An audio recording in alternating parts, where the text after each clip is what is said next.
The European Cricket League is proudly brought to you by Dream 11, HCL Software, La Junta de Andalucía, Paramatch and Norcane. And the official charity partner, Share the Meal by the United Nations World Food Programme. Finals day is here again. Finals Friday is back. Peacock Friday is back as well. Bit of a Greek tragedy in this group as the Greeks have missed out, but the other four teams from Group D are here to contest for that Championship Week position. And don't forget, the French invasion in full force. Two other teams would like to upset the narrative though. I'm Mr. Maximo. This is Finals Day in Group D of the European Cricket League, and it starts right now.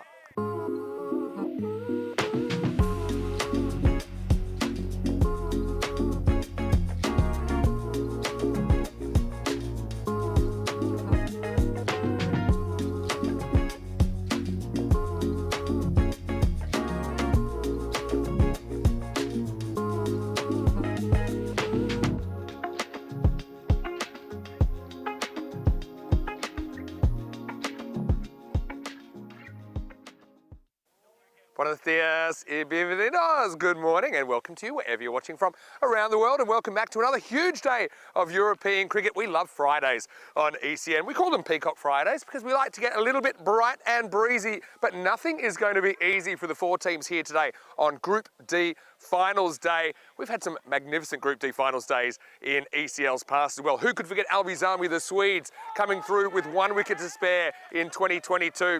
I wonder if there's another big narrative that's about to be written here as we get ready for the first game. It is the Eliminator on this finals day, 3 versus 4. Empire CC of Finland taking on Luiana of Slovenia. Let's see what happens at the coin toss. Ian Ramage, a little bit earlier, had the two captains. Empire, you're the home team, you will toss the coin. Ljubljana, you're the away team, so you will call. There you go. European cricket. It's been called as European cricket, and it's come down Andalucía, so you've won the toss. And we'll have a ball. Okay, toss won by Empire, who will bowl first.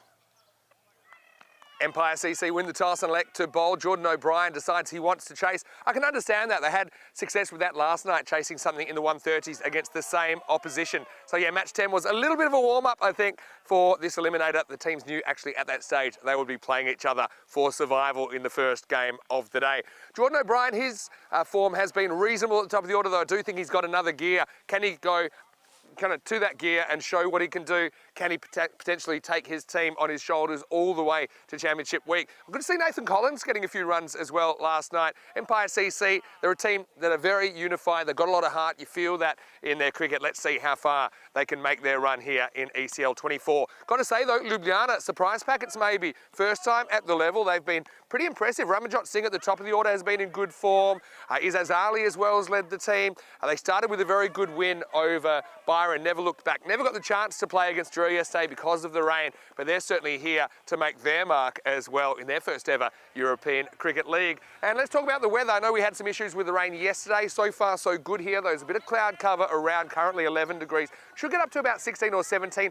Maybe some rain coming at the end of the night. Hopefully it doesn't impact the final, but I guess we'll have to wait and see. Andrew Ryan is standing by in the commentary box. Happy Peacock Friday to you, Rhino, and happy Finals Friday. Let's get ready for the first ball. In the Eliminator, the Finns, Empire CC have won the toss. They're going to bowl first. It's over to you.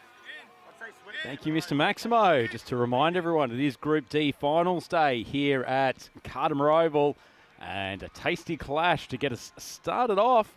Empire Cricket Club, they have improved steadily throughout this tournament and managed to have a big range of contributions, actually. Padal's been good at the top of the order. O'Brien's had some sparkling moments. Aravind Mahan, he played well for them in particular in the first game, and Amjad Sher leading them with the ball. So they will feel like this is a game they probably should win. Supercomputer agrees, but Ljubljana probably been the surprise packets of this group. And they have plenty of weapons themselves. No less than Ramanjot Singh, the opener. Defends steadily for the first delivery.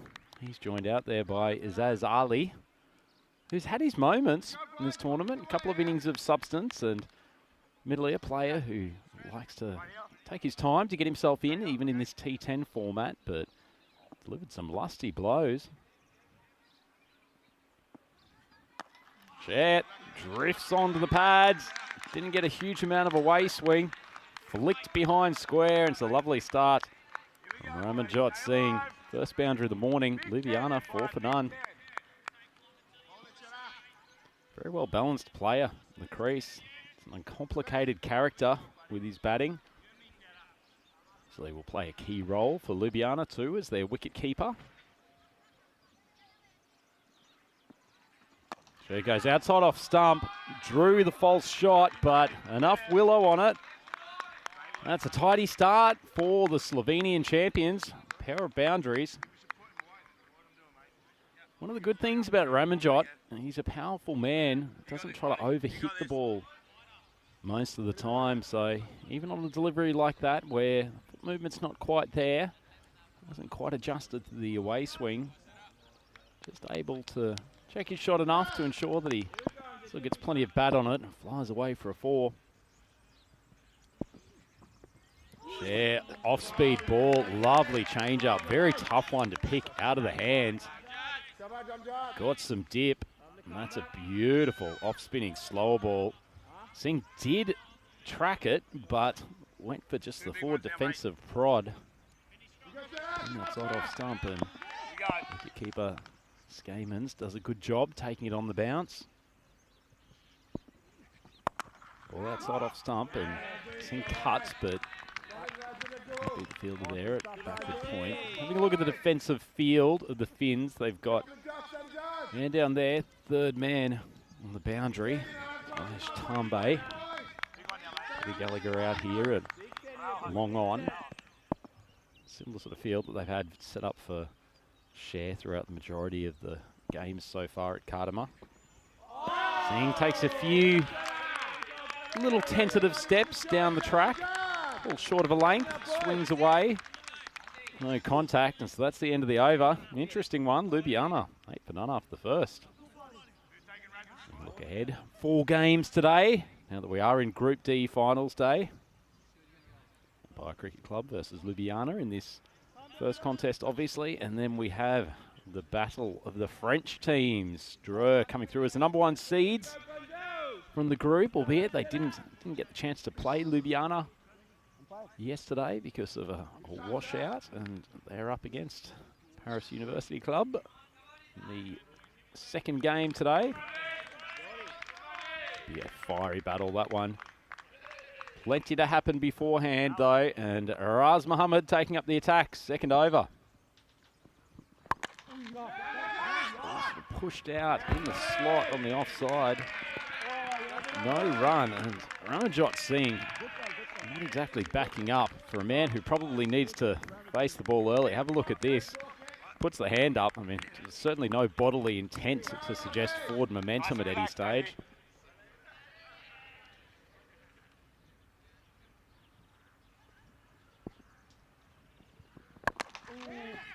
Full ball, a little bit of movement, shot to stumps, didn't miss by much. The man with the mullet, the man at the moment last night, Nathan Collins, has a shot that hasn't missed by much at all, just a lick of paint. And Ali scoots through for the single. Ramanjot got some forward propulsion on that one. Made his way to the striker's end. Better thing for Luiana to have him on strike in the early stages. Ali tends to get a little bit tied down his first balls. Good ball, Raz Mohammed pitching it up in the block hole, so only the 1 run off the 3 deliveries here. No wickets, but the Finns would be happy in terms of the run scoring position. Doesn't really get flustered by too much, Ramanjot. Almost imagine him as a statue out there sometimes, just standing completely still, just taking in his surroundings, acknowledging the lovely morning here in beautiful Cartama.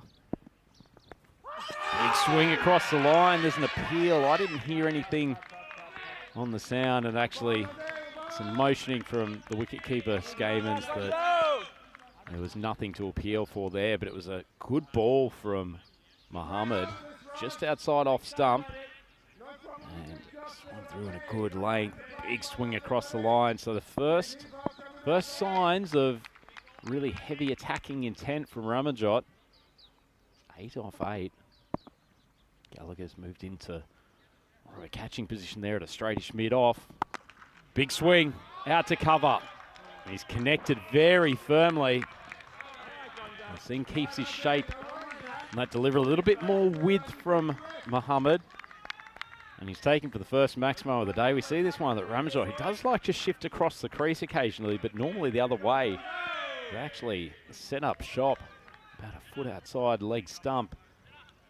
Allowed him to free the arms and thrash over the cover boundary. Still been a pretty good over from Muhammad though. Final ball coming up here and he's only gone for 7.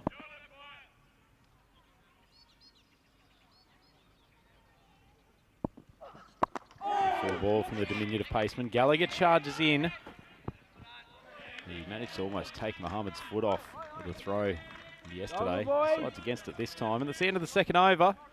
Luiana with a pair of 8s off the first 2 overs. They're none for 16. And just as the stats gun comes up on screen, welcome the commentator gun back to the microphone, Mr. Vinny Sandu. Yeah, good morning, everyone. Hello to you wherever you're watching from. Yeah, we went past 11,000 runs not too long ago. I think in this innings we'll probably go past 12,000, which is quite crazy. What else? 12.6 the average run rate. Had a question about what's the average of amount of 6s in a winning innings. Well, you can see that the average across all innings is 10.8. So I think if you're hitting 11 plus, you're in pretty good shape.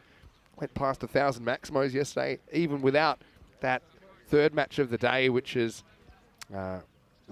rained out. So yep, so far so good. Still a bit damp around the place.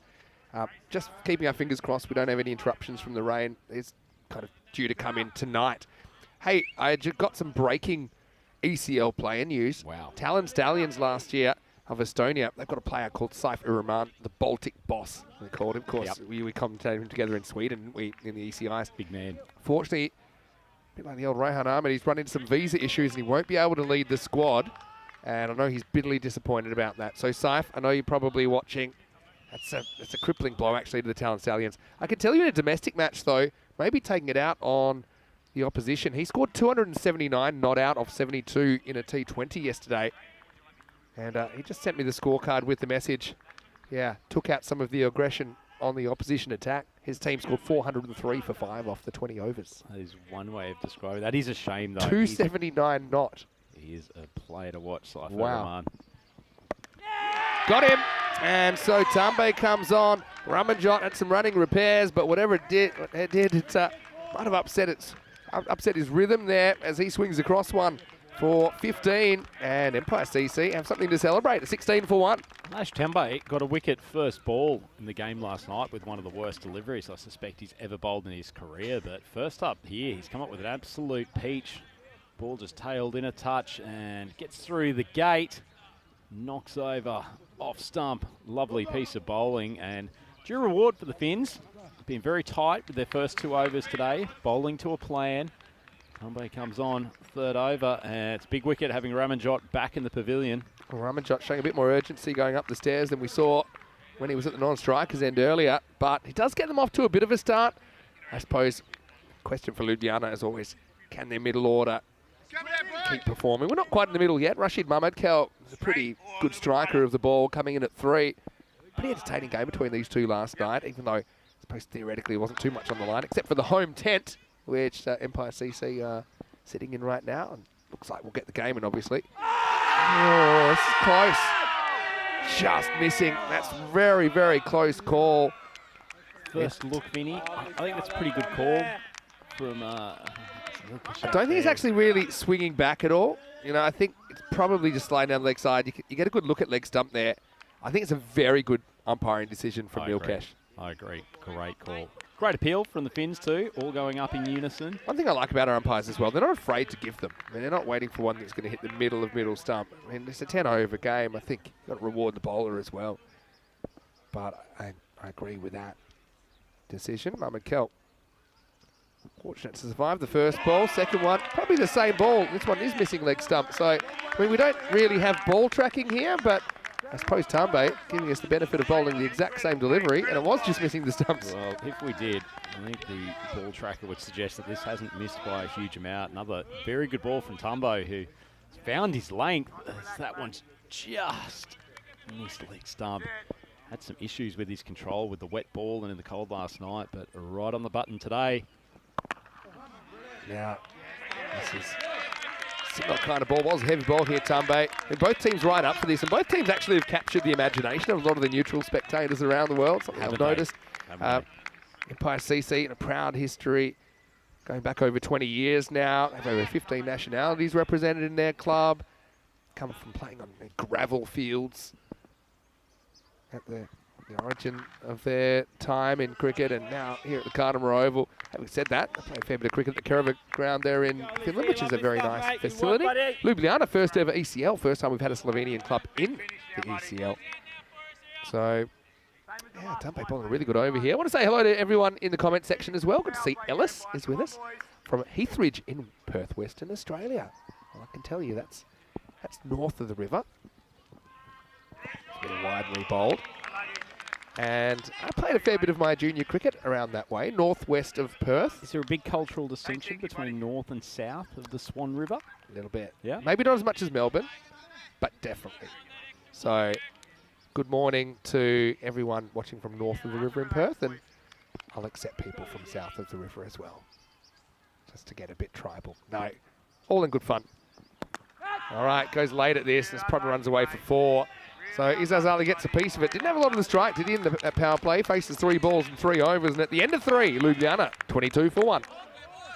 Good start for the Finns. I think they'd be the happier team coming out of the power play. It's only the 1 wicket down, so plenty of batting resources still there for the Slovenian champions, but keeping the run rate down, especially in the power play overs. It's a little bit how the Empire boys have approached this T10 cricket. They tend to just bowl good line and lengths, and as we can see, they managed to work their way up to 3rd place in the standings yesterday with that win against Ljubljana, and unfortunately our friends from Byron, we won't have them on the coverage today. It's unfortunate for them. A few key players missing and just couldn't make it happen. Ljubljana did get 2 points against Jura, and I guess who says they weren't going to pull off a win there, but that was one they were going as underdogs, but they took half the points. This is Raz Mohammed, who, oh well, it's a direct hit there. Pretty nice piece of fielding, irrespective, but there's not a run out there that has cost them the extra run. Lovely pressure, Jordy. Yeah, so he's fairly easily home, but yeah, good awareness not to run through and to be looking for that extra run. Bowled pretty well throughout this tournament, Raz Mohammed. Hasn't he been his diminutive fast bowler, but doesn't miss his Yorker length too often. Very important if you are a fast bowler of shorter stature, because you just don't want to allow the batters to get underneath your ball on a length. It's a cracking shot, but also very, very good fielding from O'Brien to knock that down. That was heading to the boundary, and he saves 3 runs. Very good defensive team, this Empire unit. With athletes all around the park. A lot of cricket intelligence in this group, I think it's fair to say as well. Having a chat to them yesterday, they've given some genuine thought about their bowling lineup and how to approach things in the field in this T10 format. Yeah, well bowled by Raz, just trying not to give the batters anything to work with. Done pretty well to keep the brakes on here. Only the 1 wicket down still, but in his way. Zali, having a look at his bat, he actually cracked one last night. He's got concerns over a piece of willow that's in his hands at the moment. He'll have 2 broken bats from Cartama. That'd be a great outcome. Oh, it's great bowling. It's very, very good bowling. I remember seeing Raz Mohammed back in 2020 watching the Finnish Premier League. So it's one of the first tournaments that we were able to broadcast after the lockdown. And he really impressed me. He's got that kind of X factor. I'm just loving, he's not trying to be too clever, he's just trying to hit that Yorker every single time, and he's going to go back to it again, and even if you know it's coming, it's not easy to play. There you go. And well, this creates a run out here. It's a brilliant over. Very disciplined stuff, isn't it, Vinny? And he's not missing the length at all. He drops about half a foot shorter than that. Pretty easy ball. Just hit straight through, pump it down the ground. But for a man who hasn't taken a wicket, this spell so far. 1.5 overs, only 13 runs off it. Just means Luiana, they're playing from behind here. They've only lost the 1 wicket in the innings, but they need to pull out a big next few overs to get competitive. This one beats him for pace, really, and Raz doesn't allow a boundary in the over. There's 2 and 3 singles. One of them was an overthrow in there, so 5 come off it. And a brilliant display of seam bowling from Raz Mohammed. 27 for 1 after 4. Really underrated part of T10 bowling, I think, sometimes. But tell you what, we go back to Group C, who we saw just a few days ago. You could argue there were a few bowlers who could have done with just looking at the Raz Mohammed approach and replicating themselves. Just an art to being able to keep things to a single or getting dot balls with a good Yorker. And sometimes you can overcomplicate your plans a little bit too much, try to bowl 6 completely different deliveries, but actually the stock ball just speared in. Yorker on off stump. It's a tried and tested method. Yeah, I often think you could go up, you could look the batter in the eye, you could hook yourself up to the polygraph and say, look, I'm going to bowl you 12 Yorkers in a row right there. And so much of this is kind of cloak and dagger in this form of cricket. But I think if you can hit your spots, even if they know it's coming, what are they going to do with it? You can't really get in the middle of the bat on that kind of ball if it bounces on the crease or bounces between your legs. At a high level of cricket, a higher, I suppose, you see batters being able to ramp and get a bit creative with those. But even that's a shot that has its risks. I just think it's brilliant bowling. Here's Gallagher. Well, interesting call here. Yeah, I was going to say. Actually, they've got the leg spinner, who has actually bowled really well the last couple of days. Gallagher a little bit more straight up and down with his off spin, maybe just trying to keep the clamps on this pair. Yeah, well, this is the one they're going to really be keen to make up for it now. But the Finns at the moment, they're a team that are a very solid unit. They're very close-knit. Just speaking to some of their players, Jordan O'Brien and Fatraj Padal yesterday, they said, they wouldn't trade a teammate for anybody else. And they said, we're a very, very tight-knit club. We're proud, and we're very proud to be here.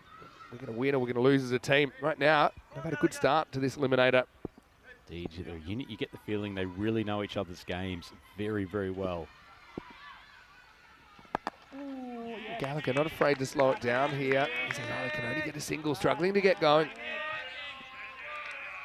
Got hit for a few yesterday in one of his overs, Gallagher. I think probably didn't enjoy bowling on the pitch where the ball was just skidding on. He actually wants a little bit of hold in the surface just to be able to mess with the timing of the batters. Yeah, this one's up in the air and it's going to fly. So Mohamed Kel breaks the shackles. Maximo! Badly needed. Only the second one of the innings, and we're here in the 5th over. Yeah, lovely shot. First shot in anger we've seen for a while. Raz Mohammed tied them down, and Mohamed Kel almost spun himself off his own 2 feet, yanking that one over mid-wicket for a Maximo. Much needed, though. Luiana, 35 for 1, halfway through the 5th. Takes it on again. This time, the wild thing, Amjad Sher has it covered down there. At long on. I see Nick Salonen in the comment section as well, saying he likes it sometimes when I speak about the basics of cricket. Yeah, well, probably because they were drilled into me at a young age. Don't really have an opportunity to forget them. Good leave.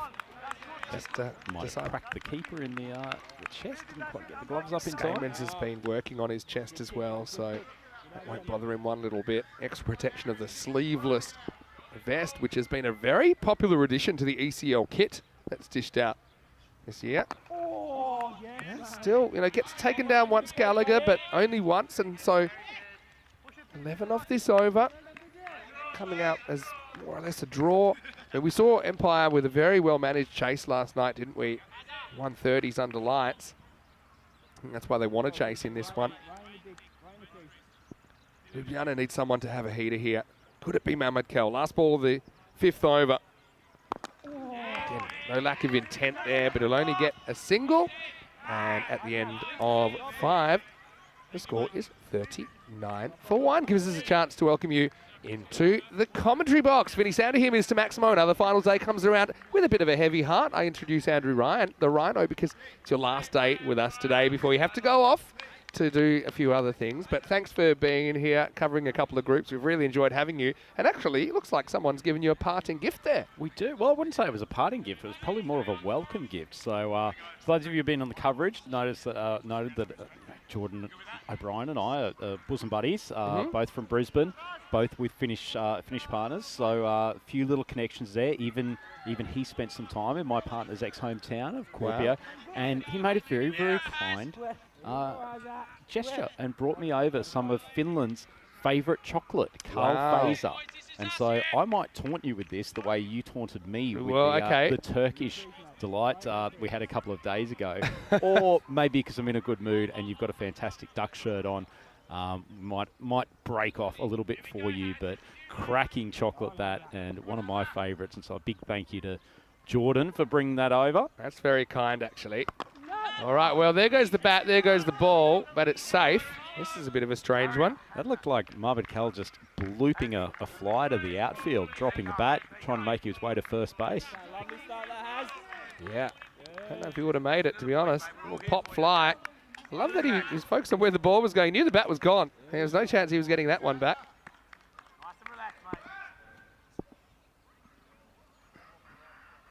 As Nat, the leg spinner, brought on a little bit later than we expected. He's bowled him, top of middle stump. This one slides on. Izaz Ali has to go. And good bowling from Hasnat. Middle kind of length. And Izaz never really got going here in the Eliminator. He's the second to fall, and it's 40 for 2. Yeah, this is really good stuff from Luiana. Enjoying the way that that this leg spinner's bowling, but also the fact that it's nice to see some quality defensive cricket. They probably don't have quite the same explosion in their batting lineup as some of the other teams who have done well in this tournament, but I really like the way they're going about things in the field and with their tactics. Yeah, agree. And Hasnat's been a pretty good bowler. He's provided some good variety. Hey, look, we were talking about gifts from the Finns, and you got your chocolate. I got to say, thanks to Izaz Ali, he's presented me with my very own Cricket Slovenia cricket ball. There you go. So big thank you. Looking around, I'll probably put this one up in the pool room, as they say in the classics. We can't eat that, can we? Unfortunately, Izaz couldn't hit that ball, and that's why he's back going up the stairs. But anyway, thanks to everyone in Slovenia, and I'm looking forward to visiting there one day. It is one of the few countries I've been to. I've spoken about it a couple of times on the coverage this week. Ljubljana, truly one of the most beautiful cities in Europe. So one that's probably not necessarily on the tourist radar of a lot of people, but it really should be. We discover a few hidden gems, don't we, through our job. Now, Siddiqui, he's that kind of X-factor player. Now, we saw it last night. He's going to have to bat well, I think, to make them competitive. And the first ball's going, but I don't think it's going far enough. And it's caught. What a grab. What a grab from O'Brien, and Siddiqui's going first ball. Well, Vinny, the AFL football season got underway this week back in Australia. Jordan O'Brien doing his best impersonation of a flying grab from a full forward. This was a cracking catch. Yeah, it's a brilliant effort. I mean, gone for extra style points, just needed to put the knee in someone's back, didn't he, to get up there. I've got a little bit of a concern here about what happens after he takes the catch, though. I hate to be that guy. But have a look. He takes it, and then... Oh, well, I don't think we'll ever see that. Oh. Do you want my honest opinion? I know what you're going to say. My honest opinion is that's not out. He's grounded the ball before he's regained all of his... Before he's completed the catch. I'm going to give you my honest opinion. I despise that rule. Absolutely despise it. I got to be honest. I reckon that's... I don't think that's out. Wait, do you want me to come? wait for everyone in position. Yeah, I'm a little bit surprised because that was pretty clear. And I guess the question is, has he regained his movement, control of his movement? I know, yeah, can have an opinion on it, but his obligation there is to break his fall with something other than the ball. It's a great grab. Actually did all the hard work. Probably just needed to turn the hand upside down after the catch. I think he had time to do that. Do you like that rule? I actually do, and I'll tell you why. Because you have an obligation to protect the ball from the ground, right? Oh. Okay, up in the air and out of here. Crump doesn't care too much. That's out of here. Maximo. 6 runs as Hasnat. Pretty interesting over so far. Look, yeah, because you reward people for not having the ball rubbed on the ground when they take a catch. I know, like, that was spectacular, and it was going to be spectacular either way. But there is a certain skill to keeping that ball off the turf as you kind of roll and you complete your catch. So I know it doesn't take anything away from the athleticism from what he did. I just think he's very lucky to hold on to the catch.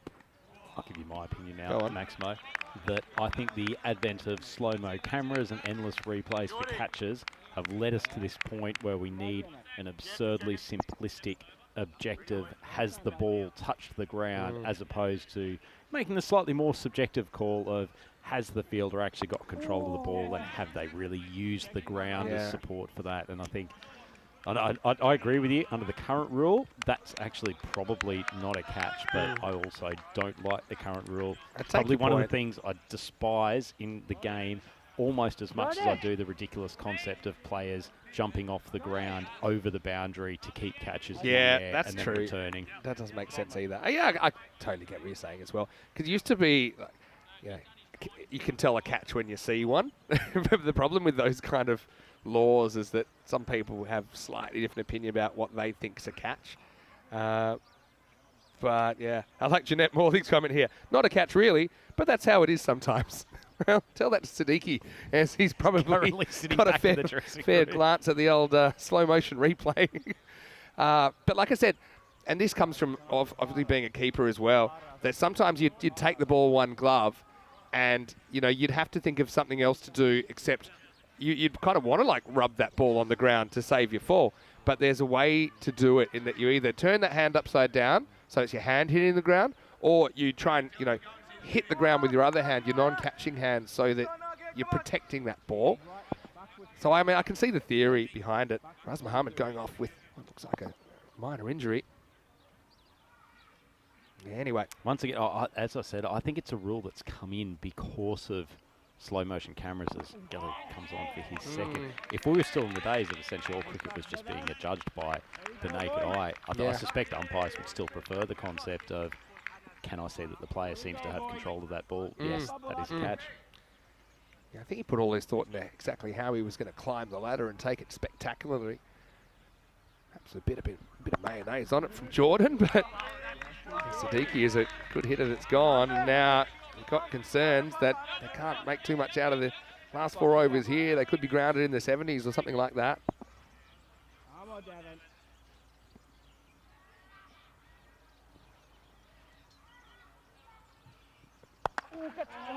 This is cut away, and it's going to be 4. So Ikram flying the flag. 50 comes up in the 7th over. Luiana trying to keep a smile on their face here. They have to work very, very hard to get back into this game, though. Certainly are. First one that Gallagher's really dropped a little bit short and wide. It's been a good spell from the off-spinner so far, doing precisely what his skipper would have asked of him. Big benefit for the Finns that they can get through. 4 overs, a pretty good spin. Oh, these two is he's bold. Yeah, he's gone off his pads. Well, shades of Shane Warne in his prime here. The way the ball finds a way out of the stumps from an unlikely angle. And really, Ikram kind of moonwalks his way into trouble there, doesn't he? It should have been a big wide down the leg side. But I think this just skates off the pad and onto the stump. And Luiana really struggling, 52 for 4. Yep. Due reward for him, though. Bit of fortune there, but I like what Gallagher's done in these 2 overs. There's a lot of lateral movement. It's almost like he uses a last-second reaction to shift the feet out instead of just whipping it off the pads. Still knowing some of the technicals makes sense. Well, that's how Gallagher's lost a lot of his hair. Looks like every time he takes a wicket, he rubs a little bit off. But, yeah, the technicals there not in the right place. The feet going back. Outside leg stump opens him up to that opportunity. Should have been a simple wide, maybe more wide. It's not an easy take for Skamans, although he's a good keeper.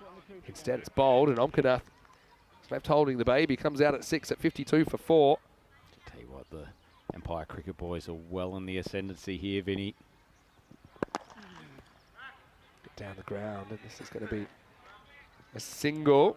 Mohamed Kell, he's the one. He's the number 3. He's still there.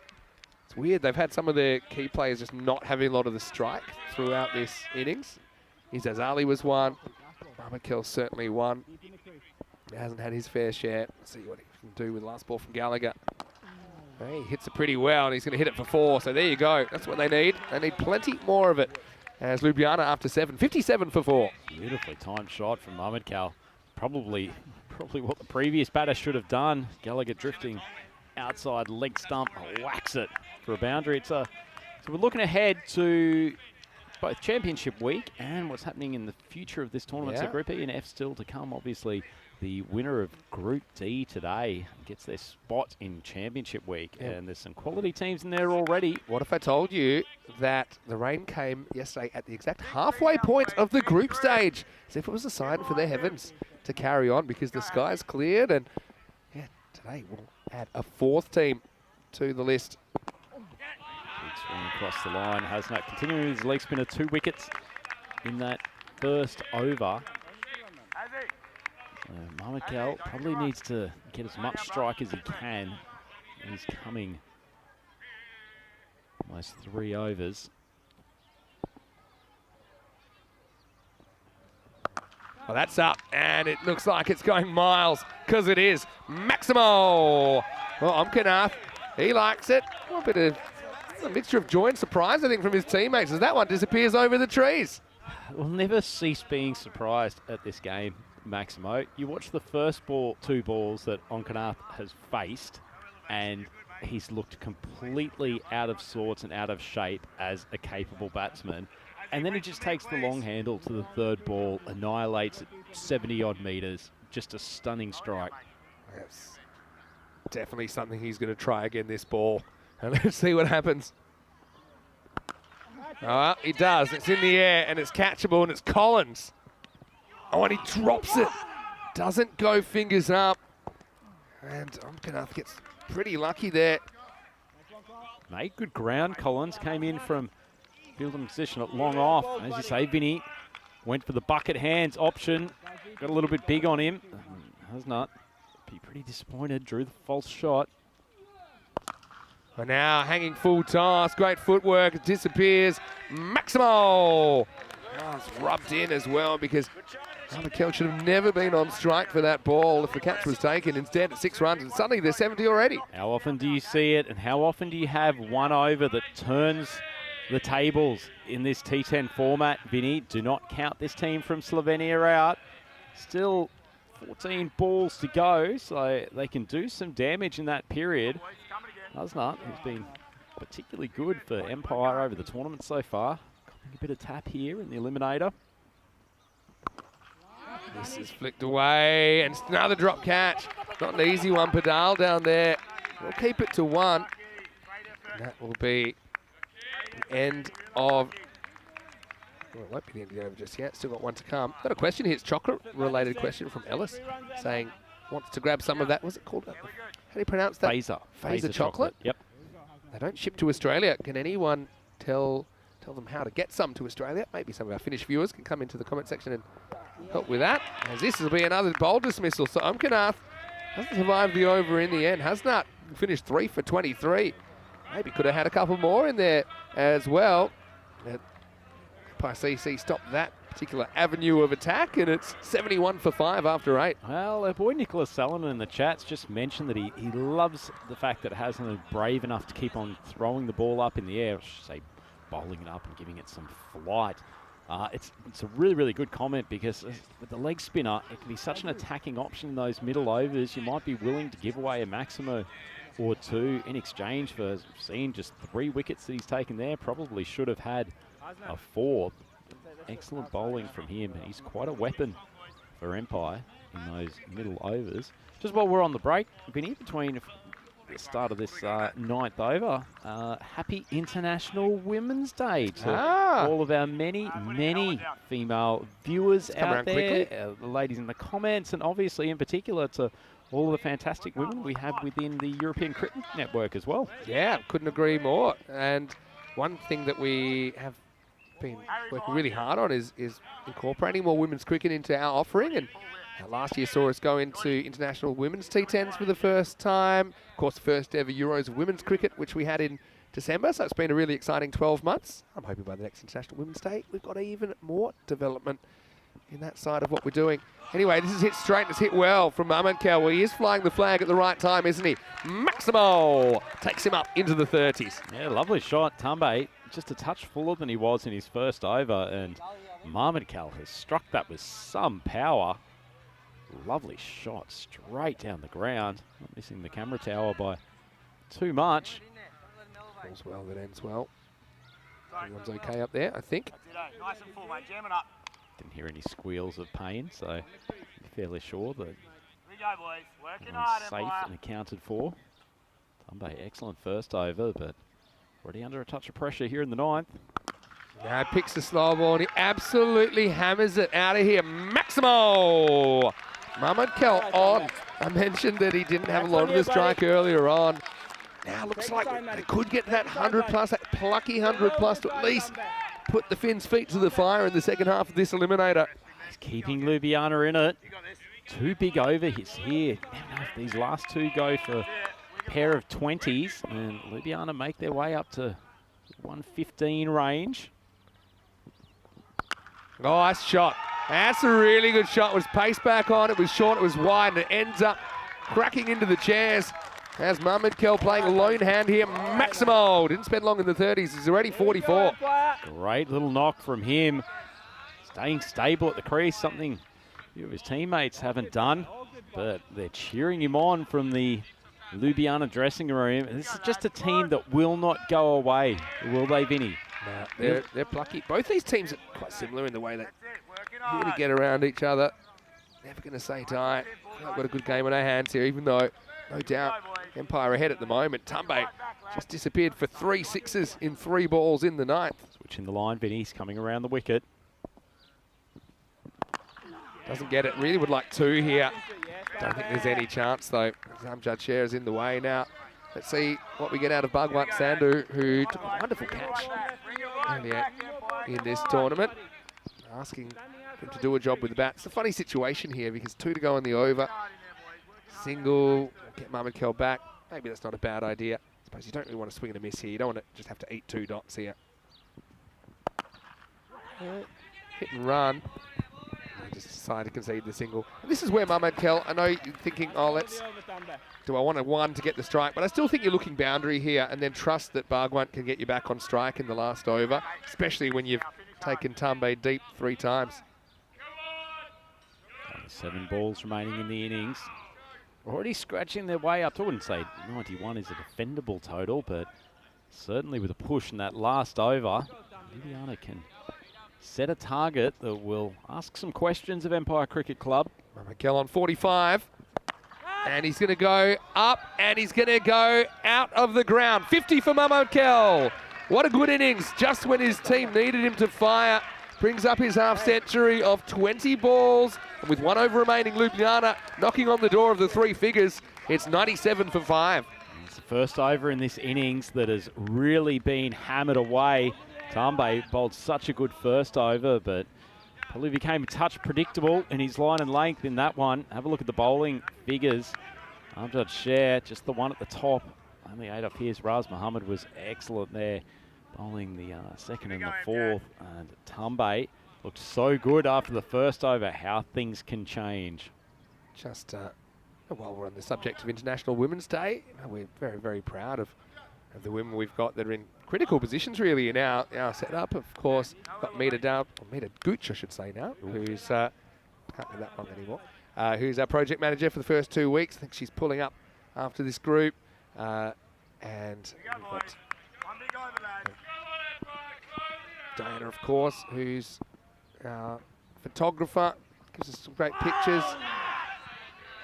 Got, Judith in the office and plenty others. I mean, probably too many to name. That's probably a good sign. And we really do try and give as many opportunities as possible.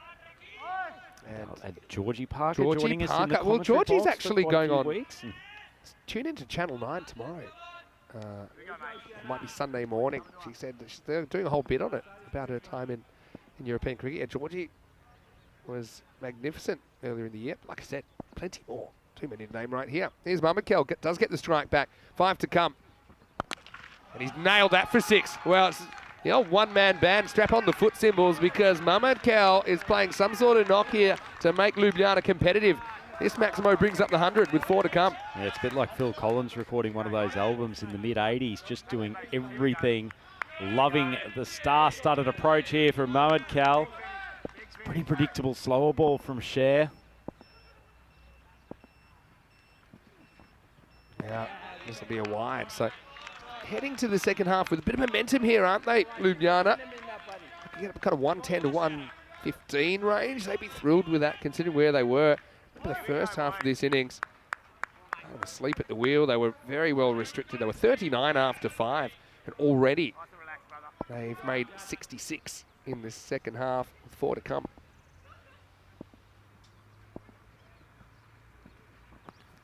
Oh, he's going to get lucky. He's going to get 4. That's the way the game's running right now. As Mohamed Kel swings hard, reaches the 60s. And Luiana, another boundary, takes him 109. Ramanjot can afford a smile. Amazing how momentum works in T10 cricket, isn't it? Mohamed Kel, he's swinging hard. Luck tends to go your way when you're playing attacking cricket. And all of a sudden, questions being asked of this finished bowling attack. Cher, he's gone for 19, still 3 balls to go. 2 over spell, Luiana, 109 on the board, so it's already a reasonable total. I want him to face all 3 to come as well. And, well, he'll definitely face the one after this, because that's out of the ground. Maximo! Mohamed Kel, 67, with most of them coming at the end. I mean, in the last 3 overs, that is the 9th 6. So that's 54 just in 6s alone in the 8th, 9th and 10th, and he's not done yet. Oh, this has been some innings for him, and you just see him walking around. He's a man on a mission at the moment. Big final 2 balls. Oh, 4 runs. He's nicked another 4. Oh, this guy's golden right now. 71 off 24. Going at pretty much 3 a ball. Remember, spent a lot of time at the non-strikers end at the initial stage of his innings. And again, swings hard. 119 now to set 120s. Annoying for the Finns. Sometimes good skill, sometimes good luck, but doesn't really matter. Tell you what, Vinny, the last 2 overs, still 1 ball to go in the 10th. 48 runs. Yeah. 36 of them in 6s. Last ball. Misses. Rare miss, but they'll take it. 119. Little bit of funny tactics, but they're never going to get a run there. So it'll be 120. The target for Empire CC. I mean, if you'd offered them that at the start of the day, I think they'd feel pretty confident about doing that. But it looked like they may have been chasing something in the 70s at one stage. Pretty entertaining game between 2 teams that have brought a lot of flavour to this Group D. Only one of them can survive after the next innings. Certainly have. I think probably the tough thing for Empire there will almost be psychological, that they would have felt after probably 6 or 7 overs, they had 1 foot in the door of that qualifier game. They'd done such good work in the early stages, and then to just release the pressure valve thanks to that wonderful innings from Mohamed Kel. Yeah, well, looks like plenty of stuff happening pre-match. Hey, just before we get to getting into the synopsis of this innings, Tracy Pascal, who was a wonderful female umpire we had in Cyprus, has said, don't forget the female umpires. By the way, we've had plenty of those as well. Snehith and even Mita has umpired for us on occasion. And yeah, like I say, it's something that we value very, very highly, and we're looking forward to plenty more happening in the next 12 months. That was the old bat flip. Seen in baseball on occasion. This wasn't quite the swagger you'd have from Jose Bautista of the Toronto Blue Jays. But anyway, we saw spin kind of strangling the middle of the innings, but then things did change towards the end. Early on, the Empire CC seemed to have it under control. Now, this was a controversial moment. It seemed pretty clear that that ball hits the ground.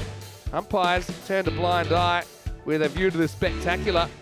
But, I don't know, in the end, it probably doesn't cost him too much, because Mohamed Kel stepped up and he made the most of the concluding stages of this innings. Yeah, if Luiana make it through this game, so much of the credit goes to Mohamed Kel. Sensational individual innings from him. Really didn't have a huge amount of support for the rest of the batting lineup, all told. But put the Luiana team on his shoulders and delivered time and again.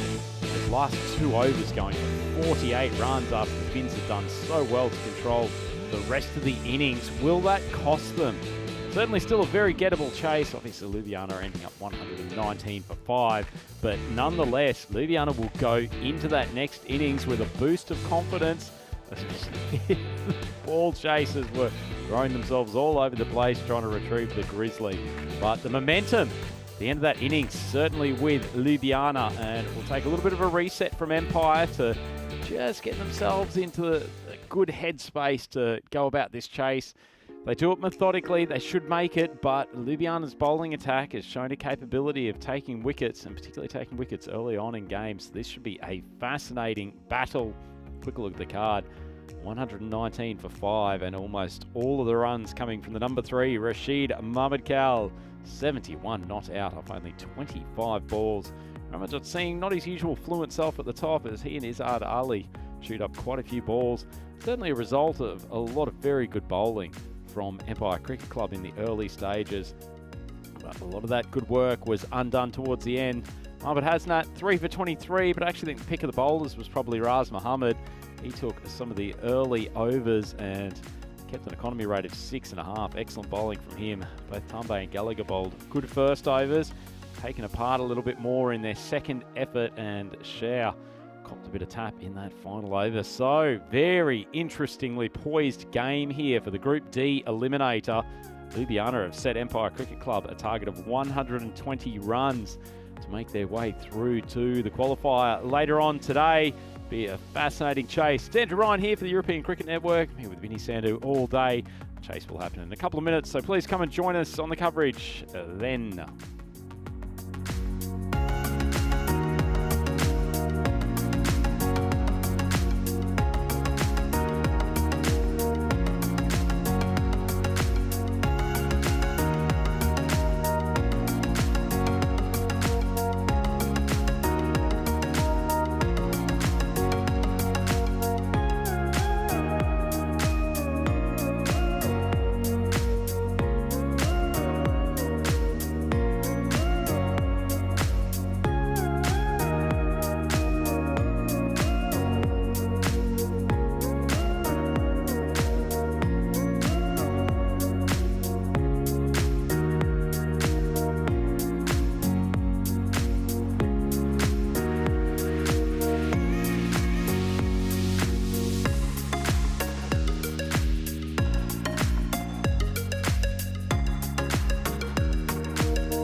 The European Cricket League is proudly brought to you by Dream 11, HCL Software, La Junta de Andalucía, Paramatch and Norcane.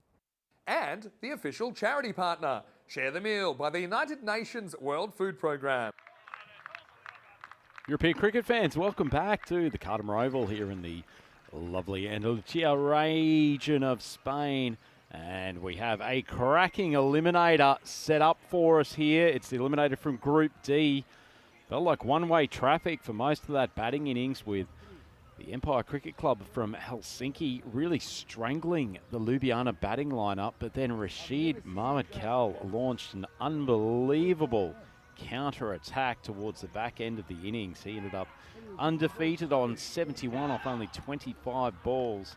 And that has given Luiana a fairly reasonable shot in this game, putting on 119 for 5 in their 10 overs. So a fair bit of work to do for the Empire Cricket Club. I'd love to get off to a fast start in this power play. Certainly something that Luiana didn't do. Most of their key batters have had a hit over the last few days. So a little bit of a change to the lineup though. Interesting move. So Jordan O'Brien, who has opened for them in the group stages, he's perhaps saving himself to control this chase in the middle and later overs. And Nathan Collins, who played a very good innings last night in difficult conditions against Luiana in the final group stage game, he's been pushed up to open. Varaj Padal. If you follow our social, might have seen delicious leg side shot from Padal yesterday that made our play of the day. Flashes wide of off stump, and this is Shinwari coming on to open the bowling for Luiana. Quickest of the pace bowlers for Slovenian champions. He's coming off a relatively abbreviated run-up at the moment. It's not generating as much zip as he was earlier in the tournament, as Padal cuts much better on that occasion, got the back foot across, and the ball goes flying down to the boundary for the first runs for Empire Cricket Club. Murray dropping short and wide of off stump. 2 balls in succession. Padal didn't need a third invitation. Very technically correct batter. Looking at the crease.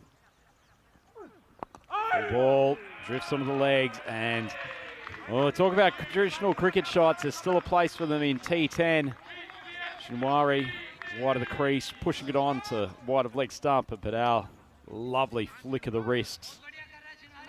Nibbles that ball down to fine legs. So consecutive 4s to get his innings started. Supercomputer still seeing Empire as strong favourites here, almost similar percentage I think that we had early on. And Padal, third in a row, going to the boundary. This time he goes over. Lovely strike. A little bit reminiscent of that shot that we were talking about that was all over socials. This one hit far straighter, getting that front foot across and a clean swing of the bat. Nathan Collins enjoying watching proceedings from the non-striker's end.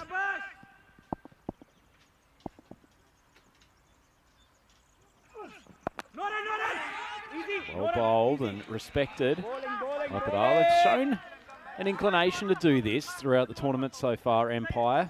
Respecting good balls, being a little bit more selective than a lot of teams as to what they want to attack. They've been able to keep most teams to gettable targets. They definitely enjoy chasing. Full ball, and Padal beats the fielder at backward square.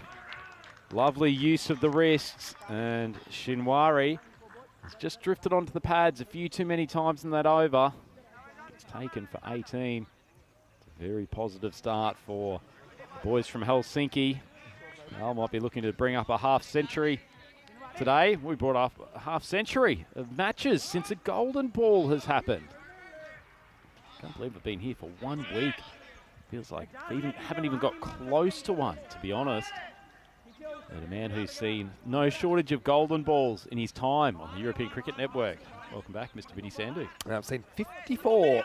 That's how many we've had Did you raise your bat for the half century? Golden Ball 50 was incredible. It was, from memory, it was the ECCW Golden Ball last year, and arguably one of the most exciting finishes we've ever seen on the network. His first one takes off down the leg side, good work from Rummenjock to keep it just to the one.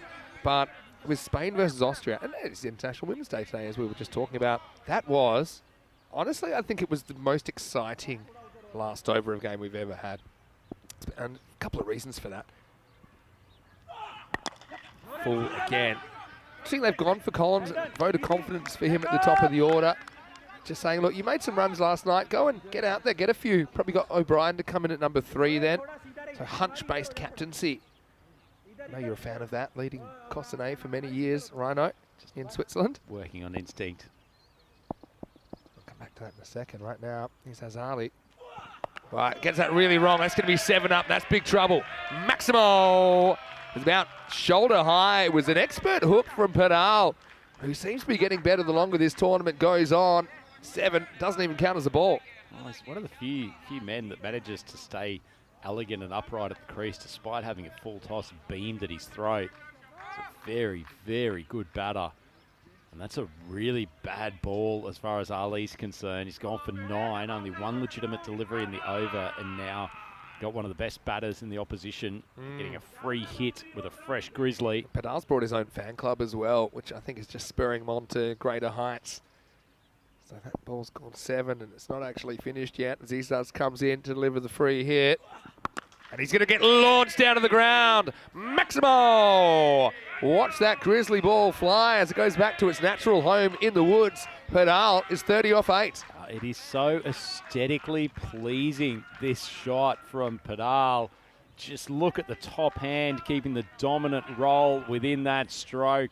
Elevates at the right time, and he has raced along to 30 off only 8 balls. Yeah, this over has the potential to get really out of control now. 15 off 2. Game's still moving along, so I'm going to come back to that Golden Ball 50 in a moment. Oh no, this is a slow ball gone wrong. It's another freebie. This is the variation, but it is very, very high. And that time, Padel just had to get something on it. Didn't need to swing too hard. There's a 5 for free. And not just that, it's the back of the hand, slow ball. What is it? Well, it's above the head, really. So final warning for Isars. If he was to bowl another one, then he'll be removed from the attack for his own safety. I love the way Pedal is so calm at the crease. Most batters, when the ball comes at full toss height, you see them with almost a little moment of freeze. He's just perfectly in tune with the ball at the moment, staying so calm at the crease. Oh, he's going to slam that for 6 as well. Well, this is turning it to be big trouble. There's 26 off half and over. It's gone magical and then some. Really, if these disappear, we could be talking hypersonic stuff 40 plus. It's like been a while since we've had a hypersonic over in this particular group. Did have 1 bowler removed at home air last night. Yeah, for saw that. Sort of 4 bounces in the space of just a few legitimate deliveries. Thanks for bringing that up, actually. Great moment. Oh, backs away. Probably didn't need to change, but he was doing it all there. Pedal. Collins will run in and get the single. Yeah, so, okay, first things first. ECCW Golden Ball. A lot of the women's teams in Europe, they might train a lot but hardly get to play matches. I know that's the case in Spain, just because maybe the infrastructure is not set up at club level. In some countries, there is a bit more of an organised regular competition. So you had someone probably bowling the 5th over of their life, bowling a last ball to try and keep their team in the competition. Samaya Basharat. All right, Collins goes up now. This should be gone. And it's taken. So Tarun Sharma takes the catch. Here's Azali, has 1 for 27. He hasn't even finished his first over yet. Something goes the way of Ljubljana there, as Collins can't replicate the heroics of last night, and it's 45 for 1. Yeah, interesting stuff. Doesn't it show you the way that T10 works, that Nathan Collins dismissed for 1 off 2 balls, and yet he goes back to the pavilion as part of a 45-run partnership. So Pedal making all of the running so far. So if they were going to lose one of those 2 batters, certainly Collins had far less opportunity, and he's walking back. Not quite as successful as last night, but looks like Aravind Mahan coming in out at number 3. So this is interesting, Vinny. Do you think the concept with O'Brien is that he wants to be there in case there's a there's a bit of chase management that's needed towards the end. And yeah, I suppose he wants to know how aggressive he needs to be. I suppose maybe he feels he has the most range, if you like, of being able to control a chase versus just going out and trying to whack everything. So he's put people up. I mean, Mohan, he's also that kind of a player. He's not just a slogger, is he? Mohan, he's a bat. In fact, probably the two most elegant bats in the entire group at the crease at the moment. Both very, very pretty to watch. And Mohan played an excellent innings and day one up against Paris University Club. Yeah, so talked about Golden Ball 50, which was to survive in the ECCW last year. That was an incredible game, but there's also another thing I want to talk about. As this over will end with a fairly sedate check drive from Mohan. Will get off the mark and keep the strike at the end of 2. ECC 46 for 1. Here, the other thing last night with a bowler bouncing himself out of the attack. It's only the second time ever on ECN, and I said in the comment section at the time, for further reading, check out the Shebekel incident from Crefeld in 2021. As we have a quick look at the table, these two finishing very close together. Of course, Turin PUC will go head-to-head for a spot in the final. So we know we'll have at least one French side in the decider later on tonight. The loser of the 1 versus 2 plays winner of this game. So, yeah, the Shebekel incident. Kutub Shebekel of MSC Frankfurt had us digging up the rule book. And, yeah, if you bowl a second bouncer in the over, it's a no ball. A third bouncer will be a first and final warning. A fourth bouncer in the over actually means you're removed from the attack. And I know there is some debate about that, about whether you'd want that or not, but that's kind of how cricket playing conditions and rules have been drafted up. Corey makes a good point, says you maybe should give the option to the batter. If the guy's struggling that much, why does the bowling team get the advantage, if you like, of removing him from the attack? The theory is it's a safety thing, because if he's constantly launching balls at someone's head, if it's accidental. Which does remind me of a conversation we need to have, Maximo, that came up with Corey last night. The ball flies off the outside edge. I'll just say, if it's to do with Corey, are you sure you don't want to go to HR first? You can always bring that with me here. As the 50 is brought up for Empire in the power play, this is the start they wanted. Now, to be fair, we did end up exchanging very loud views in the middle of the 6th floor social area of the Sunset Beach Hotel last night. You did invite me to what you were calling it, the preparation for the next one. That's one way of describing it. So I'll give you the just to let you ruminate during this ball. Go ahead. Concept of whether teams should have the election to retire a bowler mid-over, just like they can retire a batter. Good question. Heard that one. Those two should be gone. Someone's got to get this. It's taken. So Mohan doesn't click either. He gets one boundary, but that's about it. And another wicket falls. Luiana fighting back. Feel a bit flat, don't they, after that start? Considering their tournament's on the line, they still got about 70 runs to play with. Mohan won't be the game changer in this one for Empire as he departs at 51 for 2. Not a great shot from Mohan, actually. Normally he's so patient, waiting for the ball, just using his timing rather than trying to force the bowling. It's a relatively nondescript delivery, but at least forcing him to make the pace from outside off stump. And second scalp for Luiana. And Mohan walking back without too much damage done to the score sheet. And that does force O'Brien into the decision to bring himself out at number 4.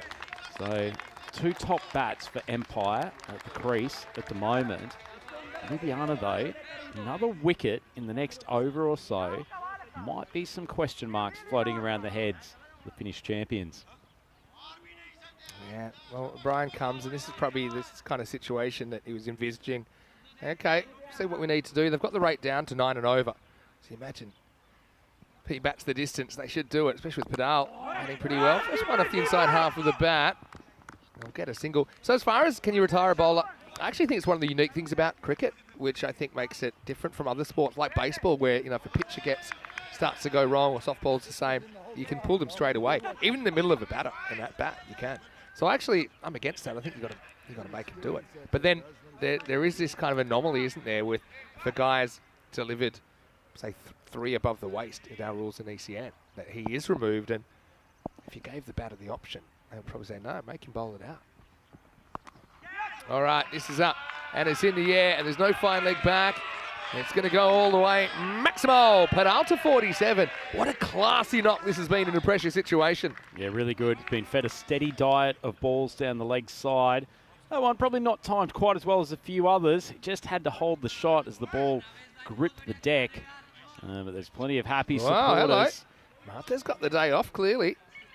It is afternoon just by about 7 minutes. So, no judgment. Short and pulled away, picked up, and unpicked up by Sharma, who dropped it. There was half a chance of a run out at the non-striker's end. Padal just pointing to the bottom of his bat. Really didn't get that off the meat of the stick. Probably would have expected to put it away to the boundary, particularly power play overs. Oh, this isn't a good ball either, especially with no one back on the boundary. Not that would have mattered. Some fancy footwork. Left Danny down there. He's one of my Spanish teachers. Looks like he's come straight from playing for Malaga FC, hasn't he? Here, look at this control. Hello. And by the way, that's 50 for Padal. And at the end of the power play, it's 64 for 2. Luiana, I think, just letting themselves down with the ball, despite some very tough batting to contend with in that 3 overs. It's actually a cracking innings from Padal. As I said, only took 14 balls. Already up to 53, put away just about everything. So that's while we're waiting for the next bowl. I'll come back to that discussion, Vinny. So your view is in concordance with Corey Rutgers. I'm not of the view that I particularly want that to be introduced as a rule. On the other hand, I also heard a bunch of fairly superficial and inconsequential arguments from Corey Rutgers last night as to why it shouldn't be introduced. I can think of a few decent reasons why, whether linked to tradition, as Zion can't come in, and that is just too easy for someone of Jordan O'Brien's ability. Short, at the hip, pulled away very, very simply. But I also think that, first and foremost, you don't want guys faking injuries to come in and actually come off at the bowling crease, which is always, a possibility, somewhat against the spirit of you can cricket. never force someone to bowl if they say they're injured. Right. That's the spirit of the game sort of thing. I know what that's a good point. Leg side. I suppose when you retire a batter, you're basically saying, I'm sacrificing this batter, and not just this batter, but we're sacrificing a wicket, a resource that you can't get back when you retire someone else. I've given this some thought, because that was probably not actually one of the points that Corey made last night. As I said, they were fairly superficial arguments. You could do, certainly there's two things against it. If you're bringing on, let's say someone's bowled 3 balls, that would cost them an over, plus also the bowler who comes on to replace them. It's just driven straight down the ground by Padal for the single. Secondly, if you were particularly concerned about that, you could bring in a rule that says once a bowler's been retired at an over, they don't bowl in the remainder of the innings. Possibly more relevant for T10, T20. Probably in this, it might be less relevant in T10, because in T10, if they've had a shocker, you're probably not looking to bring them back anyway. If it's so bad that you've said you're not even going to finish your over. Padal. This gets worked away. This is really well timed. This could be 4 as well. He's really hitting the ball nicely at the moment. Van Raj with him there. Empire CC looking complete control. It's just exquisite batting from Padal. He is such a pleasure to watch at the crease. Just steps across the off stump, uses his wrist to manipulate the ball behind square. That's excellent batting. That's a shot of a 45-year-old as well, which is kind of makes me think when I see a guy that's a bit older than me going out there and still looking in tip-top shape. Now he's going to go straight and long and strong. Maximo! Que guay! Que genial! And the Finns are flying at the moment into the top 3, unless there's something dramatic. The moustache is dirty, but the batting is pure from Padal. I'm not sure whether we'll pick it up on the replay here. Hopefully it'll hang. Padal actually gives a head salute to that ball as it sails some 75 metres down into the back areas over the top of our camera crew up there from Spring Media. Fortunately, they're all still in one piece. Hey, I wanted to mention on International Women's Day, you see Karina there, and actually all of our Spring Media crew, they are fantastic. That's why it doesn't even feel right to single out the women we have working, but we have a significant, it does seem about a 50-50 split, even maybe more women working on the cricket and the production side of us. They do a fantastic job. But thanks to all of them. Anyway, this is up in the air, back to the wall, and this is going to be... I actually think he stopped this. but he's misjudged it in the first place. Cadal will get 2, but to be honest, if you judge this right, yeah, he's done well to pull it back in there, Shab Siddiqui. But if you judge that right, that's a chance. He gets a hand to it anyway. It's just a slightly lazy fielding effort from him, wasn't it? I mean, there was all the opportunity in the world to go up with 2 hands, not take a regulation catch by any stretch, but one that you'd say was a gettable opportunity. Now just guides it. That's maybe a criticism sometimes that he's a bit loose in that area and off his catching practice. Just hoping it goes around the fielder. That one was on the ground. It was straight to the guy. Doesn't matter. It's 82 for 2 after 4.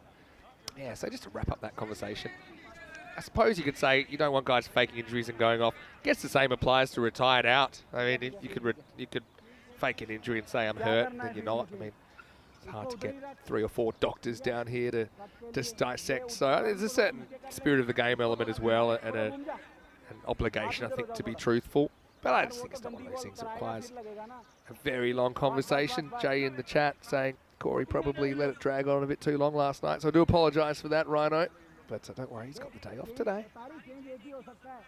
Corey will be back tomorrow. Rico will be back tomorrow as well. I'm sure he's tuning into the coverage this morning. He's religiously not missing a minute, Corey. He's known for that. Anyway, 38 off 36. Like David Skinner in the chat has enjoyed my description of Corey's superficial and inconsequential arguments. And you've used 2 words that Corey would not know the meanings of as well, which is a bit cruel. As we get ready, oh, it's another beamer, and that's going to be another boundary. It is. Well, that's 3 times. So we've had a 7, a 5, and a 5 of balls that haven't actually existed. So when you look at that, 17 runs, and Luiana have really let themselves down with the ball. And these aren't just borderline waist highs. These are kind of shoulder high, head high and above. No, not too many replays needed on from side on from the Spring Productions team. Pretty disappointing bowling effort, actually, from Luiana. They're better than this with the ball. And they, thanks to that innings from Mabakal, had actually really gotten themselves into a position where they bowled and fielded well. They could have really put some pressure on Empire. Third day blues for Luiana. Oh dear, that's another one, I think, and it will be another 7. Well, the ghost runs continue. 7 carreras. This one's better, but it's still pretty filthy, and it's going to be another 7 runs. This ball itself hasn't happened yet, and it's worth 12. So that vision, Vinny, and we were talking over breakfast this morning about having a bash off if you needed in the event of a of a massive, massive rain-interrupted group. That is exactly the vision that I'd expect to see in a bash off. A bowler feeding up a chest-high full toss at very slow speed. Someone getting across, hoping it's a mid-wicket, and we've got it again. Oh, boy. Well, that's out of here. So let me get my abacus. That ball's worth 18. And I had a question last night. I think we had a 40-something economy rate, and the question was, is that the highest we've ever seen on ECL? No, that record is 168 and over, as had a player in Spain get dragged after bowling 3 high balls. He was none for 28 off 1 ball. To be honest, Mohammed not doing a bad job at pursuing that target here. Still at the moment he's in triple digits economy. Oh, now he tries the leg spinner. That's pounded into the gap. Maximo! 100 up in 25 balls. So as a team, they've been striking at 400, just to give an idea. And it's kind of it's a perfect storm of Luiana having a shocker with the ball, but also the Finns batting very well. Yeah, these 2 in particular, top draw batters. And T10 finals day, it only requires a couple of guys getting on a heater. And in the form of O'Brien and Padal, they certainly have some powerful bats. Great effort down there. Mahmoud Kell, I mean, I wonder how he's feeling. He worked so hard to get his team into the game. To be honest, the bowlers have let them down. Luiana can't turn that into a catch. But really, this game could be over before the halfway mark. It's quite remarkable.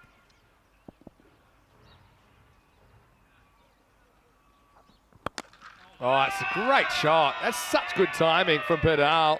Puts that one in the ghost tent. We've had ghost runs. They're a bit spooky about Finals Friday at the moment. Maximo and the finish line in sight for Empire CC. This will give them an immense amount of confidence. Certainly they'll face more challenging bowling lineups later in the day, but Padal in particular has played some exquisite shots. And one of the great things about this innings, Vinny, too, is that he's had his momentum stopped a couple of times by just losing the strike for a period, but every time he's got back to the batting crease, he's been able to continue this prolific destruction of the Luiana attack. Oh, it's missed dumping. To be honest, Ramanjot, he'll be disappointed that he doesn't do better there. Needs to try and stay down longer. Look, he stands up, gloves high, ball goes low. That is a missed opportunity, albeit I don't think it's going to change the outcome of this game one iota.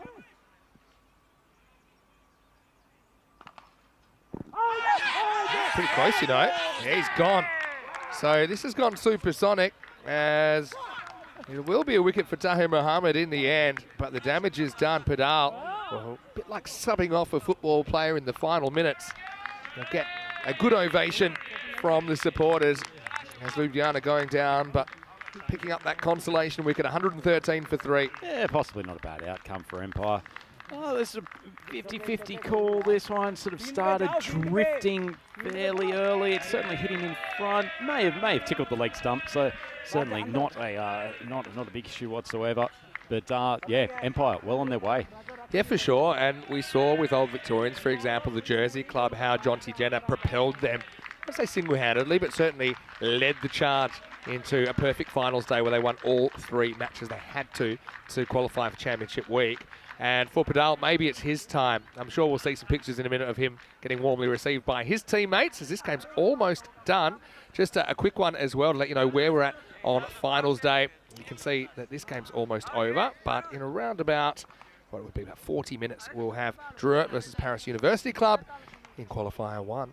The winner straight through to the final. The loser will have to take on Empire CC, which I don't think any or either of these French teams will want. All right, this is going to be 7 to win. That is going to tie the game. Maximo! This game has come out.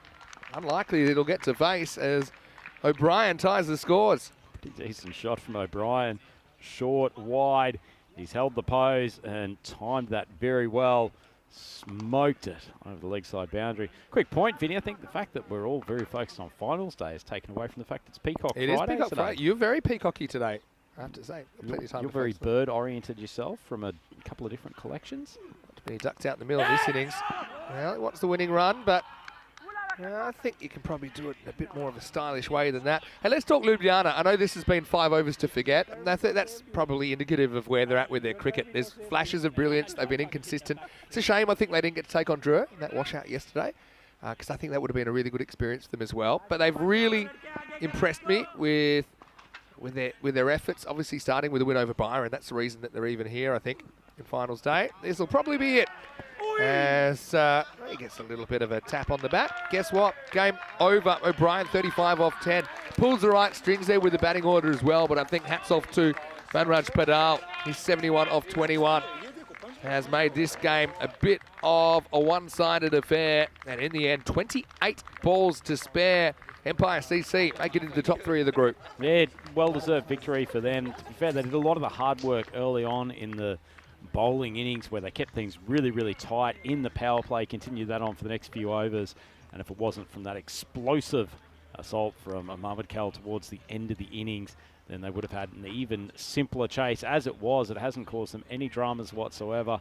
I suspect the Slovenians will be a little bit disappointed as to how they've bowled in that game. They're better than that and might have expected to at least take that down to the last over or 2. But as it is, Empire Cricket Club deserved winners of this game, and they'll progress through to qualifier 2 later this afternoon, and they'll get the benefit of a resting couple of hours as they get to watch Dreux take on Paris University. I heard you saying last year it's a tough one to have to play back-to-back-to-back.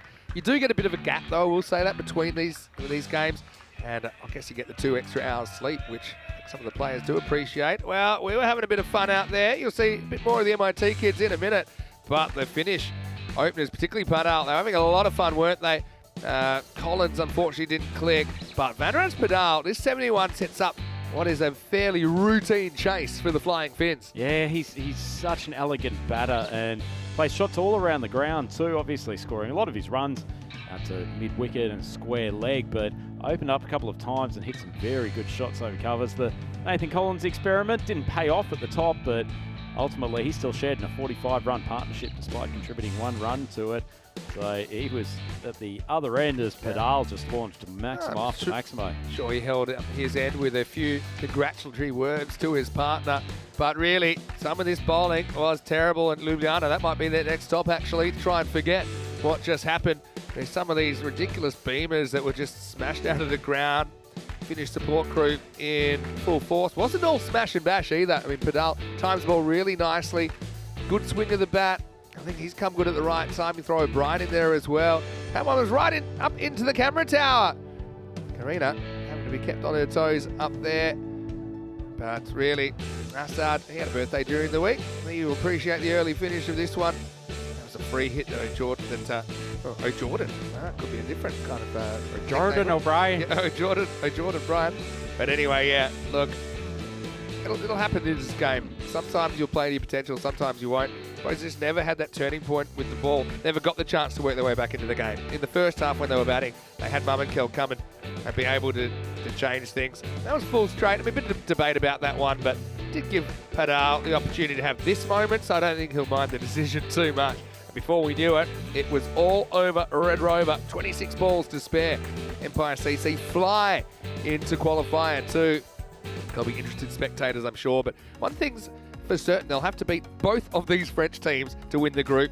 Who's to say they can't do that with some of the cricket we've seen from them during the series? Drone versus PUC. News from the toss there. The PUC have won the toss. They'll bat first. I know Drone like batting first, but I don't think they're too fast. They've also shown they can pull off a chase without too many dramas at all. Chetan Chown comes in, and Rafa in the 11 for Drew. Interesting because he did suffer a pretty bad webbing injury yesterday, but he will take his place in the selected side. That game's coming up in 35 minutes. Looking at the beautiful aerial shots of the Cartama Oval, the setting of Group D Finals Day. And still plenty more to be written in this one, though. Empire CC waste no time in chasing down the target of 120. They achieve it in 5.2. Padal, 71 off 21. The 45-year-old turning the clock back with 8 Maximos and 5 4s. Jordan O'Brien held himself back to 4. Came in with the game already in the back pocket. Still a handy contribution. 35 off 10 for the skipper. 4 6s in there. Skamans batted well last night. Just had to watch the winning runs be observed, actually. A wide brought it up after a 6 from O'Brien in the 6th over. And really the bowling left a lot to be desired. You can say what you like about them being a new team and all this, but they got here on account of actually kind of getting it right more than wrong. But nothing to report really. There's 3 wickets. Is Azali as well as Awiz Ikram and Tahir Mohammed do chip in with wickets, but you can see the economies there leave a lot to be desired. So we'll take a break. I want to say thanks to Luiana, of course. Great to have them in the competition. I think they showed a lot more than what they showed in that last game. But nice to see players like Mohamed Kel getting a bit of attention.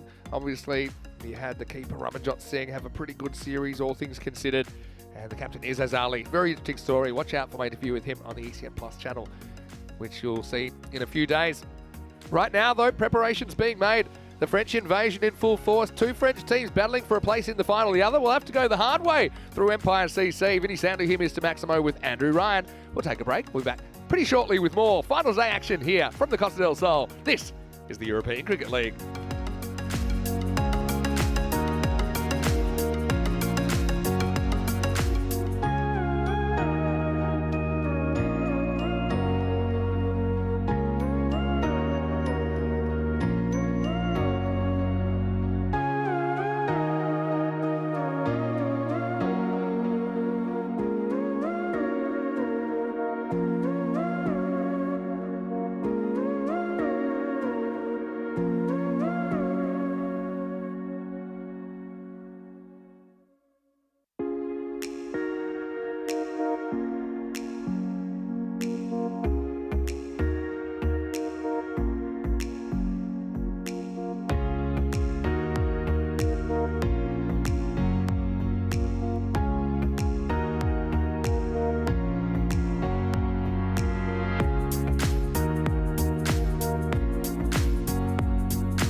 The European Cricket League is proudly brought to you by Dream 11, HCL Software, La Junta de Andalucía, Paramatch and Norcane. And the official charity partner, Share the Meal by the United Nations World Food Programme.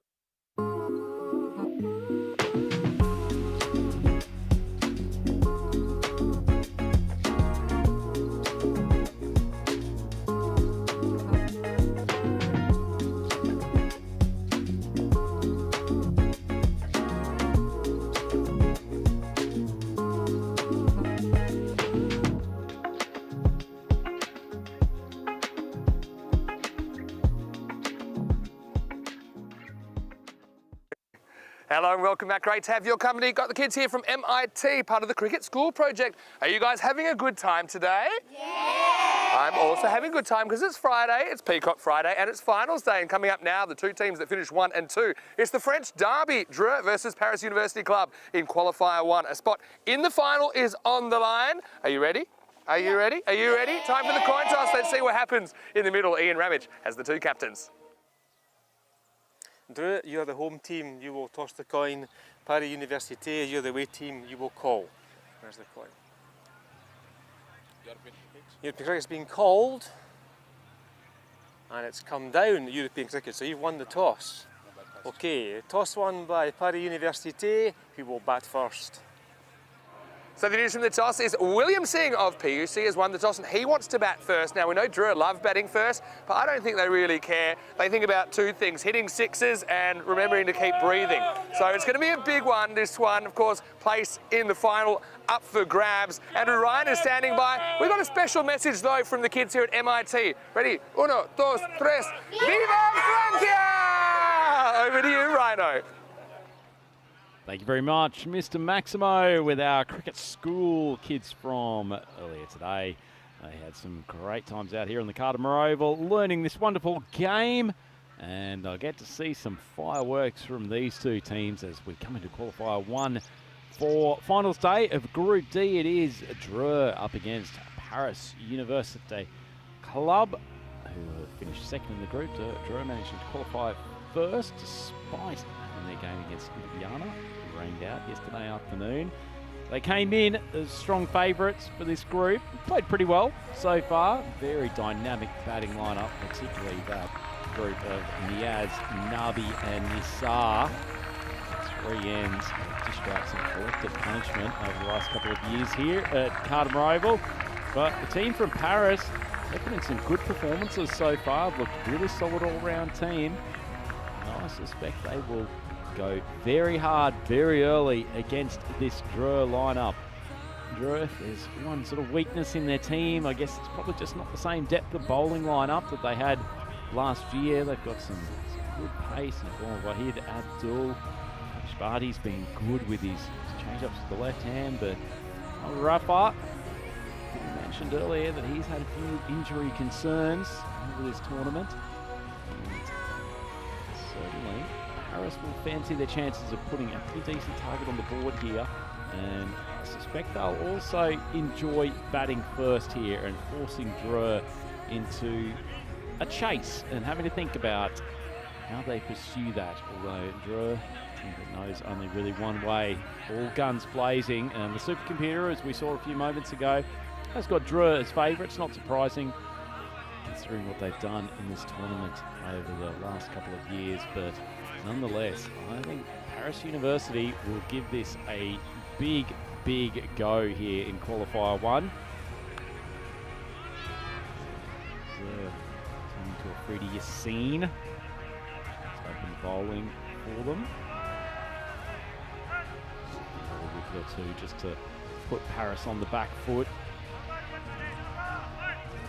There's had a lot of contributors with both bat and ball. Been fairly consistent in the tournament so far.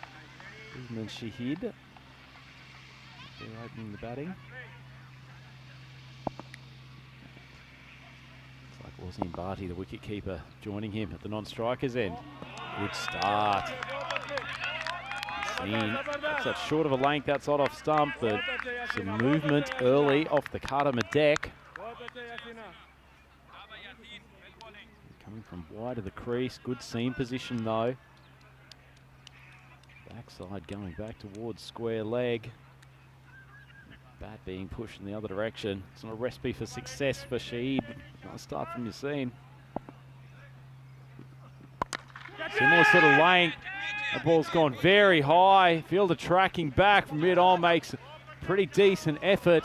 Unfortunately for Shazad Hussain, it was all in vain. Couldn't take the catch. Managed to headbutt the ball over the boundary as well. So Shaheed gets the innings started with a 4. Certainly not the most conventional way.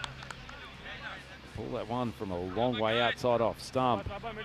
They made pretty good ground and combination of the chest and possibly the chin there, propelling it towards the boundary.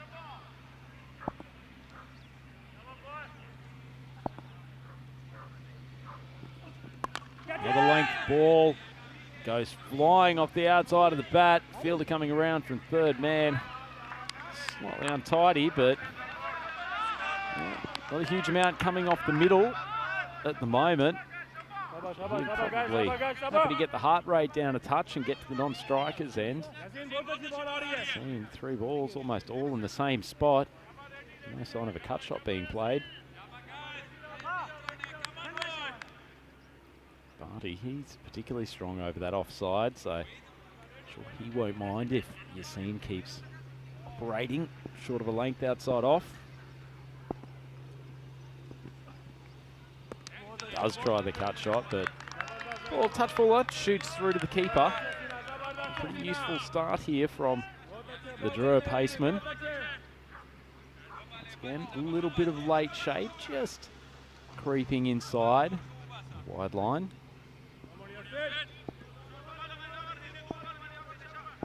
But he really wants to find the boundary off these last 2 balls. Fuller ball, driven straight down the ground. And mid-off and mid-on, placed fairly wide, so no chance of pulling that one in. So the first bullish ball that Yassine delivers, driven for 4. So nice start from Barty. Didn't really get a full piece of the Grizzly, but enough in this Cartama outfield. A little bit fresher than it was last night with some moisture in the air. Yassine just held up as looking to deliver the final ball of the over. Fielder being pushed back to long off. Ball outside off and called wide. That's an opportunity with still 1 ball left in this over to reintroduce Mr. Maximo to the commentary box. Yeah, thanks. Good to be back. I think straight over the line. Fair call. French derby. Box office stuff, isn't it? Mesnil Mounties tuning in from France. I know we've got a lot of viewers watching on Sport on France as well. Placing the final at stake. Short, wide outside off stump. Almost fairly appropriate for the French. Deja vu. As you've seen, called for a wide again. He's been probing that wide line for most of the over. Yeah, look, I'll tell you what's interesting about this game. And fingers crossed we don't have any interruptions with rain tonight, but these are the top 2 teams, but whoever wins this game now assumes the top ranking for the rest of the day. So even if Paris University, if they were to win here and the final was washed out, couldn't get 3 overs aside, they would actually qualify. So it's kind of a final before a final in a way. So it's just something to bear in mind with the possibility of the weather intervening later. Right now, Yassine goes for 12 in the first. It's 12 without loss. Certainly the case. So we have a look to the remaining games here on finals day. So Empire triumphant over Luiana in the Eliminator. So they'll move through to the qualifier, which starts at 1500 GMT. And the loser of this game will face the Finnish champions, the winner, straight through to tonight's final. Just to quell the fears of our viewers, the weather looks like it's holding for us here at Cartama. Fingers crossed we won't have any impact from the weather. Overnight, let's not sugarcoat it. It ain't looking great for Group E starting tomorrow. So think dry thoughts for us during the night as we get ready for over number 2. And it's the headband warrior, Wahid Abdul, to bowl it. The ball touch fuller than the length that Yassine was pursuing. Interesting they've gone for Barty at the top instead of Mukhtar Ali Ghalami. He's been good in bursts, but a bit like Jordan O'Brien, kind of slotting down the order a spot or 2. I think that's how they're using Mukhtar. The thing is, I'm sure if you caught it yesterday, but the shoe came off a couple of times from Wahid Abdul with a couple of wickets, and it came out in the derby against Paris. Nicely played this one. It's just leg stumpish and clipped away by Shahid for 4. Abdul seeing a much fuller line than his opening bowling partner, but this one very nicely flicked. Good wrist work. We saw plenty of that from Padal in the Empire Cricket Club victory over Luiana. Shahid showing he can manipulate the ball behind square as well. PUC 17 for none.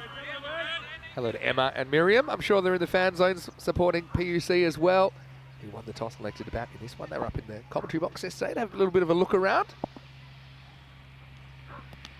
Short ball, but just enough on it to take it wide of the keeper. Signalled 4. Shahid moves along to 13 off 5, and without breaking much of a sweat here, Vinny, Paris sitting quite nicely, 20 for none, 21 for none, 3 balls into the second. It's one of those ones that could easily balloon in the air, but it hits flush on the glove, but wasn't the best directed ball from Wahid Abdul. Just look at him though, first saw him in 2019. Now yesterday it wasn't a phone call, he actually took off his phone, basically texted.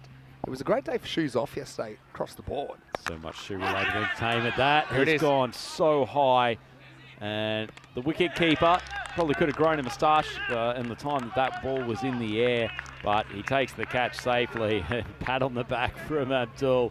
Nice alpha move from the bowler. He's got 1 for 9, and PUC 21 for 1. Gets his man in the end, doesn't he? Yes. Amar Zahid, good to see he's got his favourite hat back as well. That's a pretty famous hat on the network. Skied.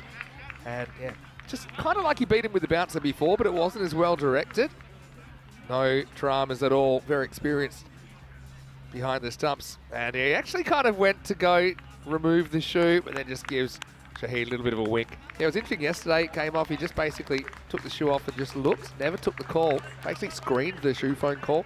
And the second time it was kind of like an SMS job. But right now, PUC, bright start, but they lose their opener for 13. Shahid gone, and it's 21 for 1. He's an entertainer, Abdul, if nothing else, and fairly useful bowler too. A lot of responsibility resting on his shoulders.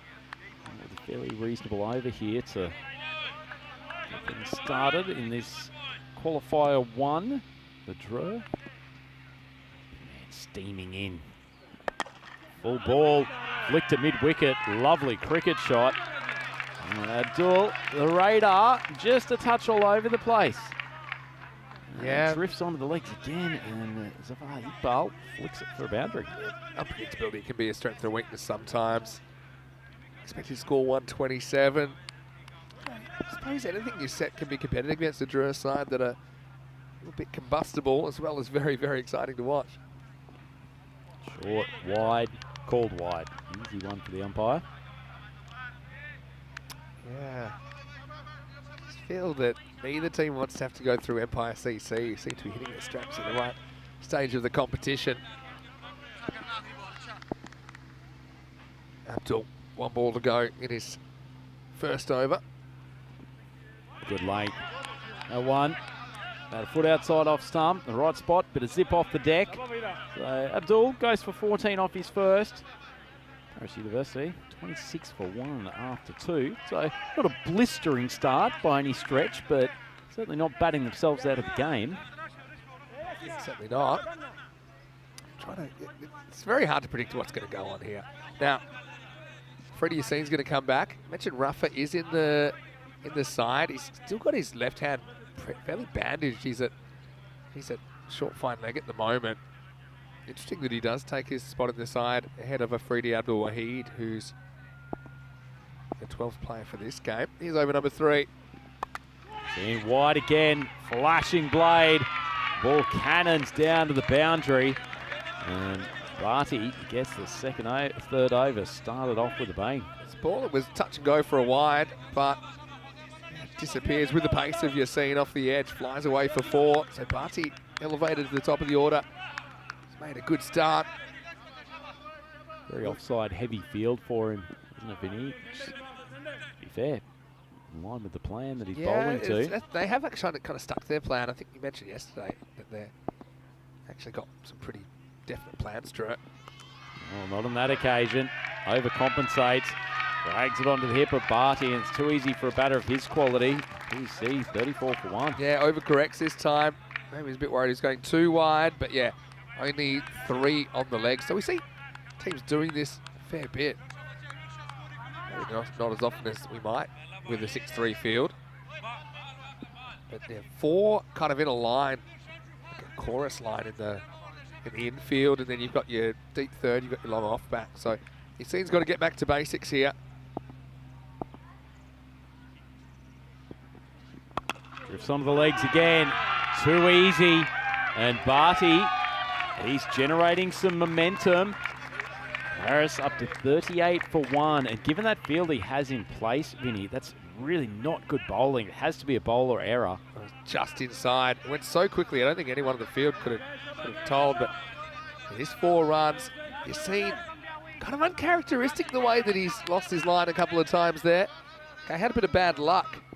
I suppose you look at the edge flying down for 4, but then he's gotten it wrong a couple of times as well. Short ball cracked. Beautiful shot. Barty giving a master class of top order batting here for PUC. And Yassine is under pressure. 2 balls left and he's over. Barty's taken every single one of them for a boundary. Yeah, interesting. I would have been tempted maybe to bring the long off up and put a fielder back there. I know it's easy to say now, but only because of the length he's been trying to bowl. Even when he's getting the line right, it's too short. That was beautifully played away by Barty. Agree more, Vinny. Full of late for him. Hasn't missed the top of off stump by too much. Yeah, Barty looking dangerous, of course. Into the power play coming up. I suppose when it's all said and done, probably regardless of what happens this ball, it's probably honours even after 3. You'd expect these 2 teams, the par to be around the 14 and over, maybe just a point and a half higher than the average, if you like, across this ECL.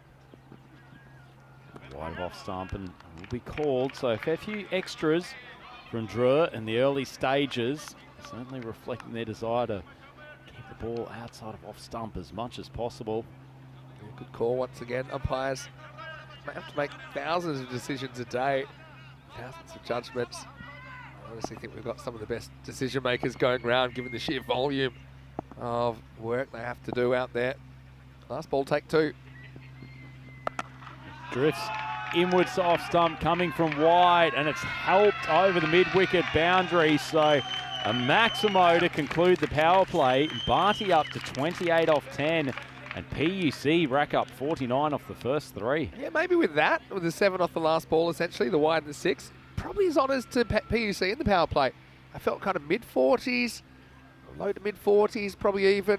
But yeah, it's a good run rate at the moment. 16 and a third and over after 3. Yassine ends up in the dirty 30s, 35 off his 2.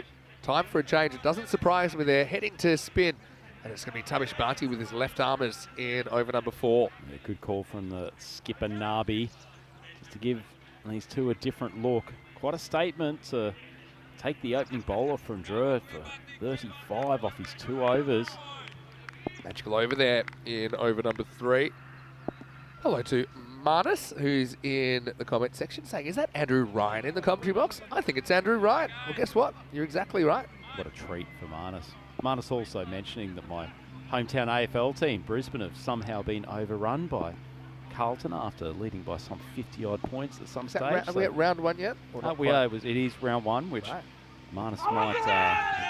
big appeal for no reason there. Marnus might want to go back and look at some of the action of Jordan O'Brien in the first game today. Took an AFL screamer. I tell you what, we've got another shoe-off situation. There's a leg by, and then we've had a batter. This is the first time we've seen the shoe come off a batter. It really should have only been 1.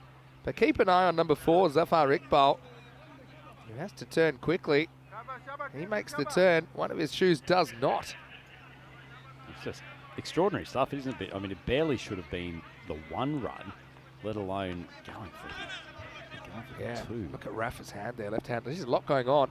Last Brisbane game, probably game we actually watched together. Isn't that right, Rhino? Certainly was. That was the game. That was right here in Cartama, the AFL Grand Final, Australian Football Grand Final in 2023.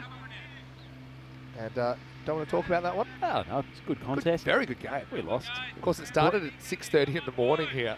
Great to spend some time with Maximo. It was great spend, and it was 6 even o'clock in the better that morning. Corey said he'd come, but he didn't, because of course he just decided to sleep in with the early start.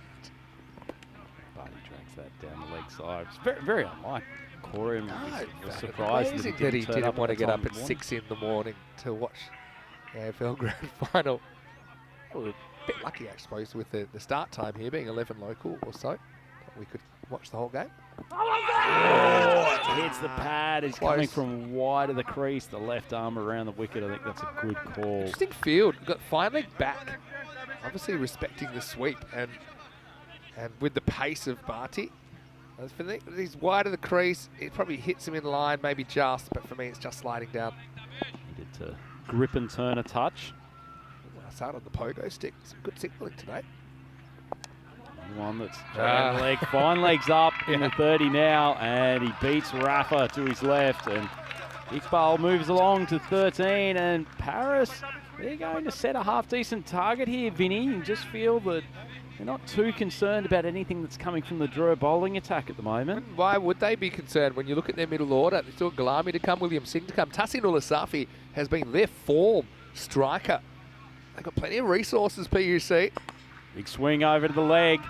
Barty, he's been pulled now for a second boundary in succession, and the momentum is with Paris. Iqbal starting to find his range. Barty's probably become maybe a bit too predictable in this over. He's sliding it in, but they're not playing for turn at all. This is where I think if he's got one, he can rip past the outside edge or rip to try and get some spin out of the pitch. Then it just kind of gets the batter guessing, gets them thinking it's a possibility.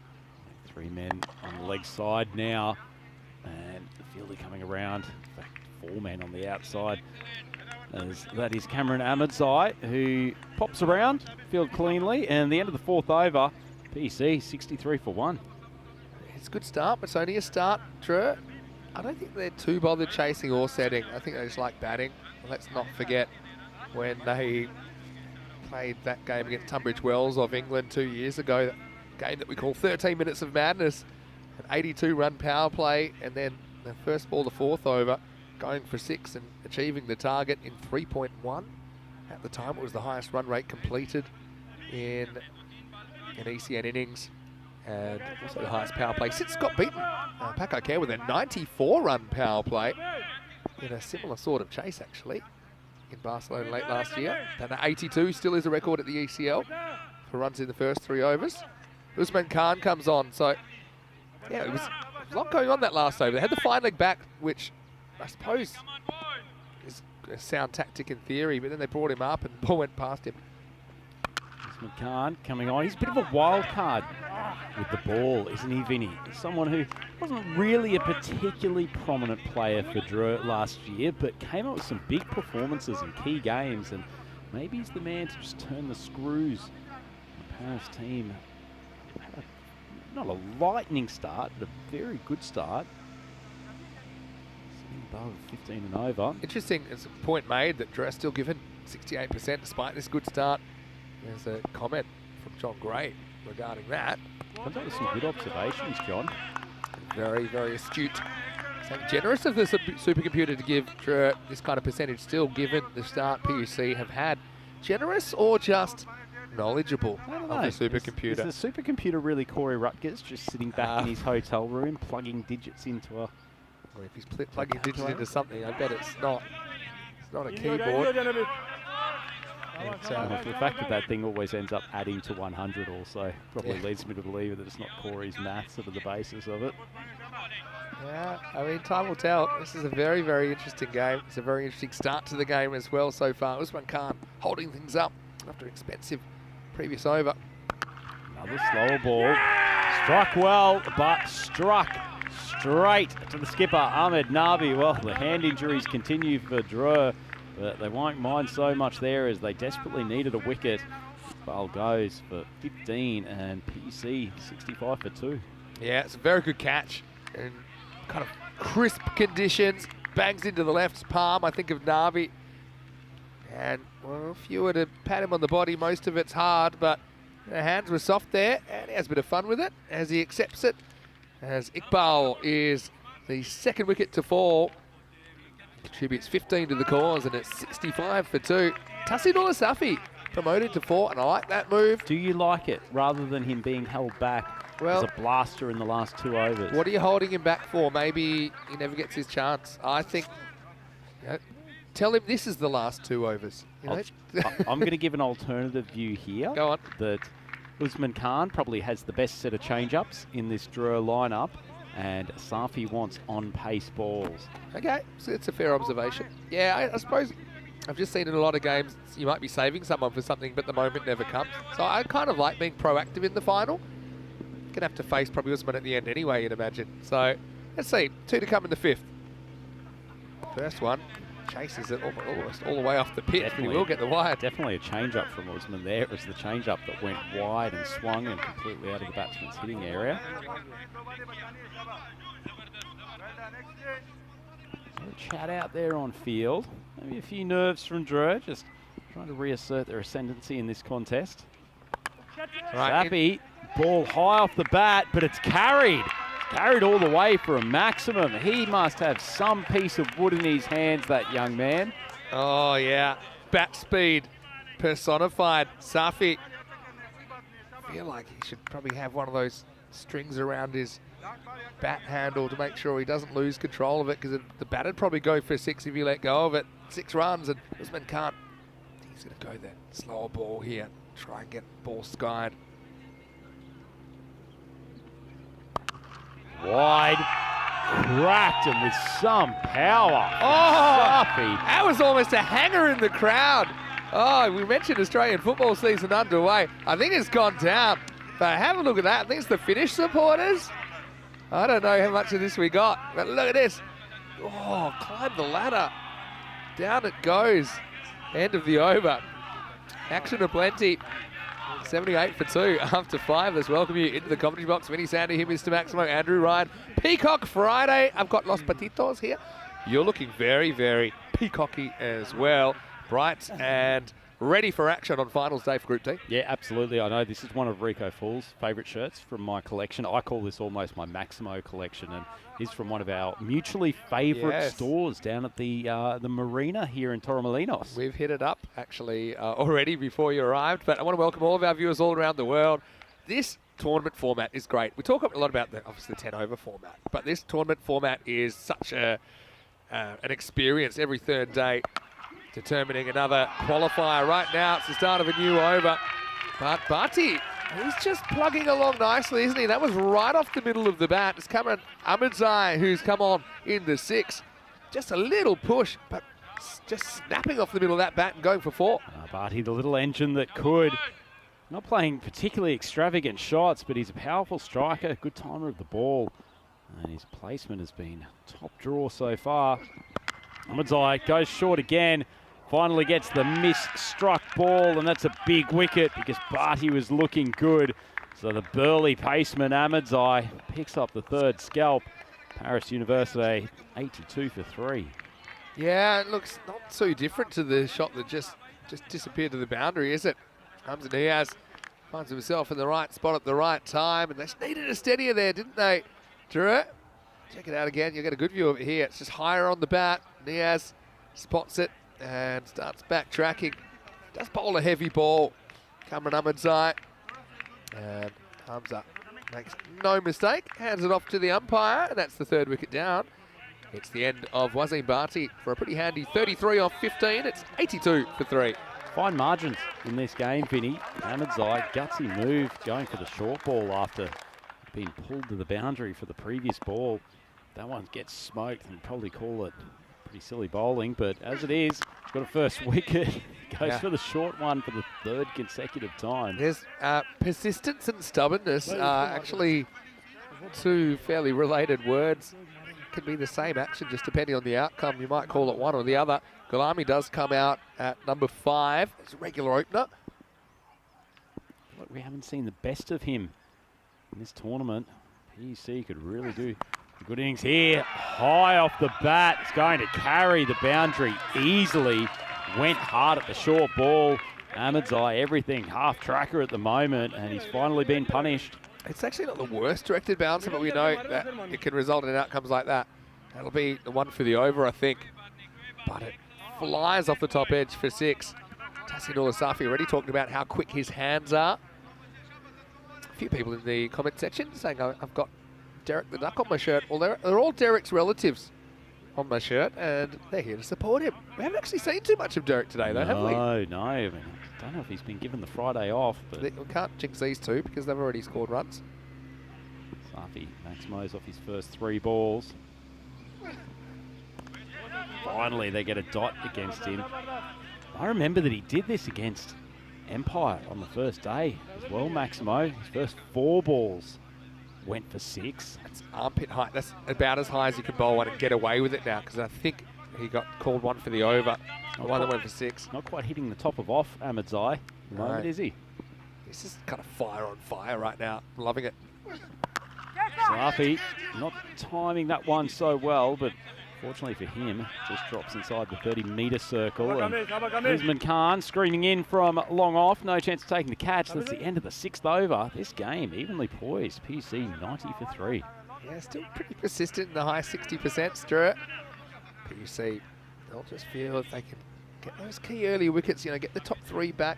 Not that Drew just rely on those top 3. Again, Nabi, I think the point was made last night that he would have loved to have had a hit in that game against Luiana yesterday that was washed out. He's been short of balls faced in the series so far. But yeah, Tasinula Safi, he's been a real story for me. Fairly new to the club, I think, as well. A fairly young guy, just kind of made for the format, no matter what he's doing. He's also very handy with the ball. But yeah, he literally tries to hit every ball for 6. And sometimes it works and sometimes it doesn't. He's just fairly handy approach for this T10 format. He's a guy, well, he hit his first 4 balls in the series for 6. And then he's come out here, he's hit his first 3 for 6. It's what you want out of middle order. But he's back in over number 7. Barty, good ball. I think that's probably a good change once again. Safi, man who enjoys pace onto the ball. He's back there holding Usman Khan back for the 10th over. Barty coming in this situation, just giving a different angle for Safi to look at.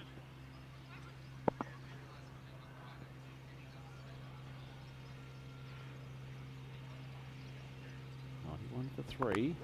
Ball floated up to the block hole. It's an outside edge, but it's been a profitable part of the ground for Paris University so far today. It flies away for a boundary, and Kalami gets his score moving. Yeah, that's the luck factor, isn't it? But all handy runs. Certainly got something to spring from in the last third of this innings, don't they? Paris University Club. Match living up to its billing. Buddy drifts on the legs. Lucky to get away with that because he's got a fielder on the fence down at fine leg. Another one forward of square, but no one in between them.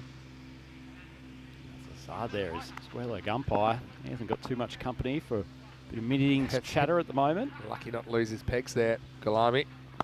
Swings hard, but straight to Nabi, who misfields. Fielding's just an afterthought for him most times. Yeah, saying settle down. Nabi threw it in what he thought was softly, but it was still a bit tough for the bowler and risked an overthrow there. Yeah, definitely a chance there if he'd taken it cleanly on the first grab. Oh, beautifully bowled from Barty. That is the line. And Safi swings all around it. This turned into an excellent bowling change for Drew. And the 4th wicket down for Paris with 96 on the board. Yeah, well, Safi continues his approach. You can't really blame him for that. That's how he's played every single ball. Here's the death rattle. And has to tell his story walking, but still pretty brisk 20 from Tasinula. And a very important 3 overs ahead, I think, in the context of this qualifier 1. With the ball left in the 7th, it's 96 for 4. It's such a hard bowling form to get away, isn't it? I mean, it's small margins for error because if Barty drags it too much, then he's going to be swung away on the leg side. That ball that just starts wide of off but just keeps on creeping towards your off stump as a batter. So really, really awkward line to deal with. You can see that ball actually has the rotations like it might spin, but he's not actually putting enough rotations for it to actually get enough spin to fight the kind of angle that his arm's coming in. So it just slides on. It's pretty interesting slow motion. Here's William Singh. Speaking of left arm orthodox spinners. Yeah, faces something pretty similar to what he delivers. Last ball for Barty, 1 for 17. Pretty good fight back after it. First over that went for a few. Singh gets down on his knees. He timed it well enough. Good catch. Usman Khan judged it perfectly. That was fairly well struck from Singh. Off the bat, looked like it was going to carry for a Maximo, but Usman Khan judged it very, very well. Got himself into excellent position. Small jump, took the catch cleanly. Well fielded. Yeah, and thought for a second this had enough to take it over the fielder's head, but that's a brilliant grab. Has to jump and then actually starts kind of looking at the rope as he's on his way down. And Usman Khan, yeah, very, very handy when he knows it, because William Singh is this very good striker of the cricket ball, but he's going to have to go for a golden Derek. Oh, Derek's going to jump off my shirt and onto the screen, I'm sure. There he is. 24 carat stuff on a Friday as the score at the end of 7 is 96 for 5. Derek bringing some razzle-dazzle to the coverage. That's actually a big wicket in all seriousness, Vinny. We know that William Singh is a good hitter and very, very talented all-round cricketer. Get him first ball at a point in which Paris would have been quite happy to have him out there and thinking they could get some acceleration. That over from Barty has really turned things around. Start of over number 8, Usman comes back. It'll be wide, but it's not punished.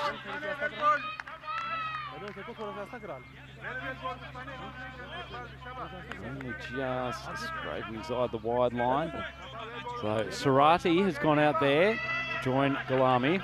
Still good hitter. Think about the 2 wickets that he actually gets. Barty in that over. Safi, big hitter. William Singh, big hitter. Both back in the shed due to the spin. Interesting. Galami just having a word with the umpire. The square, if it was the one for the over or not. Yes, it wasn't if he's having a conversation. And goes for his patented slow ball. Just popped over the top of your scene. Running back from point.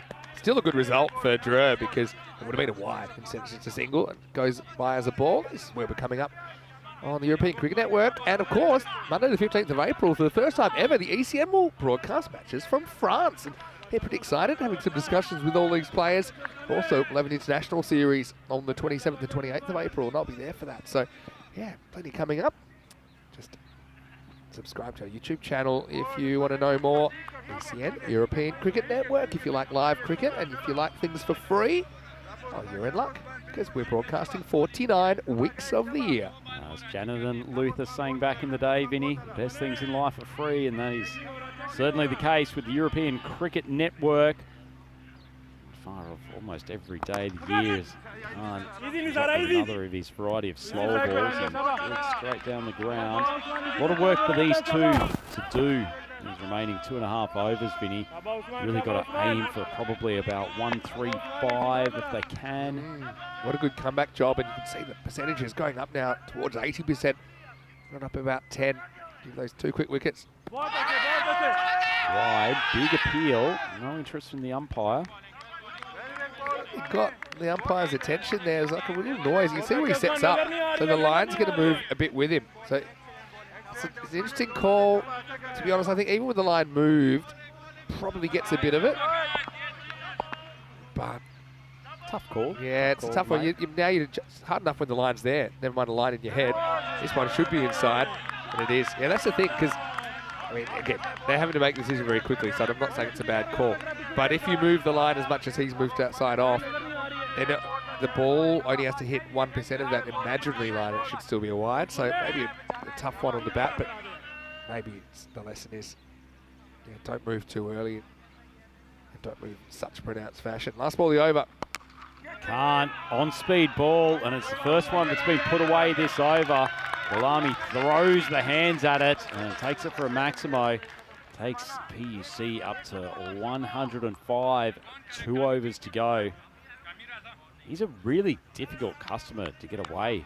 Usman Khan isn't even his on-speed balls almost feel like they die towards the keeper. Yeah, that's true. And even those medium pace at a push, that on-speed ball can hurry you up a little bit because you are kind of looking out for a steady diet of slower deliveries. Anyway, 105 for 5. That does bring up the 100 off the last ball. And we'll see what PUC can scramble to here. Computers say 129 at the moment. Cameron Amazai will come back to bowl the ninth. Speaking of people coming on, John Gray just dropping a message in the chat that he will hopefully be there with you for the ECS France event. Oh, yeah. 2 hours drive for him, but he's looking to get there to see the action in person, see these two teams hopefully. As ball skewers off the inside edge. Good fortune. It's the first one that Amazai's actually put into that half of the pitch. Oh, that's so rough. That's a perfect delivery. And it's just a terrible outcome for Amazai. He didn't really look block hole in this first over, did he? A lot of short stuff. I think that's one as a bowler, you've got to just actually mark that down as a mental win in your head. Yes, you've executed what you wanted. Didn't work out. Well, that's life. French cut. In the French derby. Short, wide, easy call. So a quick look at the field for Amazai. Got 3 fielders on the leg side, all of them on the boundary. So Husman's down here at long on. Sane out there at a more cow corner than mid-wicket. So got Monzaniaz, his big presence out there at square logged on the boundary. Short ball pulled in that direction. Probably just drop in front of Hussain, and he gets around well and keeps it to a single. Yeah, good fielding out there. Had to make sure he stayed the right side of the border, and he did. And one bounce to deal with. He probably didn't know exactly how much it was going to bounce. Maybe not a cracked bat down there. Maybe not quite yet. Surate gets one, shows it to the umpire. Right, let's see what the beast can do. Gulami. 10 balls left in this innings. Ball just punch straight. They'll just get the one. Curious, how did Gulami get the nickname, the Beast? It's certainly not his physical stats. Goes all the way back to 2020 when we were broadcasting some cricket from Sweden. He was playing for Seaside in the south of Sweden, the Skåne region. And yeah, just because of his big hitting. Hasn't quite been in nick this time. I think it's pretty obvious. But still, he's a dangerous customer. You have 2 here, but again, good patrolling of the boundary by Shazad Hussain. Field is pretty intelligently set for the line and the length that Amazai's bowling. Really does hit the deck hard, doesn't he? Speaking of French connections, we have a few French connections in the chat as well. Mentioned John might be coming down, but also Dave B in the chat. Also, Mesnelman does a lot of umpiring in France. Amazai short and wide again. Few extras being contributed to this score by some sometimes erratic draw bowling. Probably grabs a bit of the line on the way through. Amazai, we described him yesterday as a bit of a quiet achiever in the team. You know, with his bowling, with his batting, rarely lets the Drua faithful down. That one's been hit high on the bat. Hussain coming in. Good movement towards the ball and takes relatively simple catch in the end, but ultimately it was his good judgment and tracking of the delivery that meant that he got into position early. And fortunately for PEC, that is the end of Gulami. Didn't do too much damage, and they will need a boost in this coming over, won't they, Vinny? This total just feels like it's not quite enough to really trouble Drua. Yeah, feels like it, but you never know. We also seen the Drua team kind of implode on occasion, but Gulami is frustrated, I think, that he just hasn't been able to show his best. Find margins when you're batting, especially in this format. And so he'll have to go for 14. Does hit a 6 and a 4 in there. 114 for 6. Had a question from Sangia Vairam in the chat. Wondering how did PUC qualify because Drua were champions last year, getting the automatic nomination. Come back to that in a second, because right now we've got another opportunity, and Nisa will take it. So it'll be 2 and 2 for Amazai, and we won't get the chance to take his hat-trick because that's the end of his allotted 2 overs. It's going to be a golden duck for Abdullah Anwari, and with an over remaining, PUC 114 for 7. Yeah, it was a pretty good over, the 9th of the innings for Amazai. He hands over to his fast bowling compadre, like Abdul, to come on and bowl the 10th, but ball just hitting high on the bat against the bounce that Amazai gets. If you're trying to heave him down the ground, very hard to control. I guess that some of these PUC batters, they end up losing this game and end up in the final against Drew again. Got to just go and have a look tactically. There's been a lot of efforts to swing the ball down the ground onto mid-wicket, but the line that Drew is bowling, key has surely got to be get that back foot across, cut hard, and force them to bowl into areas that they're not ready for. Okay, 10th overtime. Dool goes wide of off stump, batter shoulders arms, but that's clearly inside the line. Yeah, kind of locks up Sarate. Yeah, so the question was, how did PUC qualify? And the answer is, well, Drew, automatic qualifiers for the ECL as last year's winners means that France get 2 spots, and PUC, although they didn't win last year, they were runners-up, so that's how they earned the 2nd spot for France. Still similar line, untouched fuller, it's just driven down. They kind of want to here. Oh, now they'll get it. Oh, I suppose it's bad luck in a way. Is it bad luck, or is it just an unnecessary throw coming in at that speed? I mean, yeah, probably. They're not pushing the second. Yeah, yeah, you're right. Yep. I mean, he actually takes a bit off the throat. Sometimes he can just be too good. I would say that's the opposite of good. Yeah, I'd say it's on the spectrum, but slightly on the non-good side. Anyway, Chow, can he be a hero? Definitely slam one into his own leg, and they'll get a single. Hey, that's something else here. Steve was asking about, teams don't seem to be running shorter time this year. Well, there has been a slight change in the regs. Now you get a minute for every wicket. It used to be just in the 6th wicket onwards. So, for example, in this innings, they've had 5 more minutes than normal. So I think the teams are still going at a similar speed, but they're just not flying as close to the sun with the clock. And that was just to close the old loophole, didn't we? For sometimes you'd be penalised for taking a wicket. So it's still just trying to find that balance, being sensible. We don't ever like penalising teams' runs, but it is also really important to run on time. This seems to work all right. I don't think we've had a time penalty in the whole ECL so far. Not even close. Swings across to outside off stump, trying to ramp that down to fine leg where there's no one on the boundary. And I also want to say well done to all the new batters, because they only have 60 seconds now, but it just shows you they are getting out there, they're hustling, not wasting any time, because it's a 5-run penalty that will be applied if they're not ready to receive the ball within 60 seconds of the last wicket falling, and they've all been very good with that as well. So well done to all the players. Just shows you what happens when the players buy into keeping the game moving. Test cricket, that it can be done. Test cricket, I would say a lot of domestic cricket played on the continent could learn a thing or two from enforcing those timing requirements. Abdul steams in that low full toss at his pace. It's so hard to get away, and particularly coming from his height as well, Vinny. I think sometimes we don't talk enough about the impact of trajectory and balls being hurled down from a great height by a bowler of this stature. It's been a great comeback, hasn't it? Yeah, I don't often bag Test cricket, but that is something that annoys me, that it's an issue, pace of the game, which has crept into the game last couple of decades. It hasn't really been sorted out. Anyway, last ball time, they'll run, and they'll get away with the run. So, very similar target to this morning. With that bye, it'll become 120 on the nose. So 1-2-1 for Drew to take the easy way into the final. There's probably nothing easy about this chase. PUC have runs on the board. They'll be defending, but Drew, they've come back very, very well. The first 5 overs went for 78. The second 5 only going for 42. They really shut down some of the hitters and were able to keep the brakes on in the second half of that 10 overs. Certainly true, Vinny. It's good observation from you. Felt like PUC were not right on top, but certainly had set themselves a platform in the first half of that innings. But Drew have executed very well in the back end and given themselves a chase, which provided one of their top 3 plays and innings of substance. You'd have to think that they'll be confident of chasing down. A few early wickets here. Abdul just rained himself. I reckon he's saving something for us. I'm telling you, he's put the shoe on Do Not Disturb at the moment. But, I mean, good to see PUC coming out there. We know that these two teams know each other very well.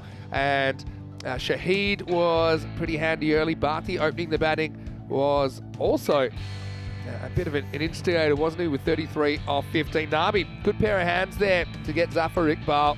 As it was a very interesting innings. I don't think you'd ever say PUC got well on top. I mean, maybe at the end of the power play they were on top with 49. after the magical third over. But just it found a way to keep losing wickets, and some fairly animated discussions in the dugout. I think Barty, remember his first over went for 14.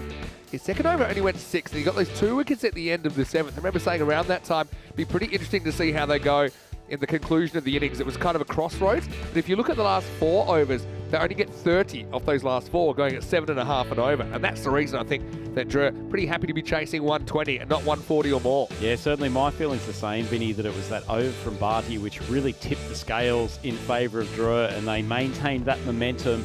And as they got into the sort of middle and lower stretches of the middle order of PUC, just felt like those bowlers who come in at the back end for them, Ahmed Zai and Usman Khan, and even Abdul coming in with a good 10th, really got control of the innings.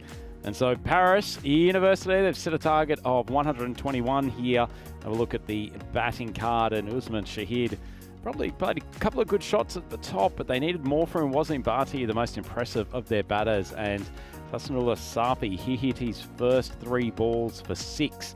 And they managed to just rein him in a touch, and he was ultimately bowled by Tavish Barty, who bowled an excellent over in the second half of that innings. Probably the other big wicket there, William Singh, the skipper, the left-handed dynamo. He was out there for a few overs. Could have given a real boost to that total, but as it is, they're only able to put 120 on the board. Still a competitive total, though. Yeah, look, it is. And it's only a handful less than par. It's just I feel with these two teams, their par is higher than your par, if you know what I'm saying. Not talking about your father either, but you know what I'm trying to say. These are two big hitting teams. And I've got to give props to Barty. Probably did go for a couple of boundaries in his first innings, and first over, I should say, but came back well. 2 for 17, his figures. Ahmed Zai ends up with 3 for 21. The other wickets went to Wahid Abdul and Usman Khan. But for me, yeah, Wahid Abdul was very, very reliable in that innings. And yeah, 1 for 19. Pretty good figures. We'll take a break then, Drew. The reigning European champions, 121, will send them through to the final.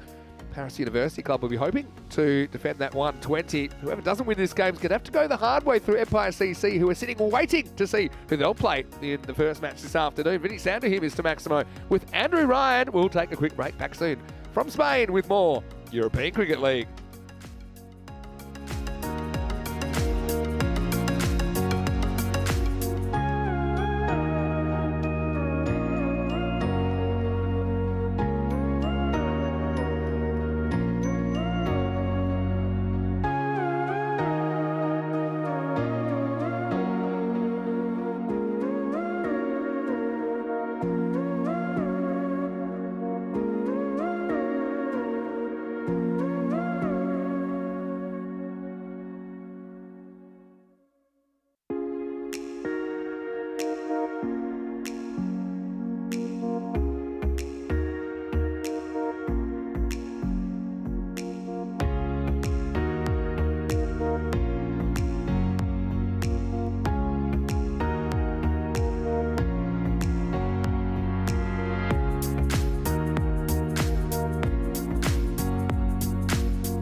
The European Cricket League is proudly brought to you by Dream 11, HCL Software, La Junta de Andalucía, Paramatch and Norcane.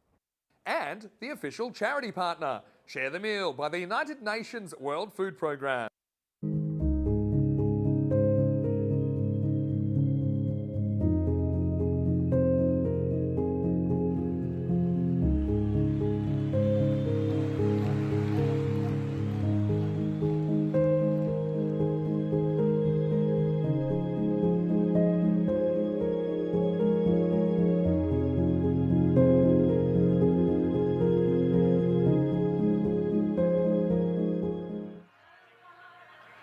Welcome back to the Cartama Oval. European cricket fans all around the globe, we are here for qualifier 1 of the big matchup of the French teams. Paris University Club has put on 120 for 7 in their 10-over innings, so target of 121 for Dreux to chase down. Certainly enough firepower in their batting lineup to work this total off with ease, but some early wickets and some pressure on the Dreux middle order. And Paris University will be right in this contest. So Kismatullah Sarate standing at the top of his mark. He's been consistent with the new ball for Paris. He charges in to get this innings underway. Short of a length ball, just held up in the pitch a little bit. And Tanzanians can't make contact. It's a dangerous game for Sarate. He hasn't got any protection out there at deep square. Be honest, if Niaz or his opening partner Nabi get a hold of one, send in that direction too, it's not likely to stay within the bounds of this Cartama Oval. Certainly two of the biggest hitters on the continent, taking their place at the top of the order for Dreux.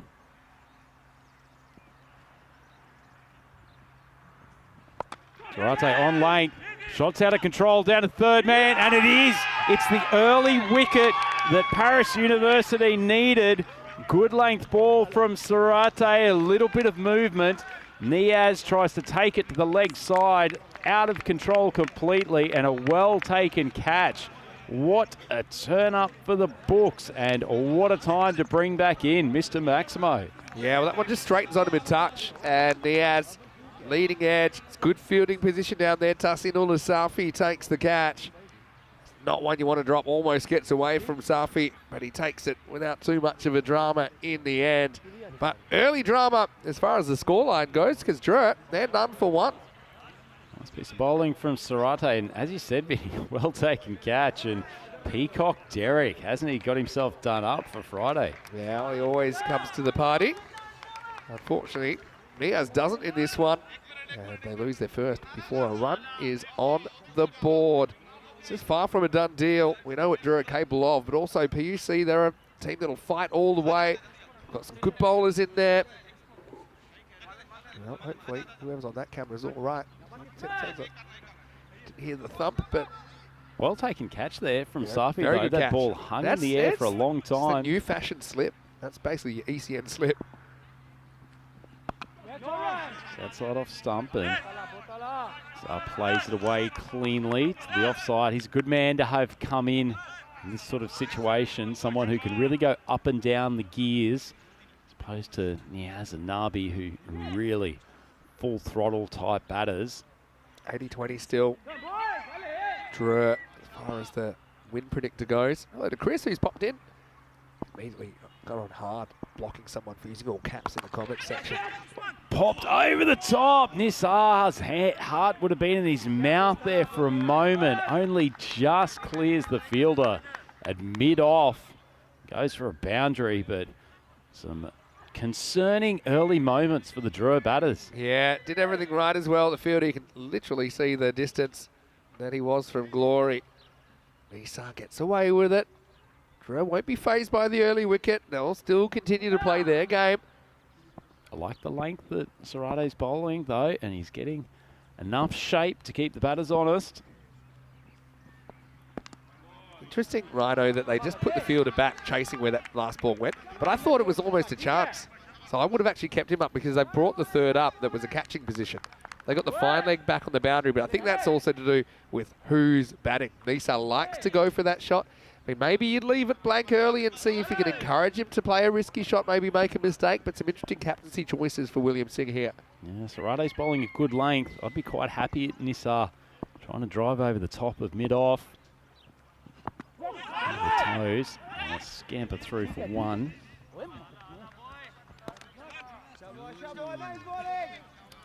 Nabi faces up for the first time. Bit of wind around here today, making life difficult for players and camera persons alike. Good to see Nabi on strike. Be interesting to see how he goes today, Maximo. Hasn't been his most prolific tournament to date. Stayed true to himself. They got the long off back, they got the deep third back, and they've got Sarate steaming in, wanting the other opener in the book. Trips down the leg side. Called wide. That's the thing. You can spend 12 months planning on defending a European championship, but have a bad day here, have a bad couple of games, and it's all over. I don't think Drew getting too much of a negative mindset. I think they just continue to play their brand of cricket and let the tea leaves fall wherever they fall, but yes, got to be a few little emotions creeping in today. Last ball, the overtake too. That's right, they go short. Nabi smokes him for a maximum. Not even sure where that one's gone, Vinny. It's travelled off the Nabi bat with some pace. Well, we got no idea where this has ended up. It's got over the trees, and that's really all I can tell you. Did I see it go over the trees? No, because it went too quickly, but I know it's not with us anymore. End of the over, and it's 13 for 1. 51 matches since the Golden Ball. Oh, it'd be a pretty entertaining one if we could get it in this one with so much on the line, Rhino. Well, Vinny, taking the old proverb out of context, if a grizzly drops into the forest and no one hears or sees it, does it really drop at all? I get what you're saying, but I feel like there is somebody over there and they would have heard it thumping into the yard. Might have been a few EasyJet pilots getting concerned with an unidentified flying white object going through the air. It's travelled some distance. He hit one over that property the other day. That was the biggest hit of the tournament so far. Kapoor has had a good tournament with the ball. Oh, big swing, beautiful shot. Nisar, he's not quite the biffer that Niazam Nabi is, but he is a beautiful timer of the cricket ball, and he's got shots all around the ground. Lovely strike from Maximo. Yeah, brilliant shot. Just plays it on instinct here. I think the first 3 overs so important. There's that extra kind of insurance policy, I suppose. The fact you've only got 2 outfielders in place. Interesting, they've got the fine leg up in the circle for Nisar. A big swing over the leg side again. Well, there's empty paddock out there between deep square and long on, and Nisar is feasting on a couple of balls right in his hitting zone. Yeah, good shot, good confidence shot as well from Nisar. I think it's so hard to defend these boundaries. They've got a deep point for Nisar, interesting one. Deep cover point, long off. Nisar saying, yeah, across the line. Certainly not where Kapoor's bowling at the moment. Oh, and drifts onto middle stump as well. Just too easy. Just not thinking through his bowling or not executing at the moment anyway. And Nisar reeling off 3 consecutive boundaries. A couple of Maximos followed by a very easy 4. No signs of nerves at the moment. Required rate still 11. Look, I don't think you can hold them to a score less than this, but you can bowl them out for a score less than this. Drew, that's the thing. And then Mark Whitlock, the flying bus, is asking what direction is Championship Week going to be bowled from. It's this direction you see today. A little bit fuller on the stumps, and Nisar, after the early fireworks in this over, just tucks it for a single. It's interesting that the Hornchurch viewing contingent certainly seems to be heightened when Drew are on the park. Of course, Drew pipping him in the final last year. Nabi time back on strike. Deep point, long off, still the 2 outfielders. Oh, has him cracked. Oh, how often is this going to happen to Nabi in this tournament? Smoking his first ball for 6 and then playing a shot that gets him dismissed. Mistimed it, taken well at cover. But his struggles in ECL 2024 continue. big wicket for Paris. Drew now 28 for 2. And look, you really can't criticise his approach here, but if he'd known this was a wide, he's leaving it alone. You see, it's right off the end of the bat. William Singh catches it clean as a whistle. It's a big moment in the game. I mean, I don't even think he's that out of form. He's just had a couple of bad outcomes, and even that shot, if he misses it completely, it's so wide that he can't get the middle of the bat near it. So you can see he was heartbroken to have to go once again. One boundary and gone. And Drew, 28 for 2, have lost both openers. Well, he's generally box office Nabi, but might be a few fans asking for some refunds. He hasn't been able to deliver so far in ECL 2024. He'll get another opportunity. Rafa comes out at 4. He's also been a bit out of nick. Big swing. There's an appeal. It's a feathered outside edge and 2 wickets in 2 balls. And after what been a pretty ordinary over up to that point, suddenly Kapoor has taken 2 in 2 and Drew 28 for 3. Wow. Rafa does like to go this kind of tape ball style, get outside the off stump with his feet, get back in the crease. But again, this is miles outside the tram line. Just look how wide this ball is to get a little bit of an edge. Wasim Bhatti accepts it gleefully. And Drew now have to have a little bit of an alarm bell ringing, even though Nisa's still there and looking good. They've lost 3. And Kapoor on a hat-trick at the end of his first over. After 2, Drew 28 for 3. Yeah, big finish to the over from Kapoor. He finishes with figures of 2 for 15. But it's not Rafa, pardon me. That's Shazad Hussain who's out. First ball. So Rafa's still available. But Hussain does also like to get across and clip away. That's kind of his technique.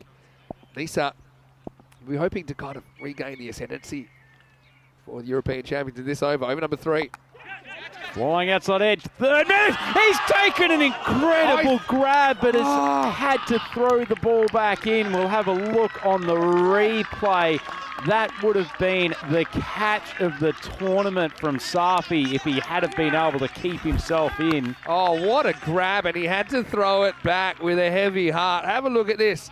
Takes it, bang, and then he just has to throw it away. Oh, yeah, he gets it off. It's a brilliant bit of fielding, no matter how you slice and dice it. But, oh, imagine that sticks and you've got Nisar as well. High drama here. Oh, incredible fielding. Magical work from Safi. What a cracking young cricketer he is. Oh, that's so close. Ahmedzai not even wanting a sighter. He goes looking for mid-wicket first ball. They pushed him up a bit. He's generally known for his kind of late innings exploits, Cameron Ahmedzai, but he's been hitting it better than some of his surrounding teammates. Still can't get over that kind of scrambled left arm stretch catch from Tahsinul Safi. He's some talent, you know. Oh, it's taken out the off stump. Well, if the last ball was the one that just snuck over the top, Sarate got the radar right on the money there, and Ahmedzai goes for none off 2. And all of a sudden, the defending champions, Drew, are in the doldrums, 29 for 4. Yeah, it's just a bit of an ugly-looking heave across the line from Cameron Ahmedzai. So that's 3 ducks out of the 4 wickets so far, 29 for 4. They didn't get Nisa earlier in the over, but they do get Cameron Ahmedzai. Just a little bit of seam back. You can see they're not trying to play straight. Sarate has a brace. And Drew, the defending European champions, being tested sternly here in qualifier 1, 29 for 4. Mentioned earlier in the coverage, most of these Drew batters really only know one way, and that is full throttle.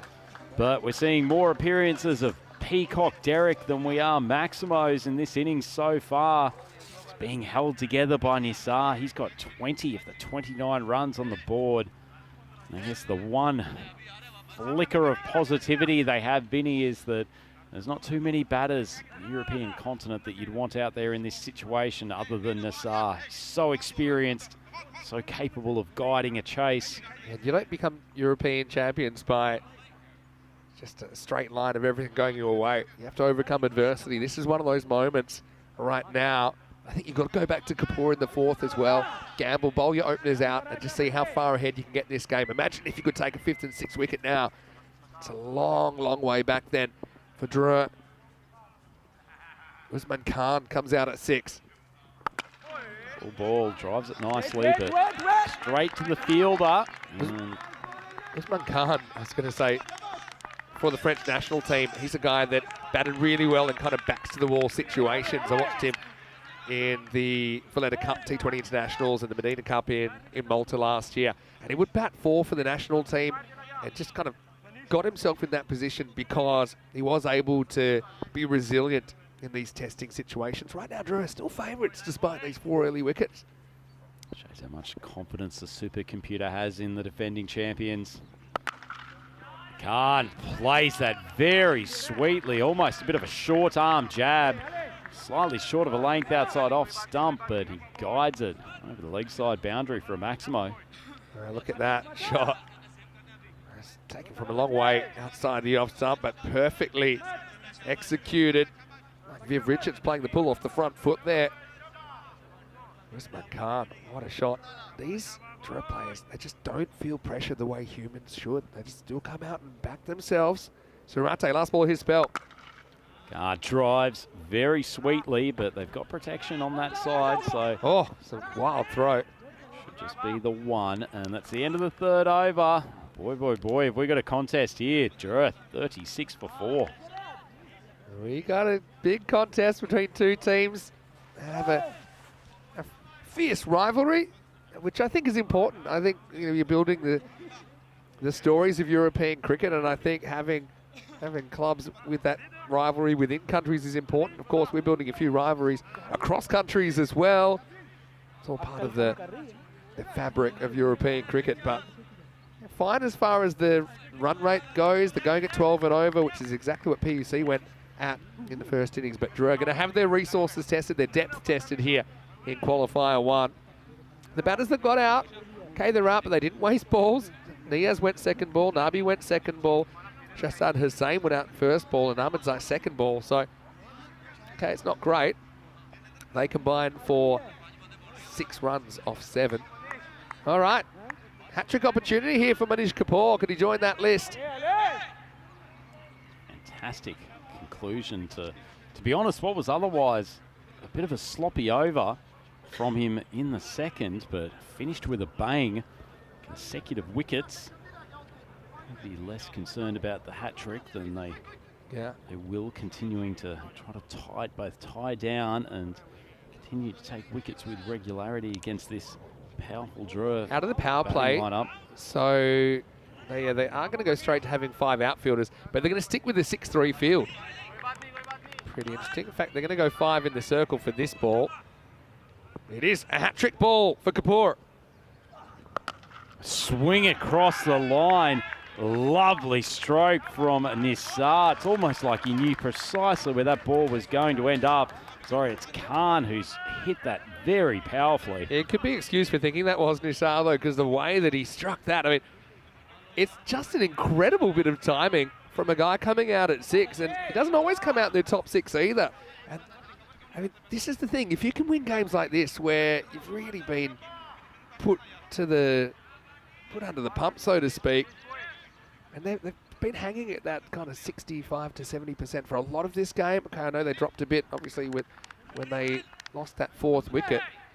But there's just an assuredness about Usman Khan and really every batter coming out confidently, feeling that if we all stay true to our game, we're making this 121. Ball short and wide outside off stump. He's a very underrated part of this lineup, Usman Khan, isn't he? There's so much publicity that goes to Nabi in particular, but Niaz, huge respect for Nisar with all the runs that he's scored. But Usman Khan with the ball in particular, but he's a very good fielder as well, and showing that he's a very handy batsman. I couldn't believe he got dropped for the ECC last year after he had an incredible summer for the national team. But anyway, he couldn't control that, and he's back there doing his thing. This is one thing I think they probably could do better. Spot wides and leave him alone. You look at how Nabi got out. You look at how Shahzad Hussain got out. Balls that, you know, they would have to have bowled at them. And now it's a great bit of keeping from Bharti down the leg side. He's acrobatic. Wazim Bati. Been an up and down spell, I think is the way to refer to it, from Kapoor. Plenty of wides. But in baseball terms, you know, played a fair bit of baseball as well. You know, as a batter, not swinging at those bad pitches, you force the pitcher to pitch to you. And I think that's something they could have done better in the early stages, but it is instinctive. Drives. Great control, bit of late movement from Kapoor. Hello to Julian Dawson. Good to see you back. And he's saying, popped out for a walk, came back, a load of wickets had fallen. Reminds me of the old days when I used to watch the test on Channel 9 back in Australia. Pop out for a bit, come back and he missed a bit.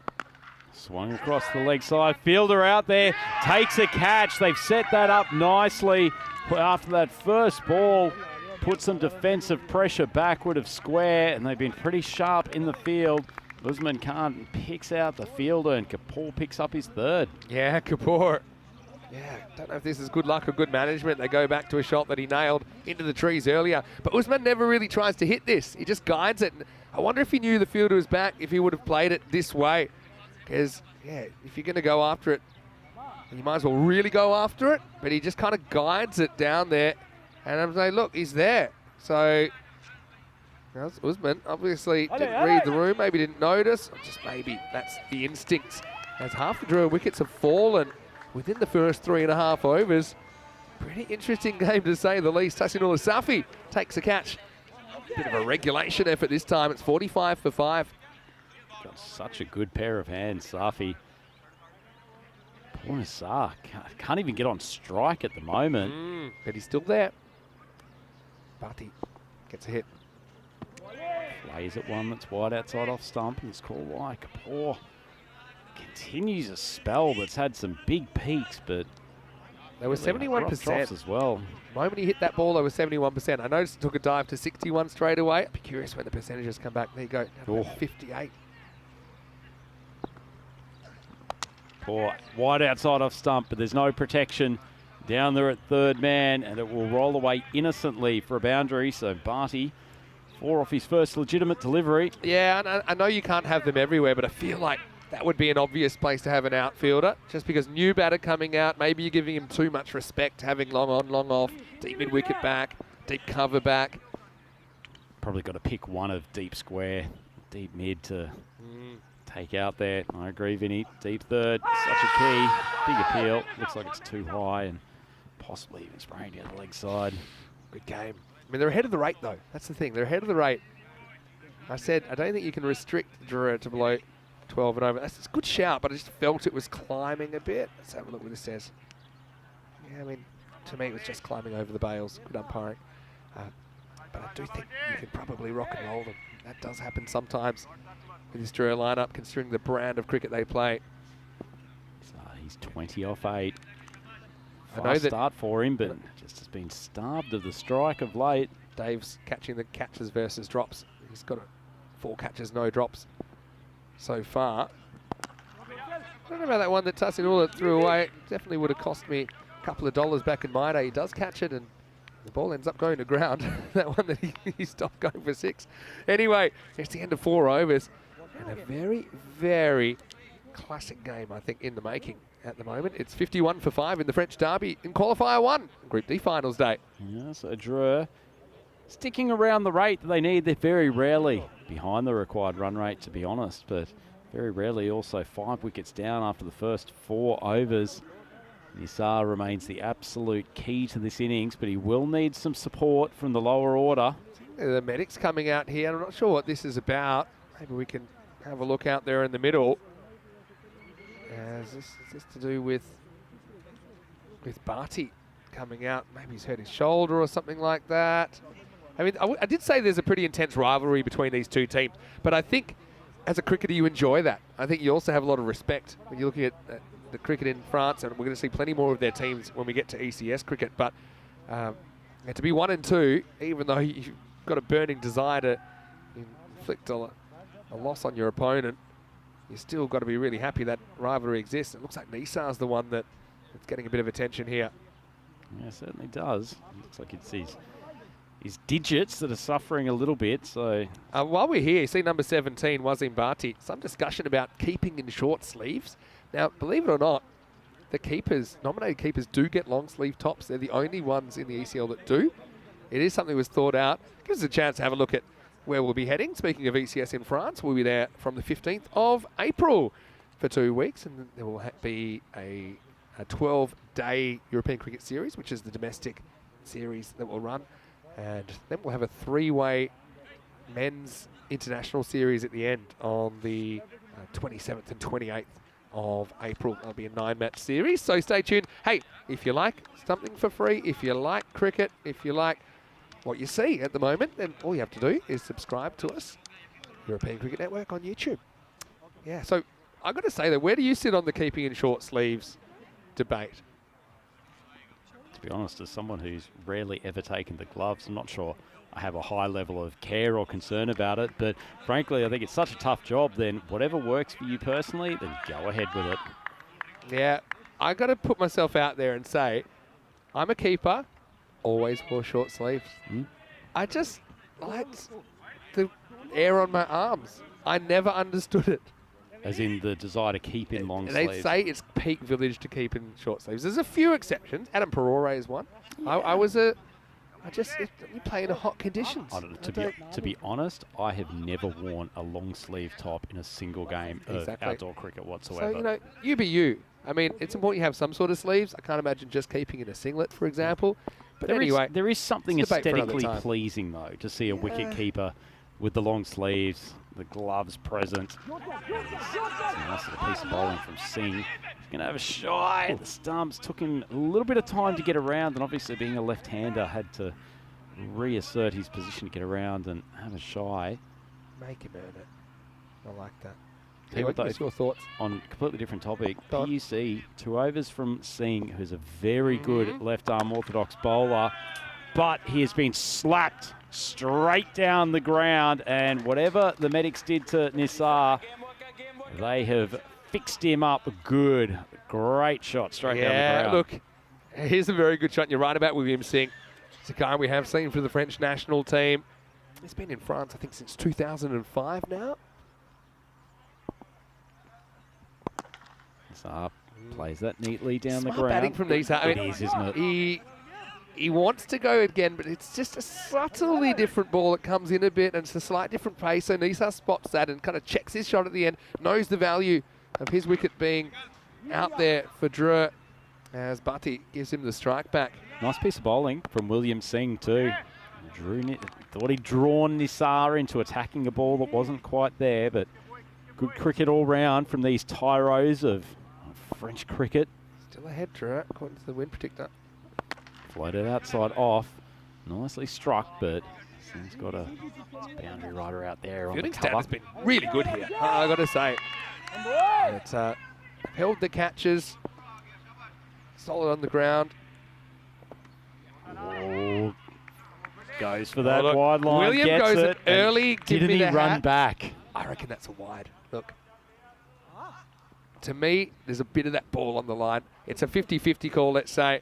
William quickly gets the attention of the umpire and says, hey, I'll have that hat, thanks. 61 for 5. Want to welcome you into the commentary box once again. Vinny Sandhu, Mr. Maximo, Andrew Ryan with me. And I had a few questions. What about if we did an ECN event in the UK? And I know it's something we've looked into. I think we're still looking into it. These days, unfortunately, Brexit has made that a little bit more complicated because getting staff, getting equipment outside the Schengen area can cause a few complications. But I think it would be very well received if we were able to get over there. Absolutely, no doubt. A place with some of the world's most magnificent cricket grounds, both at village and county level. So no shortage of facilities to play at and no shortage of top quality cricketers. And I think some who are probably a little bit sceptical of the T10 format to begin with, but actually more and more folks around the UK scene are familiar with it. They've seen the ECC, they've seen what's happened in the ECL. Yeah, and it's hard to imagine this now. But back in 2020, when actually we had some series, I think 3 series in England that were scheduled, but due to a mixture of Brexit-related issues and pandemic-related issues, they had to be moved elsewhere. Well, we had maybe not that many teams interested to take part. I don't think that'll be the case anymore. Indeed. Well, this is Benares, B-A-N-A-R-A-S. And can't stop thinking about that actually every time. This game is almost a coin toss now. I feel like if you get Nissan now, PUC, it's their game to lose with 6 wickets down. Yeah, but I just imagine you had a Tunbridge Wells. Okay, we saw them before in the ECL. Then you throw in Hornchurch, you throw in Wimbledon. They've all said we'd be super keen to do that. Swardston qualified for an ECL, never got the opportunity to play. So probably you need one more team to make a five-team, 1 week series. There'd be plenty. If you wanted to get Forfarshire down, I'm sure they'd be very, very keen. But I'm sure there's other clubs like San Diego Town, for example, who came second in the T20 last year and were 1 spot away from qualifying. I'm sure all their supporters will get round it as well. Not to mention the boys from for their club sides who have played in the England team for the ECC the last couple of years. Of course. Nisa tries to take that one behind square. First time PUC have been ahead in the percentages. They've just crept ahead. Still nothing out of control. But it coincides with Drew falling behind in the rate for the first time, so going below the red line. Nice variety in the PUC bowling attack, isn't there, Vinny? I mean, Benares, not the sort of bowler that you see too often. Left arm slinger. Some variability. I mean, a few of those come through at good pace. That one just really dying on the wicket keeper, but Nisa can't cut it properly. Barty's solid as a rock back there with the keeping. Wazim Barty I'm talking about. Of course, Tabish out there batting at the non-strikers end at the moment. Last ball, the over. Benares only gone for 2 in this over. And he's still got an over up his sleeve. Last ball, the 6th. Tries to once again go for fine leg. Called wide. Well, 1 stump over, and I think that's good afternoon and good night for Nisa. But Benares will have to re-bowl it. Nick Salonen in the chat asking, was I short sleeves and a floppy? No, I was never a floppy exponent when I was keeping. That was a bridge too far for me. Cap? Cap. Trish, baggy cap. Solid. Helmet in the late stage of my career when that became the thing. Nice little off-speed ball from Benares. That's an excellent over from the left arm slinger. He only goes for 4, and all of a sudden, Drew are facing an uphill battle. 56 required off the last 24. Well, that's the over that puts them ahead. Now, whether they stay ahead or not, we're not sure. I mean, I have a little peek at the bowling options. Now, I haven't used a 5th bowler yet, so that's one thing. But they do have 1 left from William Singh, 1 left from Benares. And this is where you probably do go back to, you don't go back straight away to William Singh, even though he bowled well. And that's all about keeping your options open down the stretch. So you don't want to go the same 2 bowlers again in 7 and 8, because then you're forced to bowl a 5th and a 6th bowler. So they are going to go for Tasinullah Safi in over number 7. And he's for a 5th bowler. I mean, he's a recognised bowler. He's having a very good game and a very good series as well. Remember as well, a moment of truth for Drew. I said this earlier. Now, there is a bit of rain forecast for tonight. Now, hopefully it doesn't affect the final. But if the final was a washout, whoever wins this game goes through to Championship Week. They assume the top ranking. You might say, well, why is that? Drew are on top after the group stage. Yeah, but this game essentially is almost bigger than anything that's happened so far to this point. Anyway, here's over 7. Safi drops on a leg. It's almost pulled to the man at mid-wicket. Galami, safe pair of hands. Really good communication from the 2 batters. They actually look at each other, and that's why they don't end up at one end there, I think. Nisa made a quick decision to say, no, that's picked up cleanly. We're not running on it. Galami's a good fielder. Almost 15 and over required. Cuts, but ball just once again dying wide outside of off stump. Safi's not a particularly tall man. Throw comes in. Nisa just daydreaming there for a moment, and that had been a direct hit. Sense it would have been very tight. Ooh. Probably just in, but not by much. Oh well, this is where the rubber hits the road, Rhino. Drew have just lost a bit of pace. A bit like PUC lost pace in their last 4 overs. It just happened early for Drew. Have they got a kick? Safi spearing the ball in wide of off stump, but he can only just drive it straight down, and nice bit of fake fielding from Sarate. A few nerves for Shahid, who is coming in behind him with some helpful backup. So 3 balls down in this over. Every ball that's just a single or a dot really makes this harder and harder for Drew. No one's having a shocker with the ball. That's it. That's it. Everyone's holding their own for PUC at the moment.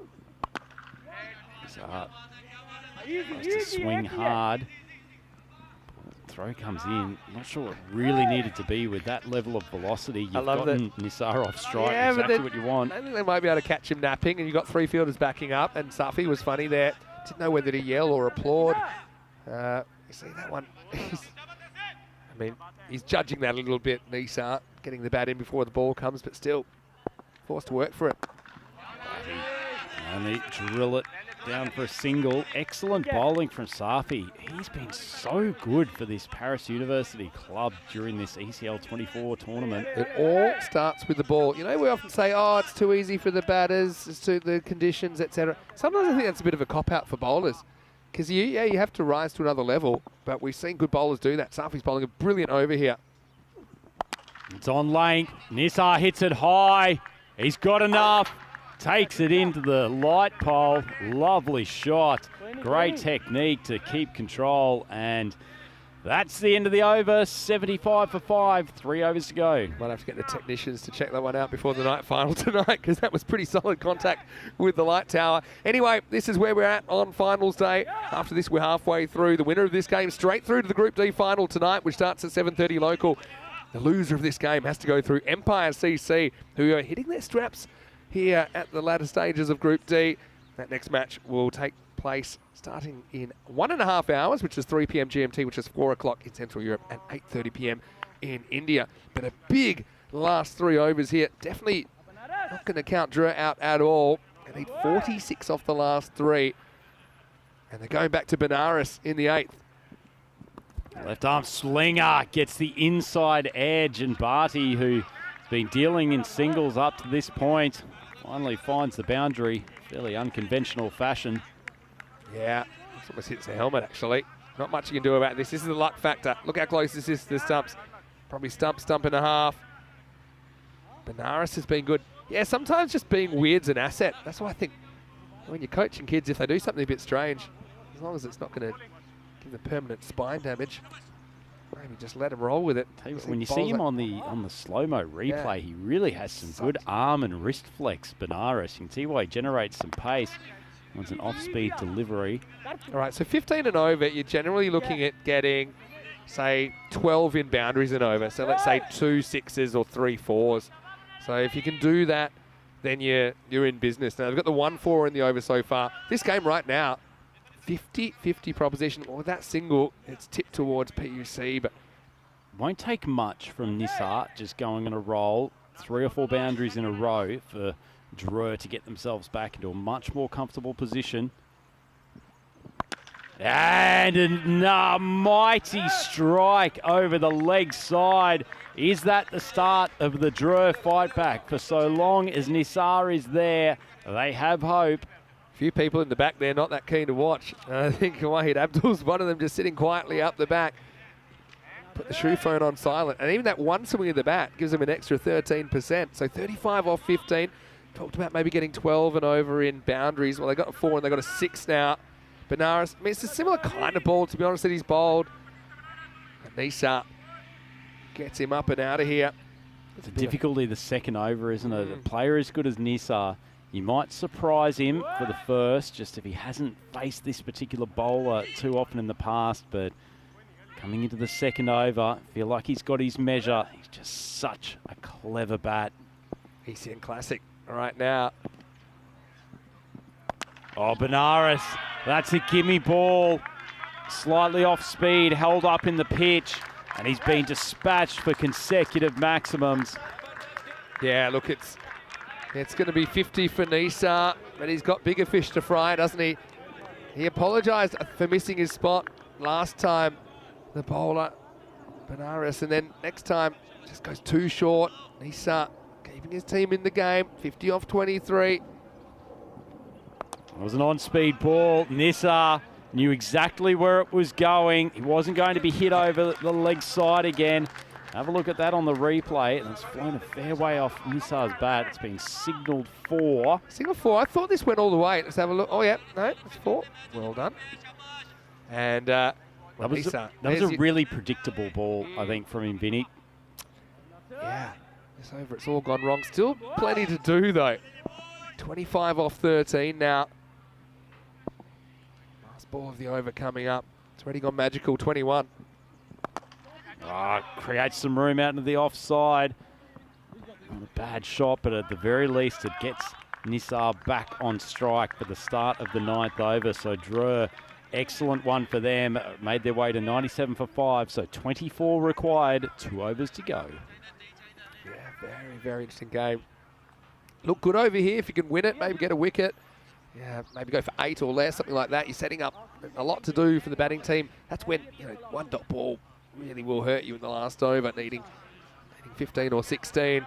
Looking at the comment section, Okhtar Gulami, nice to see you tuning in. He's watching from Sweden. He's saying close finish expected. And right now, but people like Andrew Batchelor saying, where's a PUC win? Will ramp up the atmosphere for the final tonight. Assuming Empire defeated, I don't think that you can assume Empire are going to go quietly at all, though. Absolutely not. They've got a lot of belief. Big question for the skipper here, whether to bowl himself or Safi. He's turned back to his paceman for the 9th. Safi was hot, so he's going to keep him going. Good full ball. Execution of skills. Tapish Bhati, that is, at the other end. Now he's going to face. He's 14 off 10 with 2 boundaries. Both 4s. Biggest over of the game so far. Biggest over of the group so far. Such a different experience if you win this game or if you don't. Love to keep Bhati on strike for a couple of deliveries. Yeah, but if you win this game, the final's washed out. You're through. Oh, big swing down the ground. He's made great contact. It's only just missed our commentary box. That's the best shot that Bhati has hit all innings.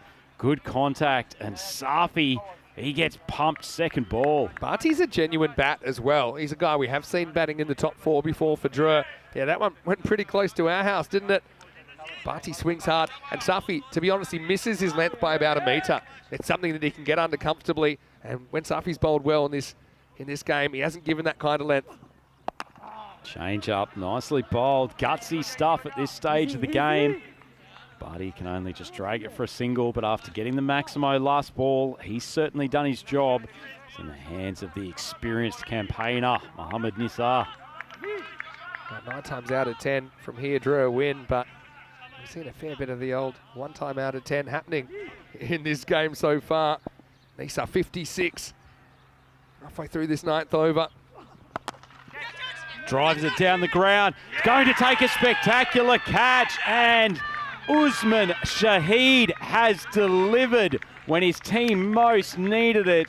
Safi drew the mistimed shot from Nisar. It was an all-or-nothing strike, and Shahid has made good ground, dived forward, and taken an excellent catch. Drew, just when you thought they were on a winning run, the tables might have turned again. Yeah, well, it's a very good catch. I'll tell you that much from Shahid. Had to come in, meet it at pace. There's no option to just swallow a 1 here. You've got to go after Nisar. And again, see the way he protects the ball there. We had a bit of an instant earlier, didn't we? But that's I think, rewarding that the not grounding the ball rewards players that are able to do it cleanly. And Nisar certainly gets his team in good shape, but doesn't get them all the way across the line as he's dismissed for 56. It's 105 for 6. And now Ahmad Zahir's going to come out to bat at number 8. 16 off 8 required. And of course, Zahir will be facing up. Vinny, this match has had a few twists and turns. For so long as Nisar was there, you thought the Drew were home. Bhati's the senior Yep, batter now, but he's at the other end. Safi, 2 to go. Love to nail that Yorker now. Goes for the Yorker, over pitches it. Have a quick check of. Yeah, I think this is okay. I think it's borderline. I'll tell you that much. Let's have a look at it here. First time. Oh, I think it's a no. It's waist high. I know he's slightly bent, but it's. Yeah, to me, they might. I think if there's doubt, they're normally called. Biggest call of the game so far, and it will be called a no ball. I think it had to be. I think the benefit always goes to the batters on that. It's a a run and an extra delivery.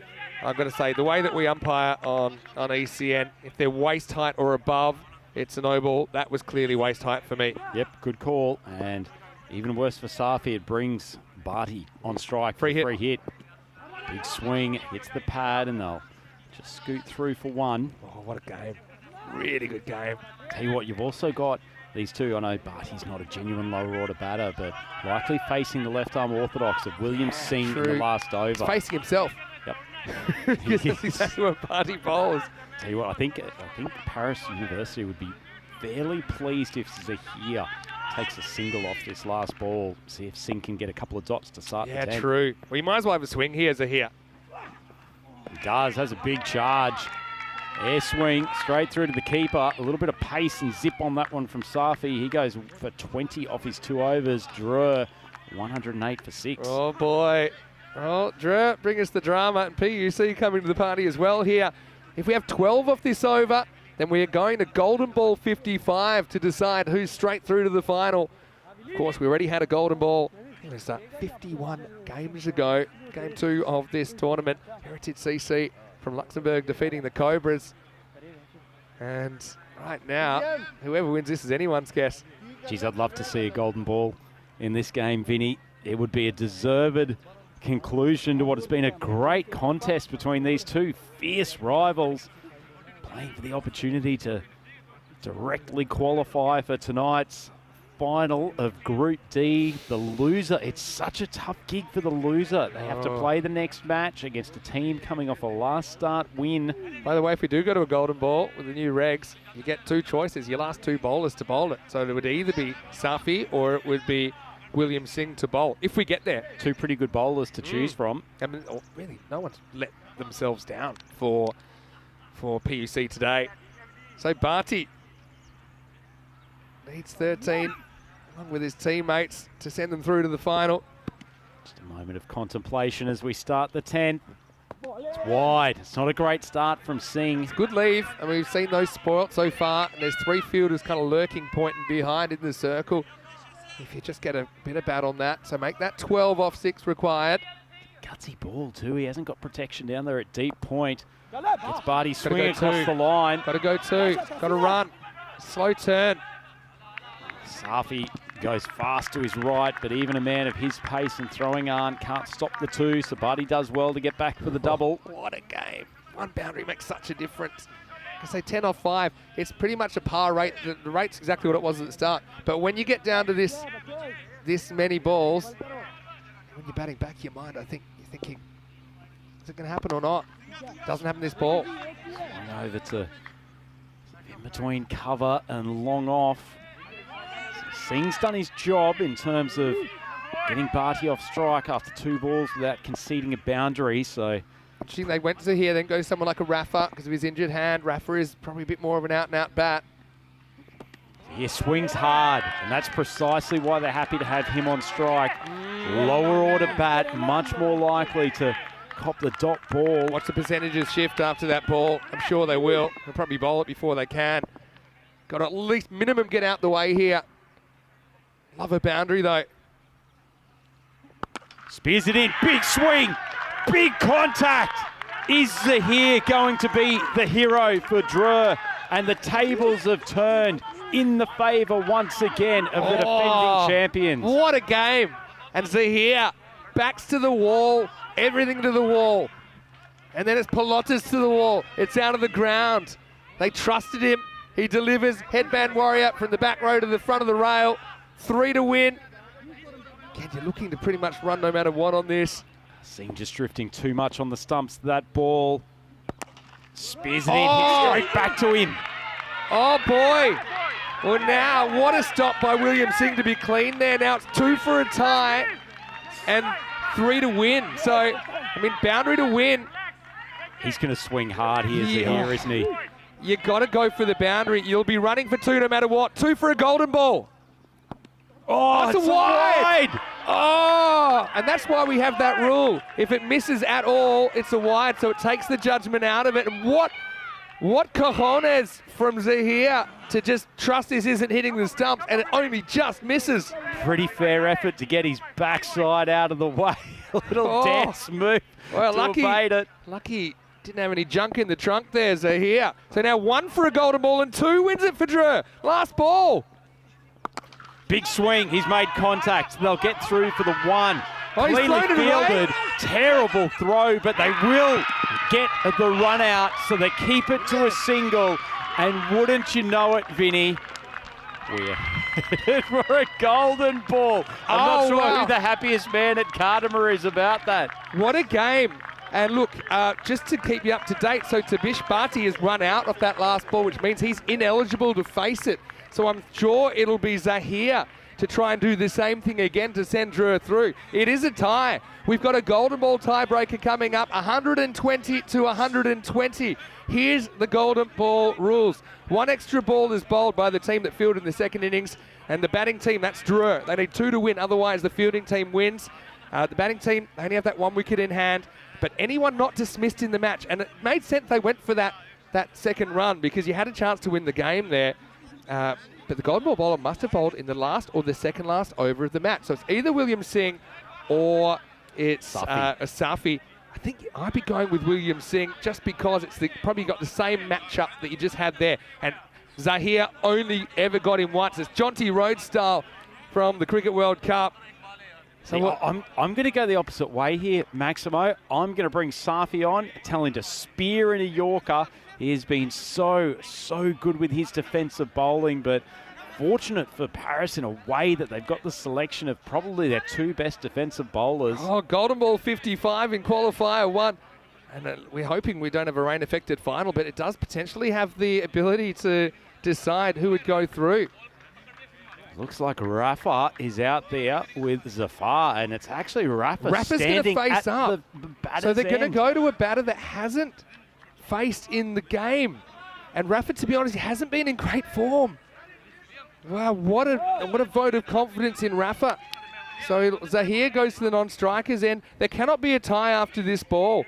Drew need 2 off this ball to go straight through to the final. And it looks like it will be William Singh, the captain, taking it upon himself to deliver the golden ball. Huge, and this is what makes ASEAN cricket so special as well. It's going to be a golden ball to decide. Qualifier 1. 20 overs of cricket couldn't separate them. And now Rafa has a chance to win the game for Drew, but so does the Paris University captain, William Singh. Here's the golden ball. Big swing, strikes it down the ground. It's dropped at long off, but if there's a clean throw, it's an underarm. Singh goes to the keeper. They take the stumps, and Drew are defeated. The golden ball is won by Paris University Club. What a phenomenal finish to qualifier 1. What a finish. I mean, Rafa, got to say it, he ball watches a bit. He ball watches a bit, and I can understand why in one sense, but he's slow to get off and never really then has a chance to get back for 2, and then he holds his crease a little bit at the bowler's end to force them to go back to the keeper's end eventually. But Shahid, from 0 to hero in the space of about 5.5 seconds, he drops the catch, but is able to instigate the run out, and Rafa's still slow to get up. I'll tell you what, full credit to William Singh there. He would have had his heart in his mouth for a moment thinking that ball was struck for a Maximo. And then it was an underarm throw that came in from the outfield. And he had the wherewithal to pursue it with gusto and then fire it back to the keeper, who did a great job to take it up high, take the stumps off. Vinny, what a golden ball. What a game. And look, well done to Rafa for making such solid contact there. I mean, that was the first thing. He hit the ball and he hit the ball hard. It was a bit of a laser beam down to Shahid there at long off. He spilt it, and then I wouldn't say it was the smartest throw. I would have gone straight to the keeper's end, to be honest. But he just kind of got it off as quick as he could. I mean, Zahir went straight away. He knew the situation. He said, look, whether he catches it or whether he doesn't, we're going to run this 100%. Rafa just kind of slow to get going, could never get back, and PUC, well, they get this one over Drew, and they're pretty proud about it as well. What a game, but there's still a bit to be written on Group D Finals Day. So we can tell you exactly now how the second half of the day is looking, because Empire CC, of course, they will play Dreux in qualifier 2. That's coming up in about an hour and 10 minutes time. Toss to come pretty shortly. And Paris University Club, the first team through to the Group D final. So Dreux, if they're going to go back to Championship Week, they're going to have to do it the hard way. They have to be perfect this afternoon. They've done it before. I'm sure they're prepared to do it again. But how would you be if you were Empire Cricket Club, sitting and watching those two slug it out in qualifier 1?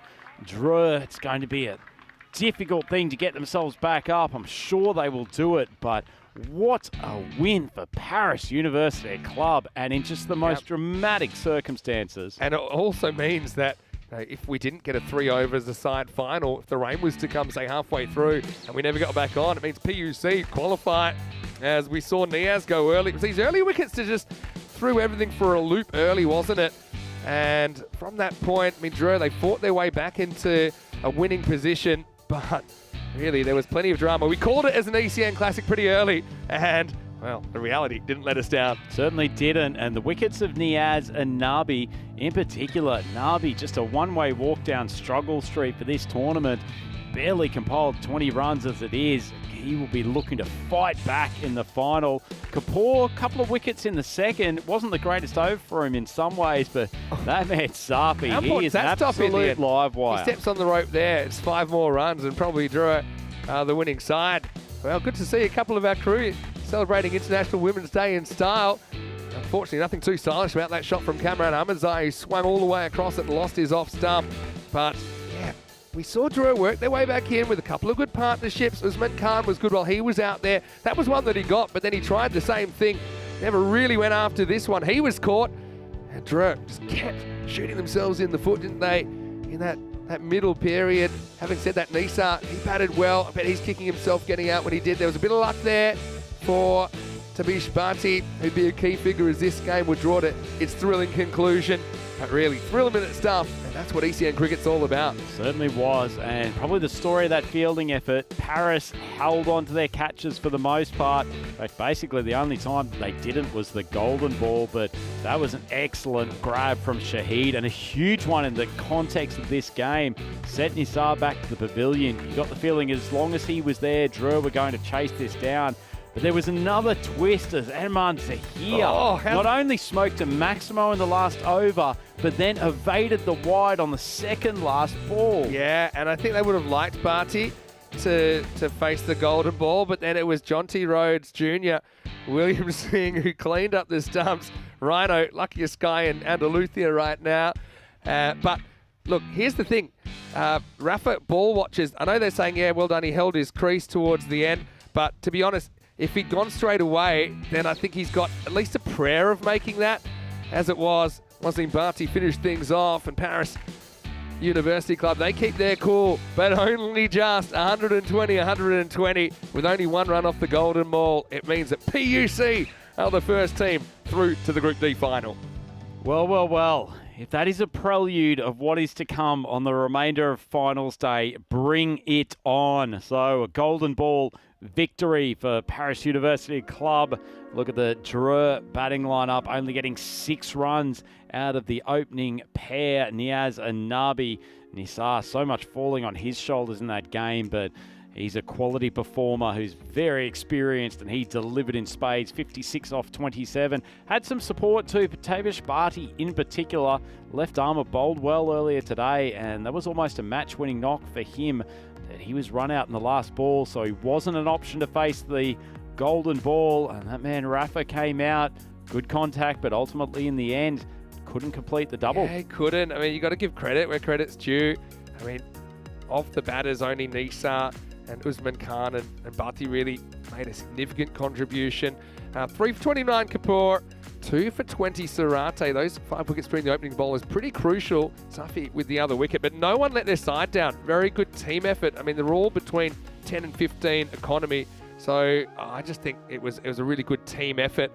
Look, it's an interesting one. I hate to shine a light on Corey, but he did say yesterday he thought Dreux might get knocked out. They're going to have to do it the hard way to finish this group. And now I was going to say the good news is, just checking the radar, I know it's only a prediction, but the weather gods seem to be looking after us, and looks like the the prediction of rain is a little bit back because you'd hate to see that come into the decider tonight. Now, having said that, there's no guarantees that it'll be an all-French decider because Empire CC have hit their straps at the right time.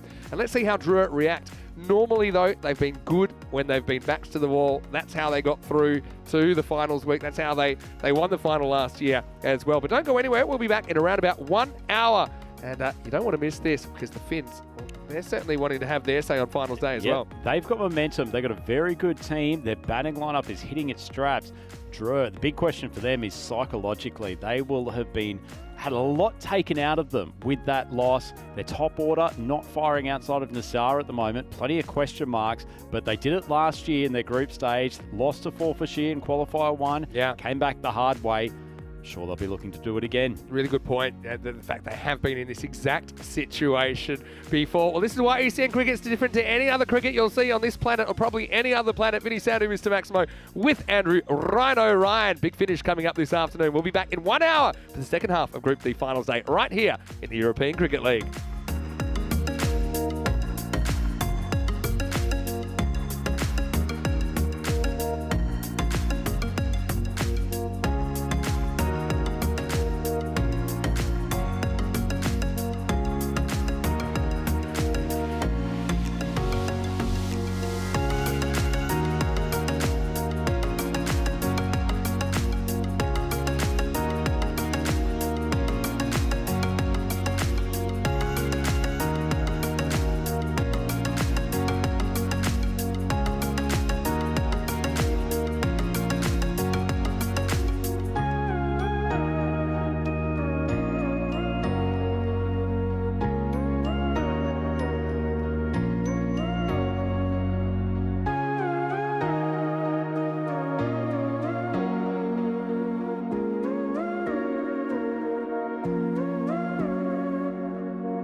European Cricket League is proudly brought to you by Dream 11, HCL Software, La Junta de Andalucía, Paramatch and Norcane.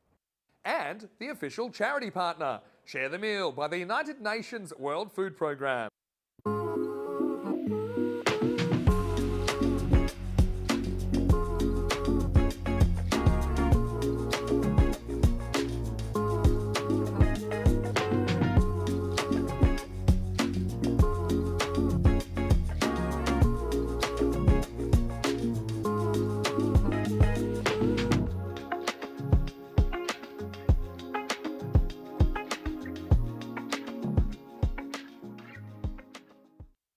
Welcome back to Andalucía and specifically the Cartama Oval, the home of European cricket, and what a Group D finals day we've seen so far. We're going to see qualifier 2 now, and this is for the right to meet PUC, Paris University Club, in the final. It's Drew, the defending European champions. Their tournament is on the line here, taking on Empire CC of Finland. Let's see what happens at the coin toss. Ian Ramage has the giant coin, and he's also got the 2 captains.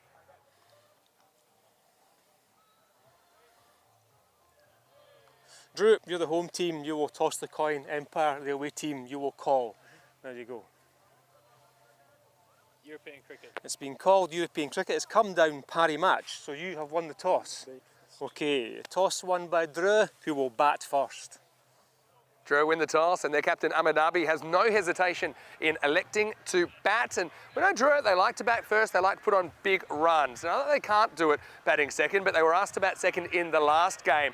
And they were able to tie the game, but couldn't quite win it. Golden ball, 55, one for the ages, as Drew only managed 1 run on the golden ball. That meant that PUC successfully defended their 120, and they are the first team through to the final. It's no gimme that Drew will get over Empire CC, who seem to be hitting their straps at the right time. Jordan O'Brien, interesting that he's just moved himself down a slot or 2 in the order. I wonder if that will be the case today. I think it probably also depends on how many they're chasing in this one. But the Finns, they're a team with a lot of heart. 2 teams, I think, that are going to bring a lot to the table in qualifier 2. And of course, only one will survive this game to continue their ECL campaign. Andrew Ryan, well, he was very, very excited about that golden ball. He wasn't the only one. Could we go back-to-back golden balls, Rhino? I guess we're about to find out, because qualifier 2 not far away from having the first ball bowled. And Drew winning the toss and electing to bat.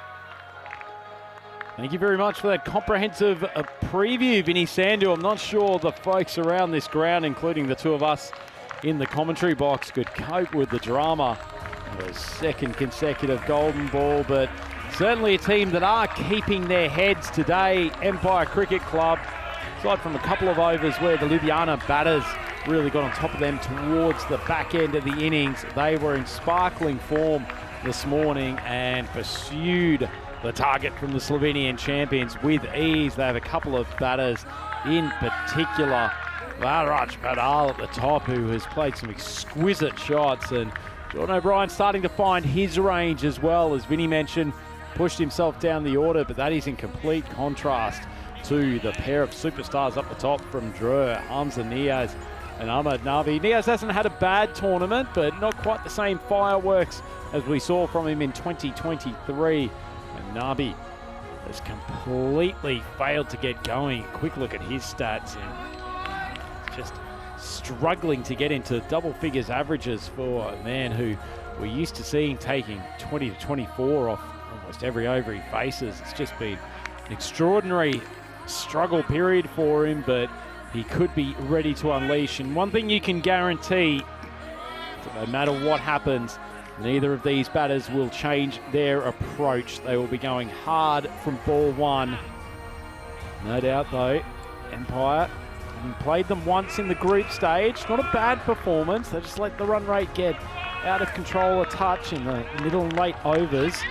Just a step too far for them to chase, but didn't look outclassed by any stretch. And honestly, I actually quite like the matchup they have in these first couple of overs. Empire, Cher is going to move the ball away from 2 openers, and Raz Mohammed bowling some excellent Yorkers. So let's go, qualifier 2. Cher starts a wide of off stump. He has shoulders, arms. Positive for the Finns there. Cher getting quite a bit of sideways movement.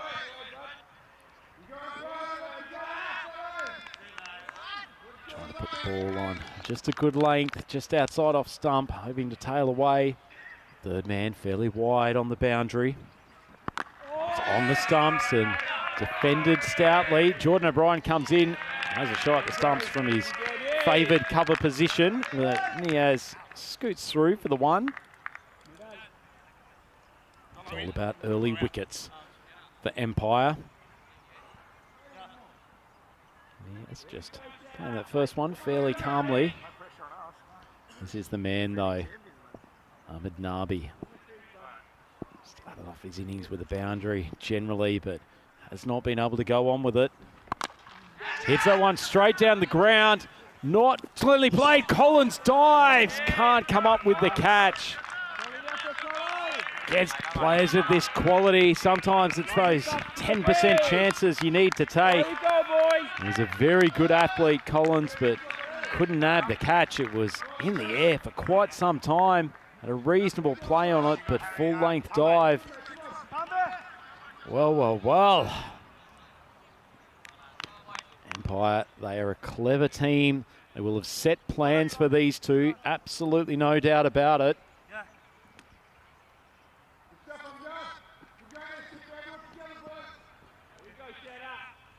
Bit of chat coming from the fielders.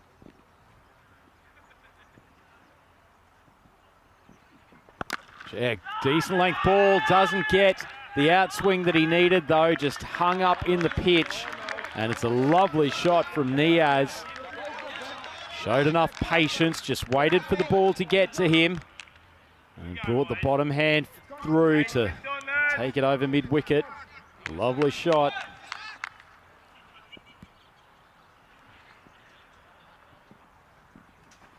That one's outside off stump. Good ball. That's probably the line, or more so the line that Cher is looking for.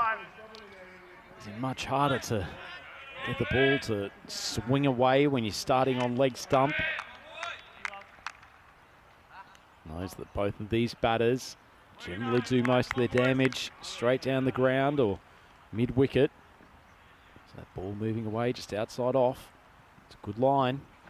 Goes there again.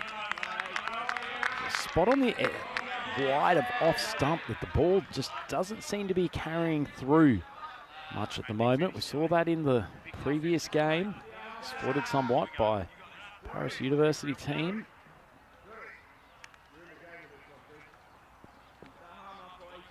Final ball of the over.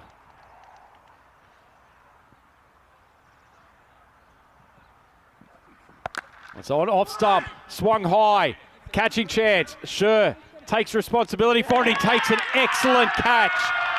And that's the conclusion of a very good over from the Empire Cricket Club opening bowler. I liked the decisive call. As soon as that ball went up, he was the first one to take responsibility for it. And Niaz, not dissimilar to his dismissal in the previous game, trying to take it out, swing bowler over to mid-wicket. Leading edge, this one went high. It's a bit more of a swipe across the line than the first game. Saw that keeper Skamans was ready to move forward for it, but Cher, his call all the way along. And that's an early scalp for the Finns. Drew 9 for 1 after the first. One of the big guns back in the box, but it does bring Mr. Reliable to the crease, Mohammad Nisar, number 3, who guided what was a topsy-turvy chase for Drew in the last game. Man who does not give his wicket away easily. So Raz Mohammed on to bowl his Yorkers. Oh, he's cleaned up Nabi! What a moment in qualifier 2. It wasn't the Yorker. It was a mild in-swinger pitched on middle stump. Nabi's tried to heave it to the leg side, and he's heard the death rattle on leg stump. What a delivery from Raz Mohammed, and wickets in consecutive balls. And the Master Blaster opening pair is blown to smithereens. What a sensational delivery from Mohammed. Honestly, though, Nabi got nowhere near it. Wonderful bowling. The supporters of Empire up and about. And they can feel the positive vibe. And Nabi's struggles with the bat continue. Unbelievable stuff here at Cartama. Dreux now 9 for 2. Boy, oh boy, what a moment to bring the doyen of European cricket commentary back to the box, Mr. Maximo. Well, words can't express some of the things we've seen today. To have Niaz and Nabi back in the shed in the first 7 balls, it's a dream come true for Empire, timing their run to perfection. They're still going to get through with quite a few more as Raz comes in again. Oh, that one's moved away. Looked like it almost seamed off the deck. Hussain tried to pull it to mid-wicket. Yeah, what a good ball as well. Have a look at this one. Actually goes after it passes the stumps as well. It just goes to the right of Skabens. He does well to hold it. Actually, they've gone for Hussain again. Out for a golden earlier on in the day. Nabi, 2 balls, 2 chances. Second one crashed into the stumps. Didn't require any help from the field. Raz with that Yorker. And the ever-reliable Peter Gallagher spots it. Nisar was just dawdling, going up to the striker's end, fires in a throw. Yeah, so what do we think about this? Look, one thing about Dreux, they're not actually that unused to having to bat with a few early wickets. It's just they've had to do it a couple of times today. They won't change their approach at all. They'll stay the course and win, lose, or golden ball. Yeah, this man, Nisar, we thought he was crucial when Niaz went early, even more so now. Tries to scoop it around to the vacant fine leg area. Yeah, interesting. That's got to be a deliberate ploy to keep it unattended. And just saying to Nisa, okay, look, this stage, if you want to play that, I mean, there's a lot of things that happen. You nick it onto your shoulder and ooh, right, forearm. Felt that one from up here. Now they put the fine leg there, so maybe it wasn't so deliberate. But yeah, tense stuff right now. Surely we're not going to see the European champions going out in straight sets, but who knows? In that kind of a day so far, Nisa gets another crack. Right outside off stump, nicely driven. Full of length from Mohammed on that occasion, a little bit more width. And Nisar guides it easily between the fielders on the offside. A lovely stroke. Yeah, it's a lovely shot. Interestingly, Nisar was actually backing away to give himself a touch more room on that occasion, but as it was, Mohammed pushed it wide of off stump. Yeah, look, class player, Dreux, lived in the 60s, didn't they? In the last game, percentage-wise, but in the end, they were overhauled towards the end of the game.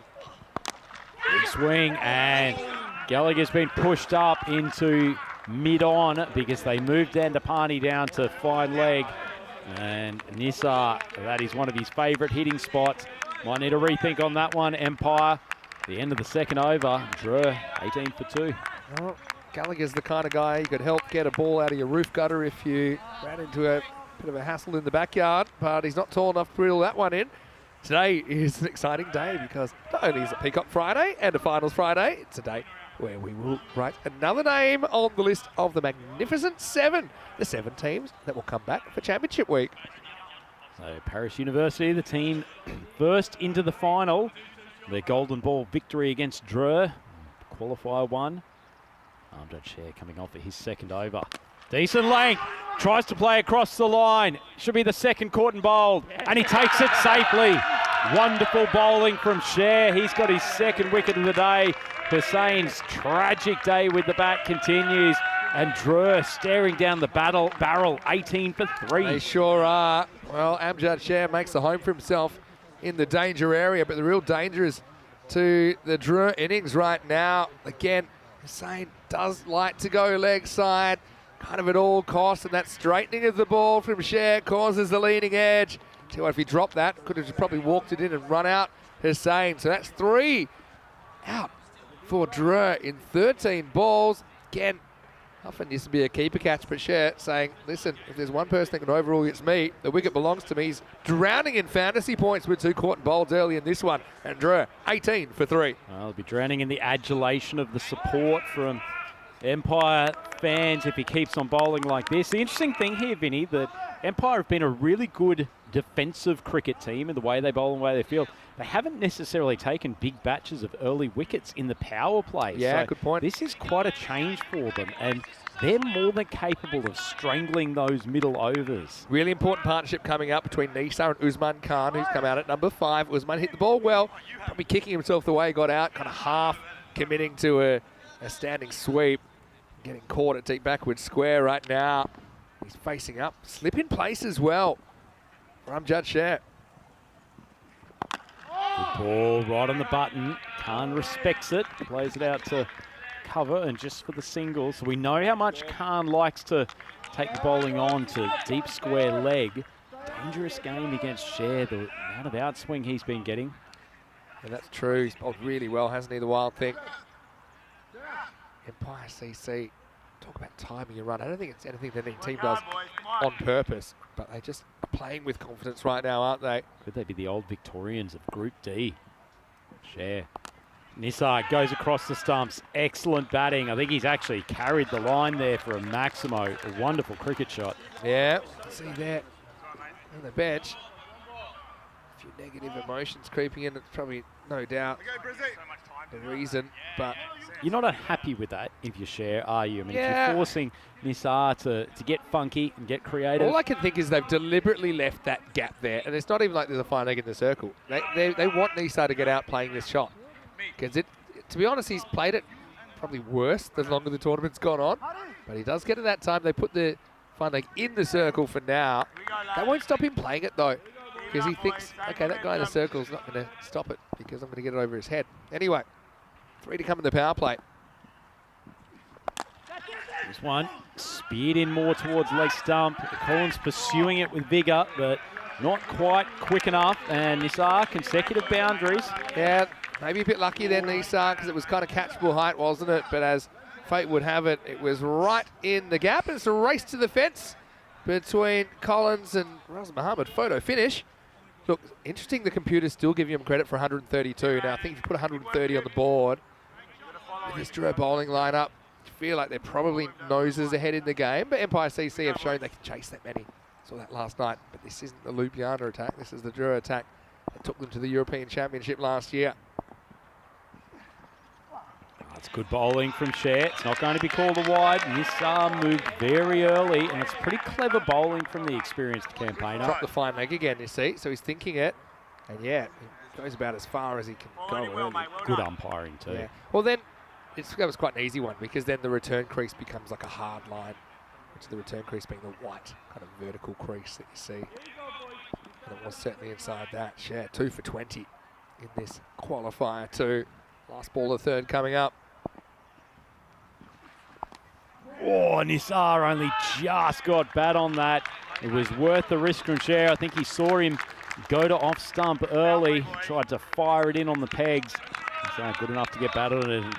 All the threes, 33 for 3. 3 overs gone. Well, this reminds me of one of those poker games where the bets just keep on getting higher, saying, okay, I'm going to play it. I say, well, if you don't play it, we're going to leave the fielder there. And then he's saying, I'll play it anyway. And then say, okay, well then try and play it. And eventually, Nisar does get that away. But it was risky. He's good enough to get hold of it. You're right, 4 of a kind. 33 for 3 after 3. And they're going to go to Hasna in the 4th over. So we'll see a bit of spin here. Like desperately, or not desperately, but trying to extract a wicket. So they went to Gallagher before Hasna in the Eliminator this morning. Turning to the leg spinner. It's not a bad idea. I think if you can, particularly if you can get Nisar, the earlier the better. You're asking a lot of the middle and lower order of Duro. Drops him on the leg stump. The ball's held up in the wicket and pretty good in that area. Usman Khan whacks it for 4. Yeah, good shot. Just kind of held his shot for a second. That might have been a wrong-un actually. Yep. Yeah, wrong-un first up from Hasnat. Doesn't really concern himself with which way it's turning. He just plays it kind of on length. Thing is that if this brand of play gets into a European Championship, not just into a Championship week, they're going to continue playing this way. Outside off stump. Not coming through with particular pace. So Hasnat very much trying to beat the batters in the air.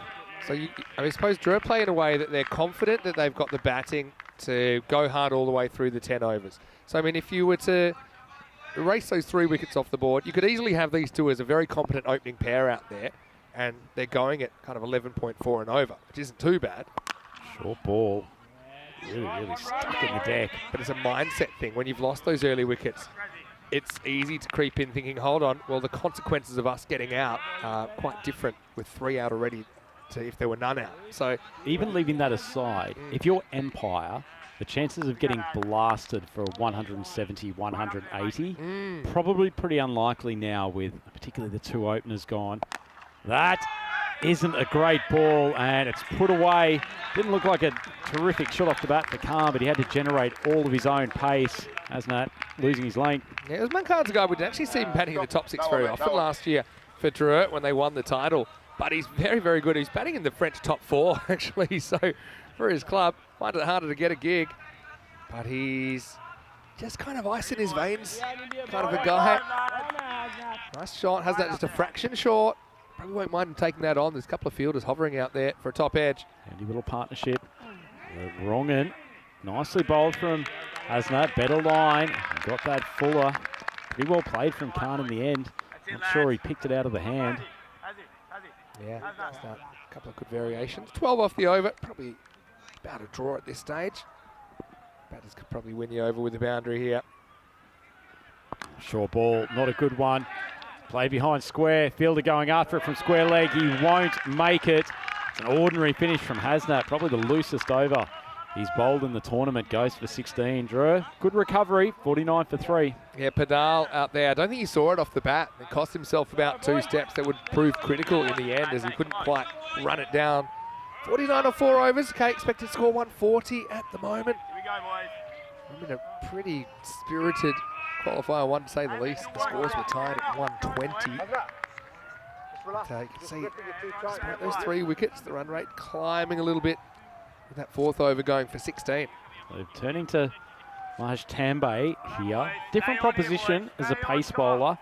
Doesn't swing it, particularly Sher or even Raz Muhammad. Interesting, they've kept Raz Muhammad with an over to presumably come back into the later stages and tie down either the 9th or the 10th. Tambay, good first over in the Eliminator this morning. Pumped in his 2nd. Well, this is his first. Full toss. See that on replay. Pretty tight for no ball as pulled down for 1. Probably just okay, but certainly not where Tambay wanted it first up. Check out the replay. That's our crew at Spring Media. Tight. I reckon they like to call these, you know. That's a really good shot of it. We'll leave it right there. They've said it's all right. 50-50 call. Yeah. Tambay gets away with one. Yeah, I mean, yeah, it's it both ways. Big swing, though. Short ball, cut and cut well between the 2 fielders behind point. Not a great ball. Usman Khan first to find the leg side most of the time, but it's easy pickings for a batter of his quality. Good shot selection there, I think, from Usman. Actually seeming back, giving him less room, but he's got quick hands, gets it through. 4 more, 20 off 7. It's got to be Fuller, Tambay. He gets hit straight down the ground for 6. You can live with that, but field placings they've got, you don't want him to just rock onto the back foot. Finish faithful there. Oh, better ball, but well played by Khan. Let's be honest, I mean, Usman Khan, he's probably a bowling all-rounder in this team, but he typifies the attitude of Drew. He goes out there and he's not being careful, he's being aggressive, but a bit sensible. But I mean, he misses that, it's adios. But yeah, he gets bat on it, backs himself and gets 4. So Drew, 58 for 3. Got themselves back into a reasonable position here. Good partnership between Nisar and Khan. Full ball. Side edge, and they'll manage to scramble through for 1. As I said, adios. I probably should have said au revoir. With the French side in action. Wow, what a day. Every finals day, but especially finals days, things have been heightened. Those extra emotions, those extra consequences, I suppose. Extra carrots on the line. Tambe's gone for 10 in 4. A slow ball, it's just hoiked over the top. Unfortunately, Empire had their shortest fielder down at fine leg. One of the other taller boys, they had Dan DePandi there earlier in the game. Might have been in with the play. Yeah, I mean, just shows you how good he is at playing that shot, 'cause that's about as hard a ball to play it too. Slower ball from Tambe, who might have seen him move. And I think Nisar's a bit nervous when it comes off the bat. But fortune has it, he's Hasn't there. He can't quite climb the ladder. Last ball to 5th coming up. Slow ball, big swing. I think that's good. Good ball. And good finish to the over from Tambe. No. Welcome into the Dream Box. Vinny Sandu here, Mr. Maximo with Andrew Ryan. We would just like to take a moment to remind you about the World Food Program and the Share the Meal initiative. Now, this is something that we've been behind for a few months now, so it's very, very simple to get involved. Just scan the QR code in the bottom right-hand corner of this screen, and you can contribute a meal to someone who needs one. Now, it's super affordable as well for most of us. You can do it for less than $1, less than €1. And you can help someone out that needs it. And with over 700 million people a day going without a meal, something that we take pretty seriously here. Yeah, absolutely. Wonderful. We've had so much support for that program already. Already donated enough money to contribute a lot of meals. And so anyone who's watching the coverage, whether you're watching on YouTube, any of our broadcast partners, please chip in and support what is a very worthy cause. There's Gallagher. First ball cut. It is the taller Dan DePandi in the action there. Ball goes rocketing through his fingers and away for a boundary. Yeah, got a feeling that he gets a bit of finger on this. Let's have a look. Cut away. I reckon there's a fingertip on it, you know. Not an easy one by any means. But it'll be 4 more runs to the French. Big couple of overs here. It's cut, and it's well caught. Well, that's an ordinary shot from Usman Khan. Rocked onto the back foot. He's been pretty good through that area today, but has hit it to the diving Raz Muhammad. And Empire continue to show that they are a sharp fielding unit. Yeah, well, fool me once, but you can't fool me twice. Tries it again, goes back to the well, does Usman Khan. Again, this time he hits it directly at the line of a fielder, but it's not as high, and it's taken. There's Raz Muhammad there. Let's just check this one. And it takes it, and he had 2 hands under the ball, protects it pretty well. Yeah, that's a really good shot of it. So no issues there with the catch. And so Usman, again, he'll be disappointed because he makes a very bright start. Don't call the dismissal soft, but certainly didn't really go after that one way or another. He is caught for 29, and it's 67 for 4. He was dismissed, 1 run short of the 50 partnership, but they did get Drew back in the game after loss of those 3 early wickets. Brings Talish Barty to the crease. He was such an important part that fight back in the previous game. So Gallagher creating chances of both of his first 2 balls. Gallagher will tell he was bowling for that. Anyway, here's the next delivery. Oh, just misses the top of Barty. Swinging across to mid-wicket. The old 2 feet in means this won't be stumped. This game was getting ready to appeal, but no dice on the stumping. Barty and Nisa had a pretty important partnership towards the end of that thrilling golden ball qualifier 1 as well. It's off 132, 131. Short.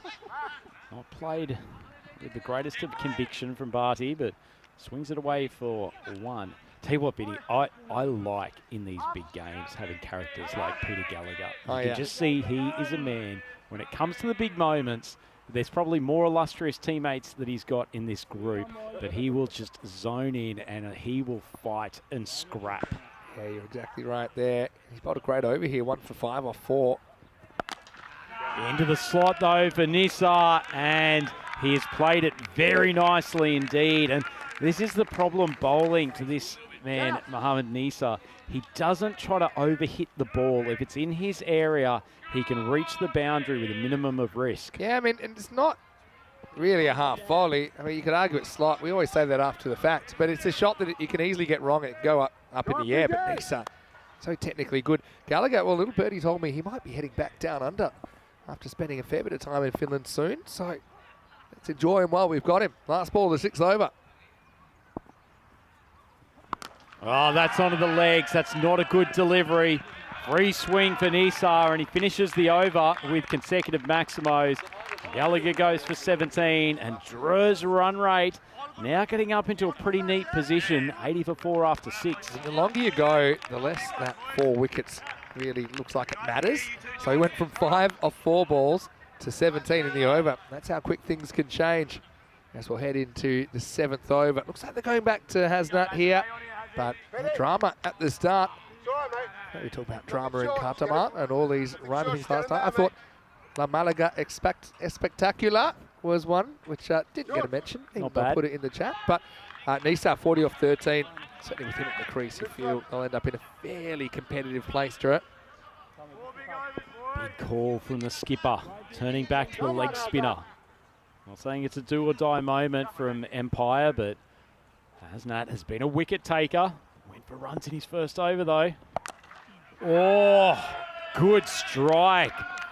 Travis Barty decided he likes the look of the wrist spinner.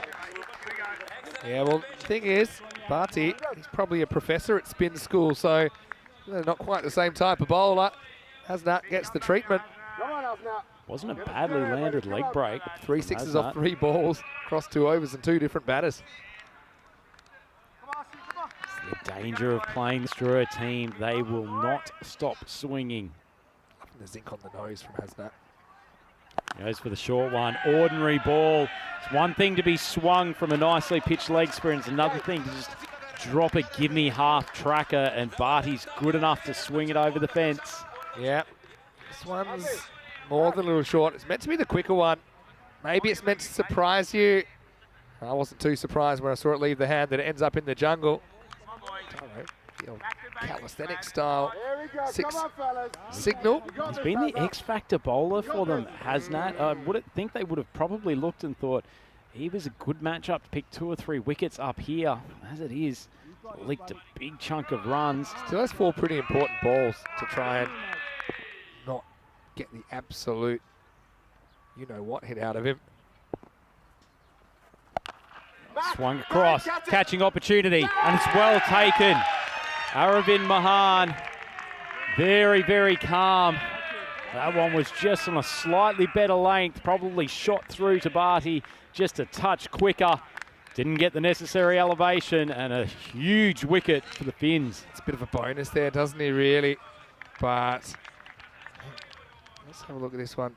Oh, it's an interesting one. Oh. Foot in the air, it's an or interesting down? one, because yeah, he's always dabbling with that sideline. Does it land? Maybe it's just in the air. I don't know, though. I guess it gets the benefit of the doubt. Certainly something you should be careful with. But anyway, works out fine, and that's 5 down for Drew now, 92 for 5. Tell you what, they needed a wicket at that point, didn't they, Empire? Drew have just been finding the boundary with regularity. And to be honest, for so long as Nisar is still there, he's 40 off 13. It's been a gem of an innings from the experienced campaigner. But as long as he's there, the rest of the tail end or the later middle order will just build around him. Ahmedzai, the new bat. Getting close to that line again, and Ahmedzai. Pretty ordinary innings for him in the last game, but he's got the Maximo first ball on this occasion. Check this one out. Oh, again. If that's not one, I don't know what is, to be honest. You know, I'm quite surprised. And it's the middle of his foot that time. Just really don't know why he's dicing this close. Umpire Tyrone just waiting for... Yeah, I just think... 1 wicket, and this total from Drew is inching its way up, 106 for 5. Well, guess what? Group E is on the way tomorrow, and have a look at some of the teams we'll see. Forfeiture, they're pretty relieved not to have Drew in their group this year after they set the pace but lost the race in last year's ECL. VSC Rotterdam, former champions in there. BSC Rehberger, to be the best club in Germany, you have to be a very good cricket team. We've seen them before in ECS cricket. Gozo Zalmi, I know Corey likes them a lot. Has a bit of a smoky, and Stari Grad from Serbia making their first appearance in an ECL. Join us tomorrow for more action as we'll start a new group That means after today, just 9 more days of group action before we hit the championship week. So Raz Mohammed being brought back for the 8th over. This might be an over earlier than they wanted to, but Skipper O'Brien feeling he just needs a little bit of control. Good Yorker. That's what he's an absolute specialist at. Probably does it almost better than anyone we've seen in ECL so far. Great bowling by Raz Mohammed. Hey, can I go on a little bit of an aside? Back foot law, okay, sorry. For bowlers, I think it's out of date. I think it needs a change. I think even we're slow-mowing that, and the law says you can't touch the line. Now, how's the umpire meant to tell what's touching the ground and what's just in the air? It's physically impossible. From that angle in particular, very difficult. Needs a change, and I don't think it's necessary to have that part of the game anymore. Poor ball from Mohammed, and he's been pumped to square leg. Probably a pretty big danger of this one being called a no ball, full toss. And wait for this side on replay. Yeah, where's that one come in? It's pretty much the same as the one before, isn't it? Bit of a step down the track. Yeah, now this one, I think it's gone for 6. Agree? Yep. Got a bit of the rope. I'm still curious. That one looks pretty waist height. It'll just be given 6. Been a little bit more lenient with those than we see sometimes. I suppose it is on the border. Not a good ball though from Raz after he had a strong start to the over. Doesn't miss his Yorker often. Good example there. Much better. Interesting that even with all their dramas, they're still listed for 150 plus in this first innings. Yeah, back foot law, it goes back to the history, and I won't bore you with it, but it used to be it didn't matter where your front foot was, just your back foot had to land behind the stumps. So they changed the frontness of it, but they never changed the sideness of it. I just think as long as your front foot lands somewhere inside the sideline and somewhere behind the front line, that should be good enough. I just think that'd take the pressure off. It's a great pointless rule. Yep. Oh, drifts onto leg. Ahmedzai deposits Mohammed over the leg side boundary for another Maximo. Really well timed. Ahmedzai missed out earlier. They sent him up a bit higher. He's back in his more regular 6-7 kind of position. That one was absolutely pounded over the trees. Gets a little bit of length and he's happy with it on his legs. To be honest, that's the kind of ball that he lies awake looking at the ceiling, dreaming about at night. You've got to get outside off to him, make him go fetch it. What, after a phenomenal start with the ball, all of a sudden this draw total is getting up to really dangerous stages for Empire. We know they've got a good batting lineup, in particular Padal and O'Brien playing very strongly, but if you start to get up to that 160 range, Dura have got a good enough bowling attack to contain. Couple to come. Big slower ball, but Ahmedzai thrashes the hands, and this is a fantastic cameo from the big man. 25 off 5. Yeah, well, I said you got to make him reach for it, but that's the thing. He can do that as well. He's pretty intelligent there because he knows the deep points come up as well. So, yeah, it's one thing to move the fielders to where he's hitting it, but then if you execute the original plan, you don't have the field there anymore, then it's trouble. Not that it would have mattered because it went over the top anyway. So Mohammed brought on to wrest control back. It's been the opposite. Swung to the boundary. That's a much better ball. So he's managed to get his couple of singles with some good Yorkers, but not helped by a couple of poor deliveries. He goes for 30 off the 2. Drew, 127 for 5. Just got away. And they got themselves to 120 earlier. Okay, it wasn't enough, but it almost was. This time, despite those early dramas and the Finns really throwing a lot at them early and taking those early wickets, they're still on track for something large. Last 2 overs pretty important. A bit like we said last time. We knew that the finish, no pun intended, will make a difference. I mean, if you can go 10-10 here, keep it 140s, that's one thing. If you can go, yeah, that's probably your best case scenario at the moment. But it could be more 150s, 160s, and well, with these two at the crease, who knows what the ceiling is. Gallagher is going to come on to bowl the 9th over. Huge over here, Vinny. We flippantly say it all happens in the 9th, but hard to think that there's been a more crucial 9th over for the Finns in this tournament than this particular contest. Oh, big, thick outside edge. Wasn't a bad piece of bowling from Gallagher, but it races away. Yeah, I mean, healthy bit of wood on this. Unhealthy result for Empire CC.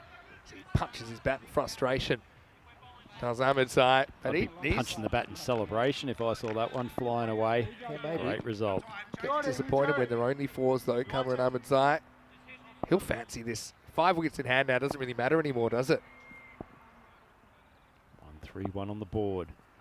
Down the leg side, well taken by Skamans, but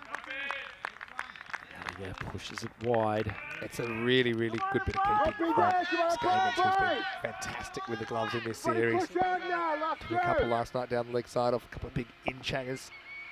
Clean as you like. Did you say in-changers? Got the word off Corey.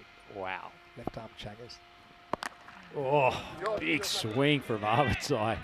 Expecting to see that one going over the trees. Well, Ahmedzai is the kind of a guy that if you went to see Nabi in a Broadway show and you went on a Monday night, they might just announce 5 minutes before the opening that the part of Ahmed Nabi will be played by Cameron Ahmedzai tonight, and you probably feel like you want your money back, but you still get a damn good show. It's not a bad imitation, not a bad one. Certainly in this innings, 31 off 8. Oh, that's into the slot for Nisar, and it is deja vu for Gallagher. That's such a big hit. Honestly, that's the furthest corner of this Cartama Oval. And Nisar brings up his 50 in 17 balls, delivering on finals day while there's been chaos around him. With over and a half remaining, Drew looking to really hit the ceiling. He's been so crucial today, hasn't he, Nisar? Obviously, they lost that previous game against PUC, but he almost guided them to victory and put the batting lineup on his back again. Crucial half century. Empire Cricket Club ringing the changes in the field. Gallagher coming over the wicket, so trying to plug that gap at point in the 30. And a party down there at backward point, very deep backward point. Big swing, but Gallagher's got his line right there. Yeah, it was a bit quicker and probably a little bit further over outside the off stump. He's annoyed now. It's amazing how batters are so good at playing the right shot the second time around, but has to play this one the first time. Goes to that line again. Nisar, the shadow batting practice does him the world of good. Waits for it and then hammers it over the boundary for a Maximo. Yeah, out of the shadows and into the action for Mohamed Nisar. That was a very good shot. I think he was just giving himself a little mental slap on the wrist and saying, look, you're getting a bit too leg side conscious here. Play straight, back yourself, back your power. Last ball for Gallagher. Flatter one, Nisar pulls it to leg. Opportunity for Mahan. Stretches the long right arm out, but it goes for another Maximo, and all of a sudden, Gallagher goes for 41 off his 2, and Drew are up to 151 with an over rating. Yeah, probably maybe a bit lucky that this isn't on the line of the outfielder. It's probably catchable, but because he has to go sideways, Mohan can't quite catch up with it. 150 up now with an over remaining. 151 for 5, and well, history hasn't been kind to you, Rhino, because you said you probably know now that you're not going to be chasing the likes of the 170 score. Well, your face is red. Wow, just because you might be. Incredible stuff. We go back to when they lost to Sane, they were 18 for 3 after 2.1 overs. It has been some comeback here from the European champions, and they can showing why they lifted the trophy in 2023. They are not down and out, no matter what situation they get into. And there is no difficulty they can't hit their way out of. All right, here we go. Last overtime. Probably some big slower balls coming from Tambe. That one's out of the back of the hand, nicely bowled. Probably the bigger challenge for him now, Nisar on strike. A fairly legitimate question here from Paul, saying could we bring the final forward for logistical reasons because the rain might be on the way, but yeah, it's not possible to do that. So yeah, here's hoping it's not a factor. Of course, we know that Drew, they've lost the top seeding now by losing Q1, so PUC, I would say they're hoping for rain, but they won't be crying a river if we don't get a final. He's a 65, what a knock. I wouldn't say quite achiever, but he's going at 300 plus. Tambe rolls the fingers over the top. Nisar good enough to take it over the offside.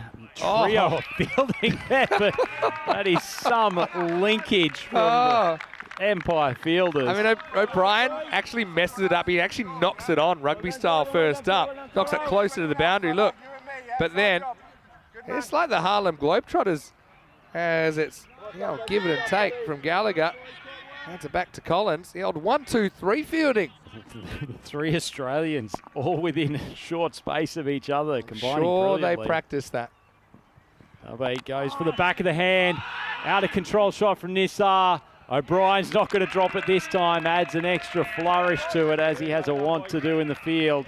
And boy, wouldn't they ever love to have Nisar back into the pavilion 3 overs ago. But as it is, come in the 10th, and tell you what, Vinny, sometimes it's mini moments, but this over so far from Tambe has been really good.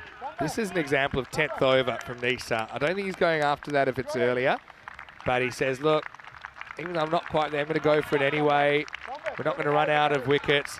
He gets a good ovation as he walks up the famous Cartama steps. Dismissed for 67 here in qualifier 2 with 3 balls left on the table. Drew, the defending European champions, are 154 for 6. Are they the most famous steps in world sport now? There's a few, but yeah, I think they're in the top 10.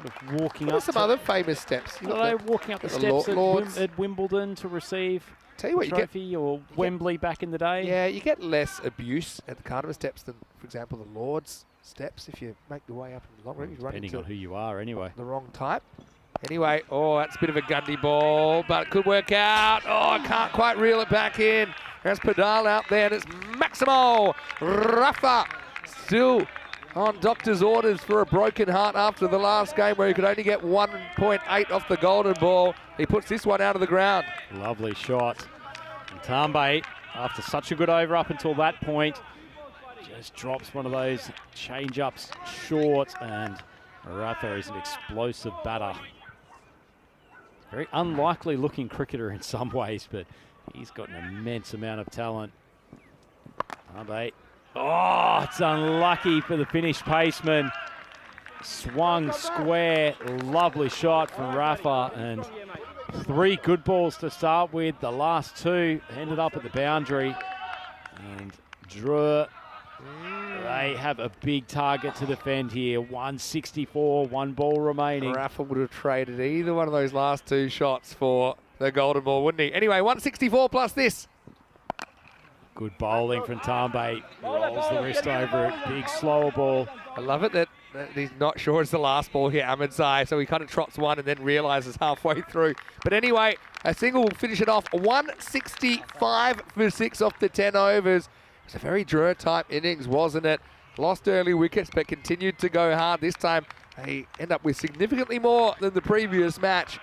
Empire CC will have to pull off one of the biggest chases on this ground. In fact, it'll be the biggest ever successful ECL chase if they were to do it. 166 to stay in the competition. Yeah, they've got some explosive batters in that lineup, and a few of the key ones finding form across the last 24 hours, but coming back from a position where they had them 18 for 3. I think Empire will be a bit disappointed with the outcome. Right on top in that game earlier. In particular, despite the fact that they dropped a catch early on, Nathan Collins able to pouch that one. And it was the odd Maximo to get started. Hunter Share bowled an excellent first over and eventually had Niaz caught one of his 2 caught and bowled for the innings. Big Nabi, huge swing across the line. Got nowhere near the Grizzly, and Raz Muhammad was in raptures, as were his Finnish teammates, seeing the big biffer sent back to the pavilion. But as is always the case seemingly for this team, Mohammad Nassar is the backbone, and despite the loss of Hussain for another quick stay at the crease today, Nassar just keeps on keeping on and played shots all around the ground as he tends to do. Gave himself space outside off stump and worked a couple of round to fine leg. And then he had some support partway through, Vinny. It was really important for the middle order to contribute. Yeah, that's right. And once again, he had allies in Usman Khan and Tabish Bhanti, who combined for 42 off 16. And I think it's more than just kind of holding up an end, isn't it? And that's what you're going to get from Drew. Some good catches taken in here. Some Harlem Globetrotters type fielding as well. as Misa, he struck 7 out of the ground in his 67 off 22. And the finished bowling, a bit of the good, the bad, and the ugly in there. I think probably be a bit disappointed that their execution kind of left them when the innings was in the middle. See there, Barty's still struggling a little bit. He continued to go hard though, and he was able to get 13. Cameron Ahmedzai though, at the end, he'd become pretty important because his 32 off 9 just lifts them from that kind of, we talked about, that kind of 140s type score. If the Finns could have had a good last couple of overs, gets them up to 165. As we saw 24 come off the 9th of Gallagher, and that one went magical. Tumbe went for 14 in the last, and at the end of the day, I think, Drew, if you offered them 165 at the start, they would have said, yes, please. But still, Empire CC, they're going to fight all the way to the last ball of this qualifier too. That one was just out of the reach. And this was the old 1, 2, 3. Uno, dos, tres jugadores getting involved in that one. O'Brien, late in the piece, took that one, pulled rank, and the Empire CC, they'll try and stay upbeat. They'll say, look, you know, we're not here very often. If we want to stay, we have to do something pretty remarkable. 16 and a half and over. So I think, yeah, you break it down, you start setting yourself smaller but achievable targets and see if you can get something rolling your way. But right now, Drew, pretty comfortable in qualifier 2 with 165 for 6 of the 10 overs. Yeah, it's pretty ordinary looking top order outcome, like aside from Nisar. He's 67 off 22, really dominating that scorecard, but concerning single-figure scores continuing to come for Niaz, Nabi and Hussain. Usman Khan, Tavish Bharti, and in particular Cameron Ahmedzai with the 32 off 9 there, and even Mohammad Rafat, despite his injury, knocking 11 off 3 in that final over. So big score on the board, and if you had offered them 165 after they were 18 for 3, they would have bitten your hand off, Drew. Empire Cricket Club, great start for them in particular, and very good couple of overs from Amjad Sher at the top. Raz Muhammad bowled well again, got the huge wicket of Nabi, but more expensive when he came back. Probably the turnaround for them. The Muhammad Hasnat, he's been a weapon with his leg spinners in the tournament so far, but he's gone for 42 off his 2 overs. In fact, the 2 spinners, 83 off their 4 overs. They've been so crucial to the defensive play of the Finns so far in this tournament. But either way, they have got some batting firepower, and it's just a matter of how much the likes of Padal and O'Brien can stay in and start rocking the boundary.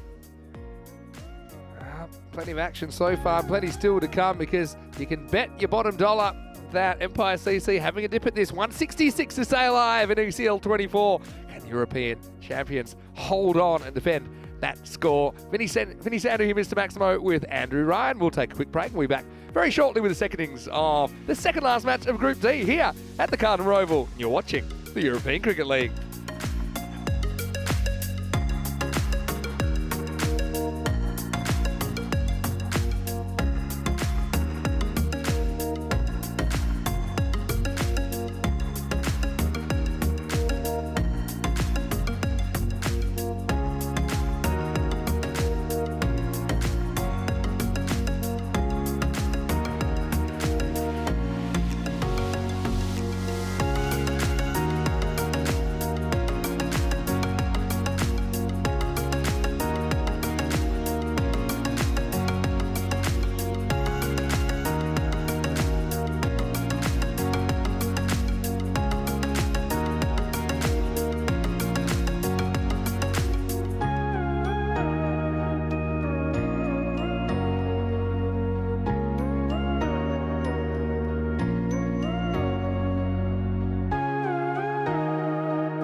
European Cricket League is proudly brought to you by Dream 11, HCL Software, La Junta de Andalucía, Paramatch and Norcane.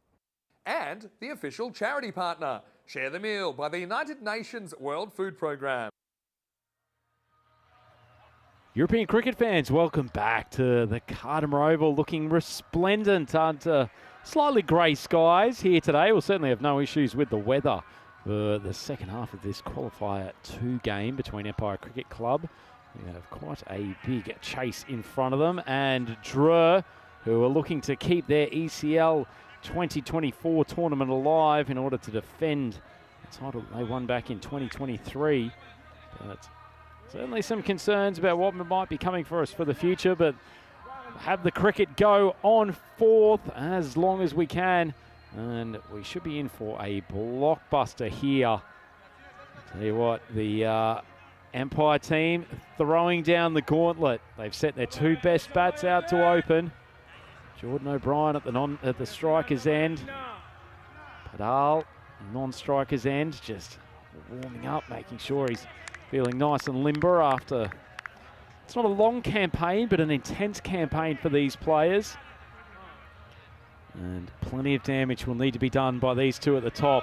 They to pursue this target of 166 to keep their own European Cricket League tournament alive. Short ball pulled. He rolled the wrists over the top of it, O'Brien. Admonishes himself by punching the bat. It's a short ball sort of delivery that he's feasted on in this tournament.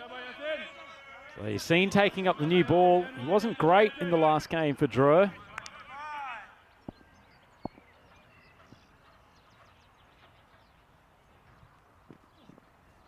Wide of off stump and swings wide. He's very persistent with that line, generally a touch short of a length and wide of off stump or thereabouts for the most part. So O'Brien knows what's coming. No one out in the deep point boundary. They have got the fielder at 3rd man and another sort of whitish cover on the fence. Short ball, swung it straight down the ground. It's coming in for the commentary box, or certainly not far from it. It went so high, I lost it out the top of the roof. Lovely shot from O'Brien. Well, if he knew what was coming, he's acted on it. Fantastic strike down the ground. Maximo in full drama mode and managed to compose himself to join me at the commentary booth. Well, 1 baller turned away. This is going to be gone. So Brian goes 6 and out, and Usman Khan holds on to a stinger. So the first one rattles our commentary box, and the next one rattles the fingers of Usman. And that's a crippling blow early as Jordan O'Brien has to walk, and it's 7 for 1. Oh, such a disappointment to see the boy from Brisbane go early. If he had been in there for 4 or 5 overs, Empire Cricket Club could have been really well on the way to chasing this target as it is. Usman Khan's taken a neat catch. Ball slightly fuller, wider from the Drew paceman. The first wicket down, 7 on the board. Yeah, Usman shakes it like a Polaroid picture after holding on to that one. O'Brien unlucky there, had to go hard. Really like the way he's led his side in this tournament. We'll see plenty more of him hopefully during the season. Right now he's got to go for 6 and it's 7 for 1. Yeah, they're going very top heavy with their order here. Scaven's the wicket keeper coming out at number 3. It's a difficulty, isn't it, Vinny, when you're chasing a target this big? In particular for the Finns, they probably want to make as bigger inroads as they can during the power play overs. Batted well last night, 49 not out under the lights. Let's see what he can do here. Full ball and off stump. Nicely timed. It gets through the fielder. Fortunately for him, I think that's Nabi. I don't normally subscribe to these, I want to call them conspiracy theories, but Nabi has the captaincy this year. We've never seen him captaining before. And that, yeah, I think sometimes correlation isn't causation. Maybe his mind's being occupied by a few other things that they aren't normally. Is that a good thing or not? But that's his area. Plays on the leg side very nicely and never guilty of trying to overhit the ball, is he, Vinny? No, I know that you're a big fan of Padal and you'd love to take this shot and essentially immortalise the moment on a poster, stick it up on your bedroom wall, Andrew Ryan, but they need something big out of him. He's been their form batter. I think over the last couple of days, he's really stepped up. Maybe you could put a big 100 on or something like that. Maybe they could get close. Over off stump. He just scoots through underneath the bat. Not a huge amount of pace flowing through there. So the end of the first over. Empire Cricket Club 12 for 1. Well, ladies and gentlemen, we are at golden ball 0. Always an exciting place to be. We broke the clock at 51 when Paris University Club got a golden ball win over their French rivals, Dreux. That's why TUC are the top seed for the final. We've never had back-to-back golden balls. We've had 2 in 3 matches. Never, ever. We've never had back-to-back. I guess when they have, what was the ratio you were saying? It's about, well, let's say roughly it's 1 in 100. So your chance of back-to-back golden balls on any given time is about 1 in 10,000. So yeah, it's not great odds. But we've had 5,000 matches. So I suppose you could expect it once in the next 3 years. Swing across the leg side. And it's probably a little bit disappointed not to put that away to the boundary. It wasn't a great ball from Abdul, who's come on to bowl the second over. Yeah. I mean, one thing's for sure, we'll be on weather watch at the end of this game, regardless of who ends up winning this qualifier too, because I do think the weather might come in around about kind of halfway through the final, about 8:15, 8:30. The final's 7:30 start local time. But outside edge flies down to third man, just in front of the fielder. We were mentioning it earlier, our crew from Spring Media, and they had their own impromptu televised cricket match. It's tough for them to televise themselves, but I know that they were out there. They even walked down the famous Cartama steps, and we played the music in the break, which kind of gave a few of the players a shock because it was 20 minutes before the game was actually going to start. Gave one of our commentators a shock. Yours truly. Thought he needed to run up to the box. Ball's wide of off stump, a little bit of tail away from Abdul. Good over for him so far, though. Just dealing in singles. Wahid Abdul, headband warrior. Surely we haven't seen him loosen the shoe for the last time in ECL 24. Doing a good job just pushing this rate up at the moment. Almost 3 a ball required. Oh, struck him and the finger goes up. I guess that's the danger. He's so good playing through the leg side, but maybe just sweeping across in front of the pad to a ball that started it off. Pretty nice bowling from Abdul, and the 2 main scorers from Empire already both back in the pavilion. Yeah, and look, it's pretty plumb if I'm completely honest, but I think Abdul, he does straighten it down the line, and that's where the misjudgment comes in. Yeah, that ain't missing. It's crashing into the stumps, and Padal, again, shot looks good, but it's not a good result. Wahid Abdul strikes, keeps both the shoes on. But Van Raj, got to say, I've really enjoyed getting to know him a little bit better this time around. He's got 45 years of age. I still think he's got a lot of good cricket left in him. My goodness, he does. Fantastic tournament for him. Unfortunately, can't come up with the big score in qualifier 2. Dismissed for 5 off 4. And Empire, they have to go hard at this target. It's better to go down swinging and get bowled out for 60 than it is to just nudge your way to 120. Yeah, that's right. There's nothing to lose here. If you collapse going for it, and so be it. No point to play for anything like that. Lovely shot from Mahad. He's pierced the gap. Oh, it's the most we've seen Nabi move in the tournament so far, just chugging along, chasing that ball to the boundary. But that's an outstanding start from Mahad. Yeah, brilliant shot. Classical. Even though that's a pretty densely packed area of fielders, he finds the gap and it races away for 4. Almost become the forgotten man of the batting lineup. He was so good in the first game against PUC. Sprayed down the leg side by Abdul. We saw Dreux come back after losing 3 wickets in the first couple of overs. So it's certainly not impossible. It's probably just not quite as much firepower in this Empire side. But with these two at the crease, both very experienced and very talented cricketers. Short ball, and it's a pretty big gap over there. It won't reach the boundary.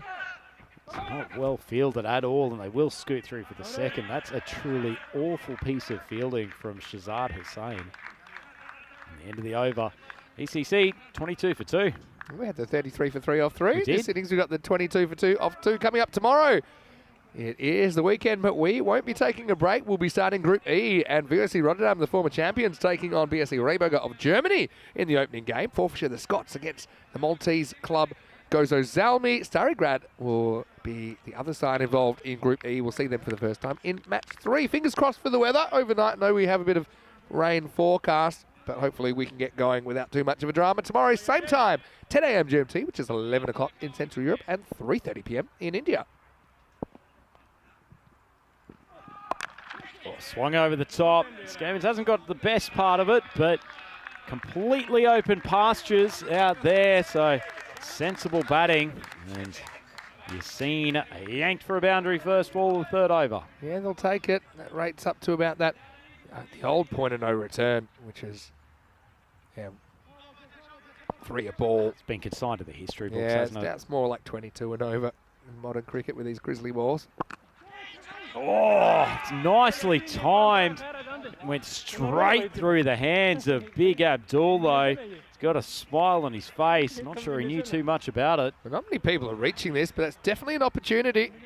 And it actually hangs in the air so far. If he'd gone a bit more sideways, maybe the fielder next to him might have been able to take it. I think it's Bati over there. Anyway. Smile that could sell 1 million headbands in France. For aspiring young cricketers, cult hero, Abdul. He had some room for himself. Nabi, elegant as ever in the field, keeps it to 1. Nabi cracks me up. I had a few questions. Oh, what's going on with Nabi? What's wrong with Nabi? You got to realise the kind of player he is. He's a high risk, high return kind of player. And you can't expect him to go out there doing what he does and be as consistent as he was last year. People forget, he's had these similar kind of periods in ECL before. Same with whole of Drer. But anyway, let's see if he gets another hit tonight. Evans tries to give himself some room. Called wide, must have just tickled the wide line. Yeah, retiring's even saying it's 50-50, but maybe it's a harsh one. Again, he doesn't have the exact same angle we've got. Probably on reflection was just inside, but they seem we'll have to re-bowl it. Skaman's breathing a sigh of relief. Halfway through this third. ACC 29 on the board. Full ball dragged across the leg side. Drew bowling attack. Hasn't been anything particularly spectacular, but haven't given away too many loose balls, and Empire have had to work for their runs. Certainly as far as the power play goes, losing their 2 main batters. Only having 30 on the board at this stage. Not part of their carefully drawn up plans. Big swing, ball's gone a long way in the air. Fielder comes round from third man and takes the catch. Yeah, Cameron Amatsai. I don't know if it was quicker, the reflexes to get away to his left and take the catch, or how quick he was responding to some free coaching I think that was offered while the ball was in the air. But anyway, it's going to be another wicket. Mohan started stylishly, but has to go for just 7. Freddie Yassine with his second wicket in this innings. It's 30 for 3. Well, the big hands came together in slightly crocodile fashion.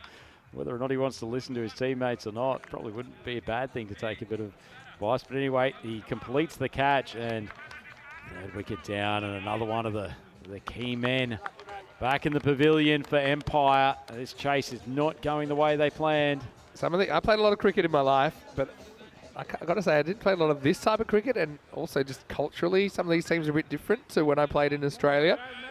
But my guess there is someone's called keeper, and that was nowhere near the action, and so that's what that quick fire back was from Cameron Amatsai. Yeah, keepers, is it? Yeah. Have they seen Amazi here moving the field? Not sure he's getting near that. The hat slows him down sometimes.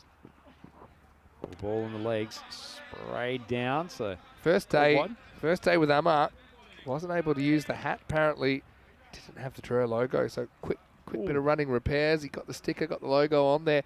It's actually one of the more famous hats in European cricket, because I'm pretty sure he wore it the first day ever of ECN cricket, 29th of July 2019. He's wore it ever since. So didn't quite look himself. Good to see come second day, the hashtag bring the hat back paid some dividends. Oh, that smash. So the first Maximo struck in anger for some time. Sure, he's a talented all-round cricketer.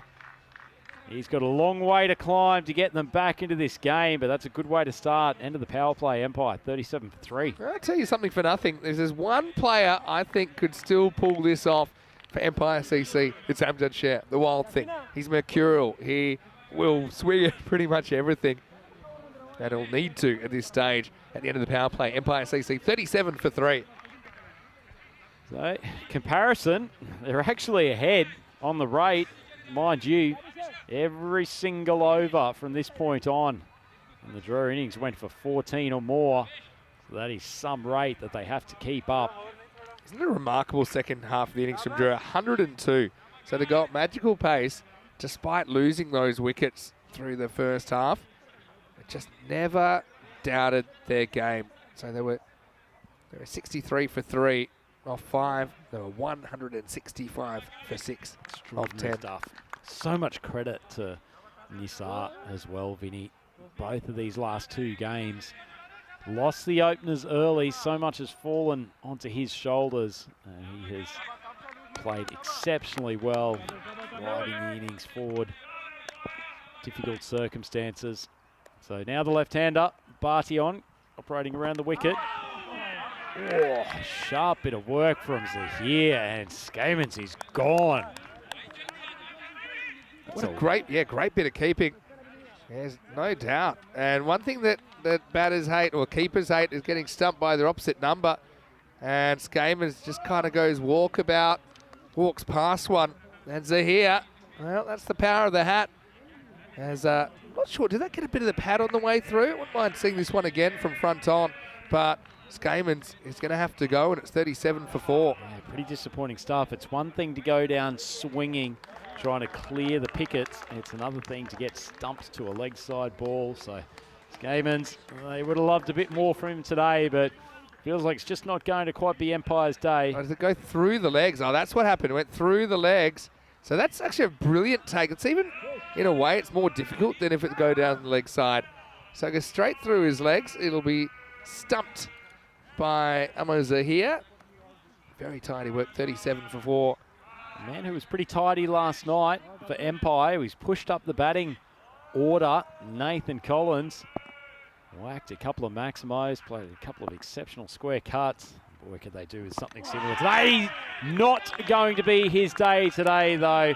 Barty comes up with a beautifully flighted left-arm orthodox ball, and as quick as he came onto the field, Collins is exiting it just as fast. Well, poor Nathan Collins, he's had some struggles here from time to time. It was good to see him getting some runs last night, but unfortunately this one just does him. Again, probably looking to attack, but he gets yorked and just doesn't read the pace of Barty. Might have actually hit his second or third toe on the way to the stumps. And so Barty finds himself on a hat-trick, and Nathan, well, sometimes cricket's your friend, sometimes it's your frenemy, but he'll have to go. Time to uncork the tape, sign that Empire aren't too confident in this chase now, 37 for 5. Oh, young wise man, I know. Jay Sin, part of the ECN Blue Crew, once said to me something along the lines of, play T10 cricket, you either feel like you're the greatest cricketer on the planet or that you should retire. Fortunately for Empire Cricket, this is probably one game which is going to feel a little bit like the latter, but the boys from Drew look like they will stay alive for one more contest, and Barty, an opportunity to take a hat-trick. It'll be the 9th hat-trick of the year. We didn't have one in Group C. Can we have one here in Group D? It's Barty on a hat-trick. That's it. Oh, big appeal. Clearly going down the leg side, so won't get the decision from the umpire. It is compulsory to appeal on a hat-trick ball, as most cricketers will know. Hey, got a weird one from Steve, and I love a random question. I've read this 3 times, and I still don't really understand it, but I'm going to read it out anyway. That one just going down a little bit. Probably not what Barty was after. Amjad Sher will be trying to go it. Swing across the line. All right, shout. Random question. A ball is hit for 6. After a search, it's deemed lost. Later, it is found and thrown onto the field and hits the new ball. The fielder throws back the wrong ball. What is the ruling? Well, for us, given we liberally change balls, not sure. It's a matter of concern. I'll leave that out there. This should be gone as well, and Nabi will take the catch. Share goes, and really Empire CC might be looking into pre-ordering the first round at the moment, as Barty has figures of 3 for none in his first over, and it's 38 for 6. I'll tell you what, I reckon if Sher could turn back time there, he probably would have tried to heave that over the long on boundary. As it was, just got a bit big on him, and Barty, showing what a complicated customer he is to deal with, draws so many false shots. He's bowling a good spell here, has 3 for none, and Empire are crumbling, 38 for 6. With the turn back time reference, it does make me think if Drew can reach the stars, would they give them all back to Empire CC right now? A few stars back in the pavilion for the Finns, as Sher goes for just that Maximo, and it's 38 for 6. Oh, fair play to the Finns. They are going down swinging, literally and figuratively, but into the bottom order now, 6 wickets down, and it's been a brave performance from them. They came here, lost their first 2 games, had the 2 French sides on day 1, but we saw some promising play from them, and they've been very good from that point on, and gave them a big shot here.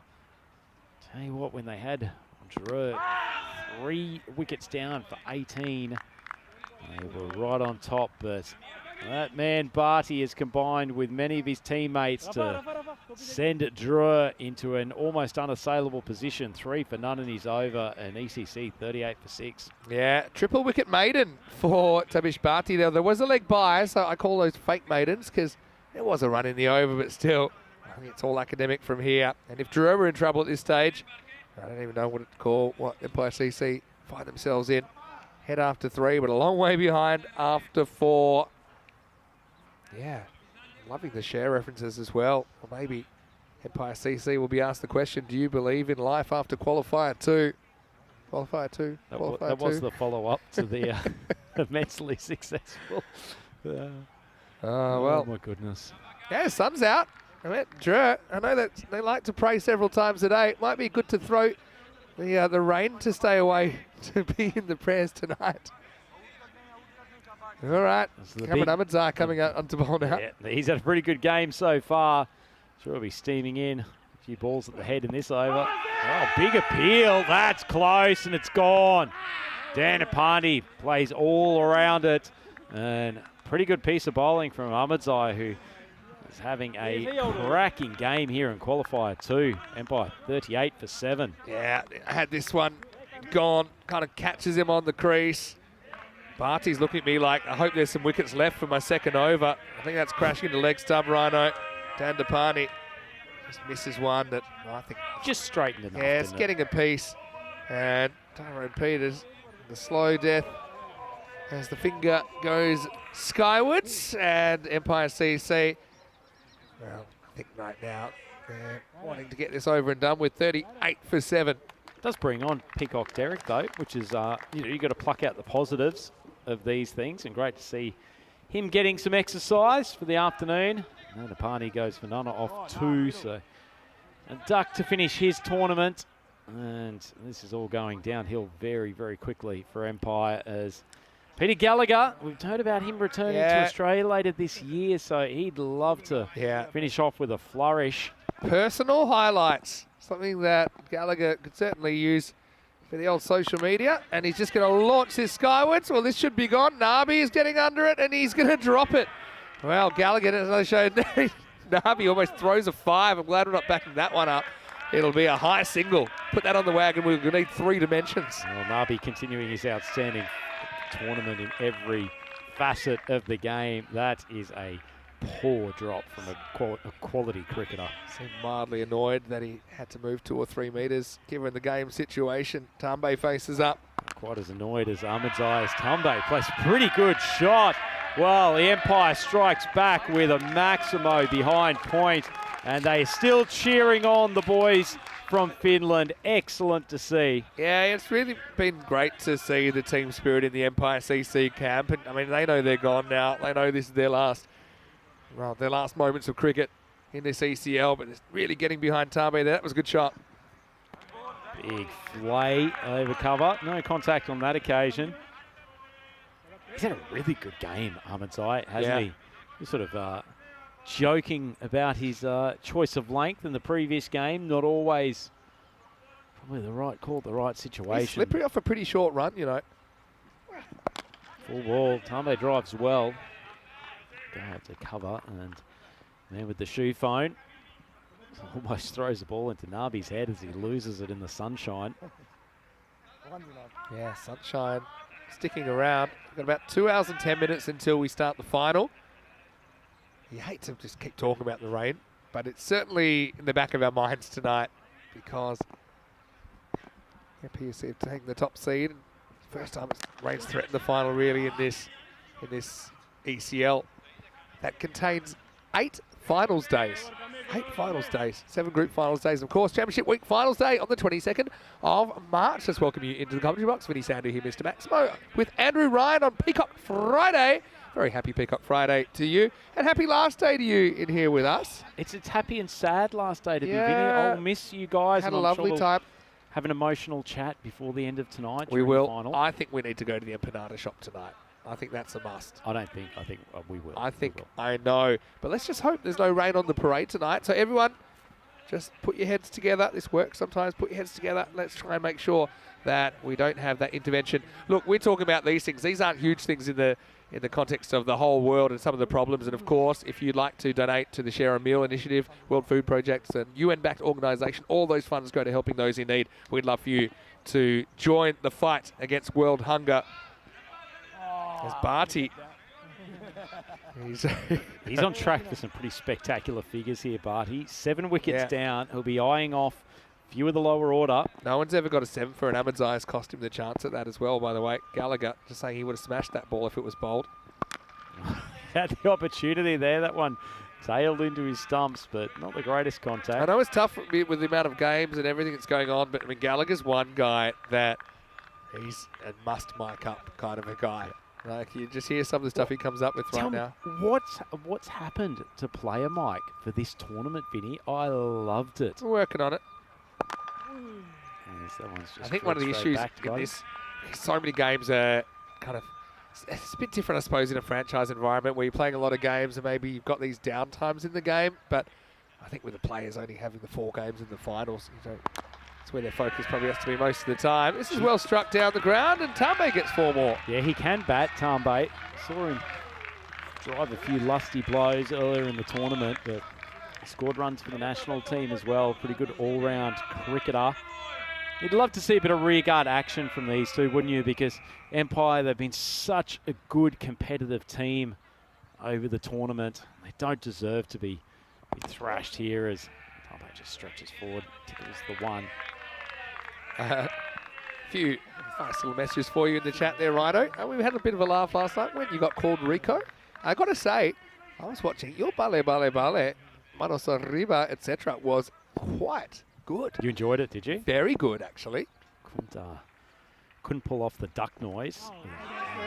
I don't try the duck noise very often. My duck sounds sick, like it smokes about 40 a day. So I won't do it now. What else was I going to say? Oh, yeah, because I think obviously you work pretty high up in basketball on a world level. I think you might be off to China. Is that true? Yep, certainly am. Yep. Slight change of conditions going from... Follow-up question. Oh. Dot. End of Barty. Only has to be happy with the 3 in the end. 53 for 7 after 6. Still somewhat of a Barty party this afternoon. 3 for 6. Ain't no party like a Barty party. And with 4 overs to go, this one's already really in the book. No one reaching double figures with the exception of Tambe, who's played a couple of nice strokes out there. So some people in the chat asking, can you maybe stay and we'll send Corey to China?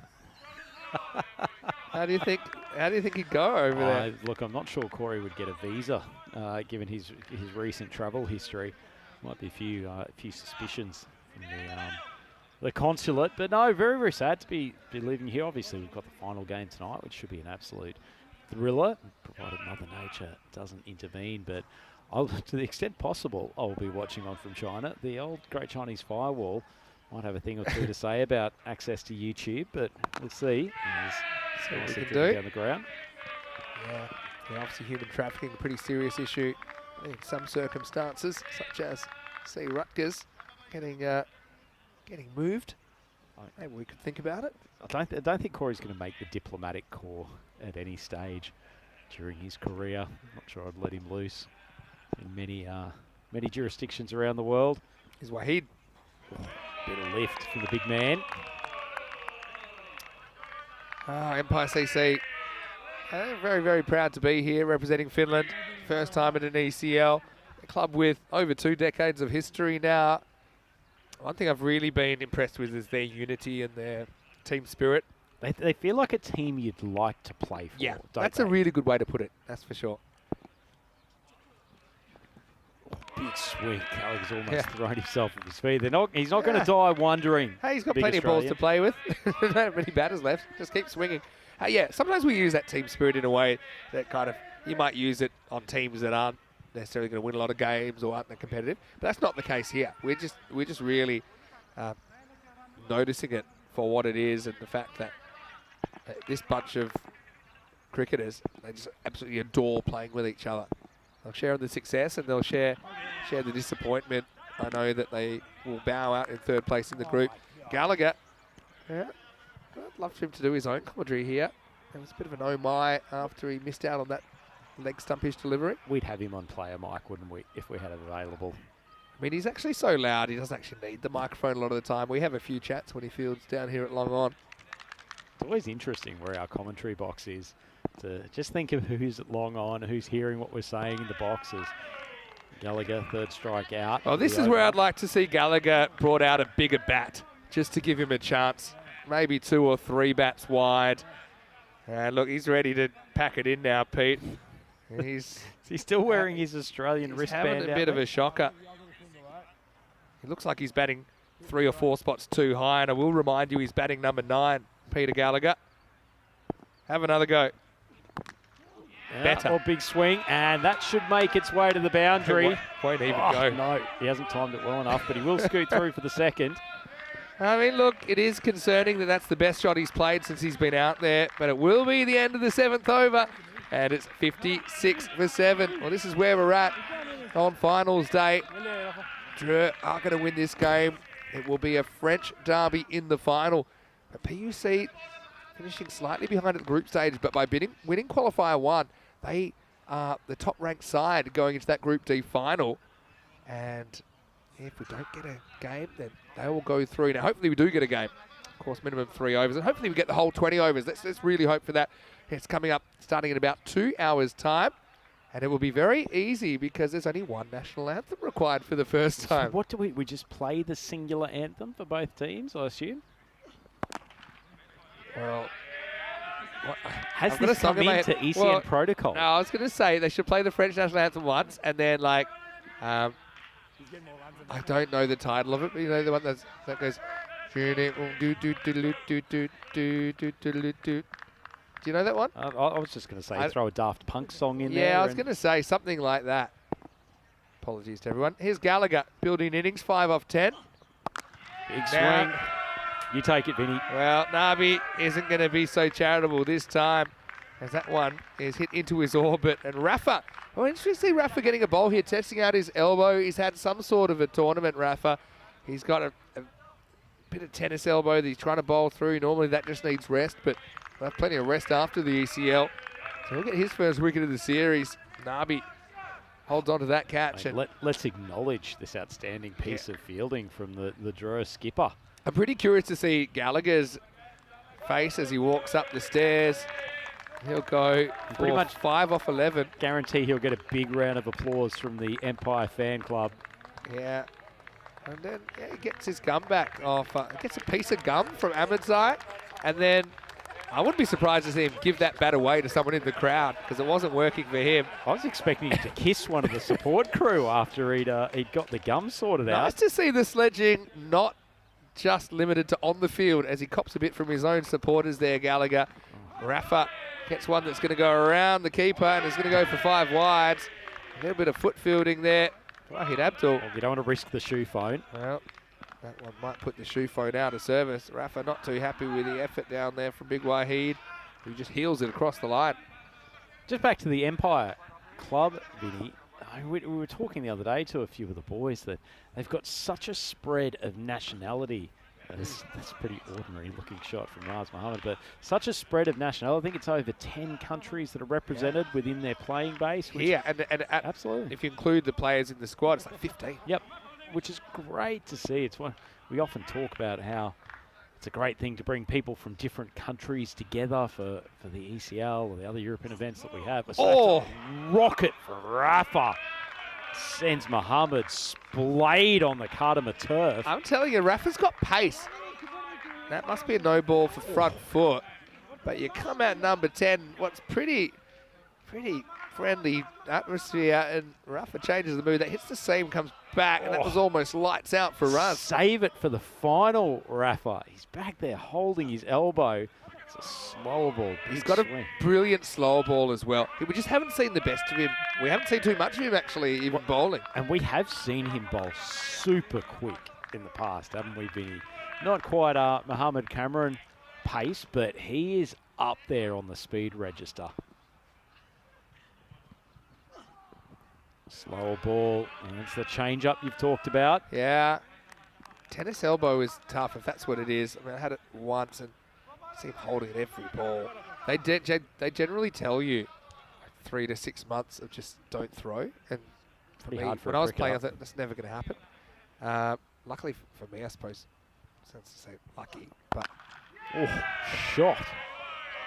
It's only for a single. I actually had a bit after that. I played in the Indoor Cricket World Cup in 2019, and they said, yeah, you should throw for 3 to 6 months. I was playing a lot at that stage, and but with the pandemic, it just actually forced me to have rest because there were no games for quite a long time, and so yeah, Rafa, I suppose it's probably a clever thing to give him over here, see where he's at. Last ball, the 8. Oh, quickish ball. No one within QE of that catching opportunity is Cameron Ahmedzai. Comes in, relatively uncomplicated stuff from the boys from France, who will progress through to the final tonight. Empire Cricket Club 66 for 8. They've got 2 overs left to negotiate.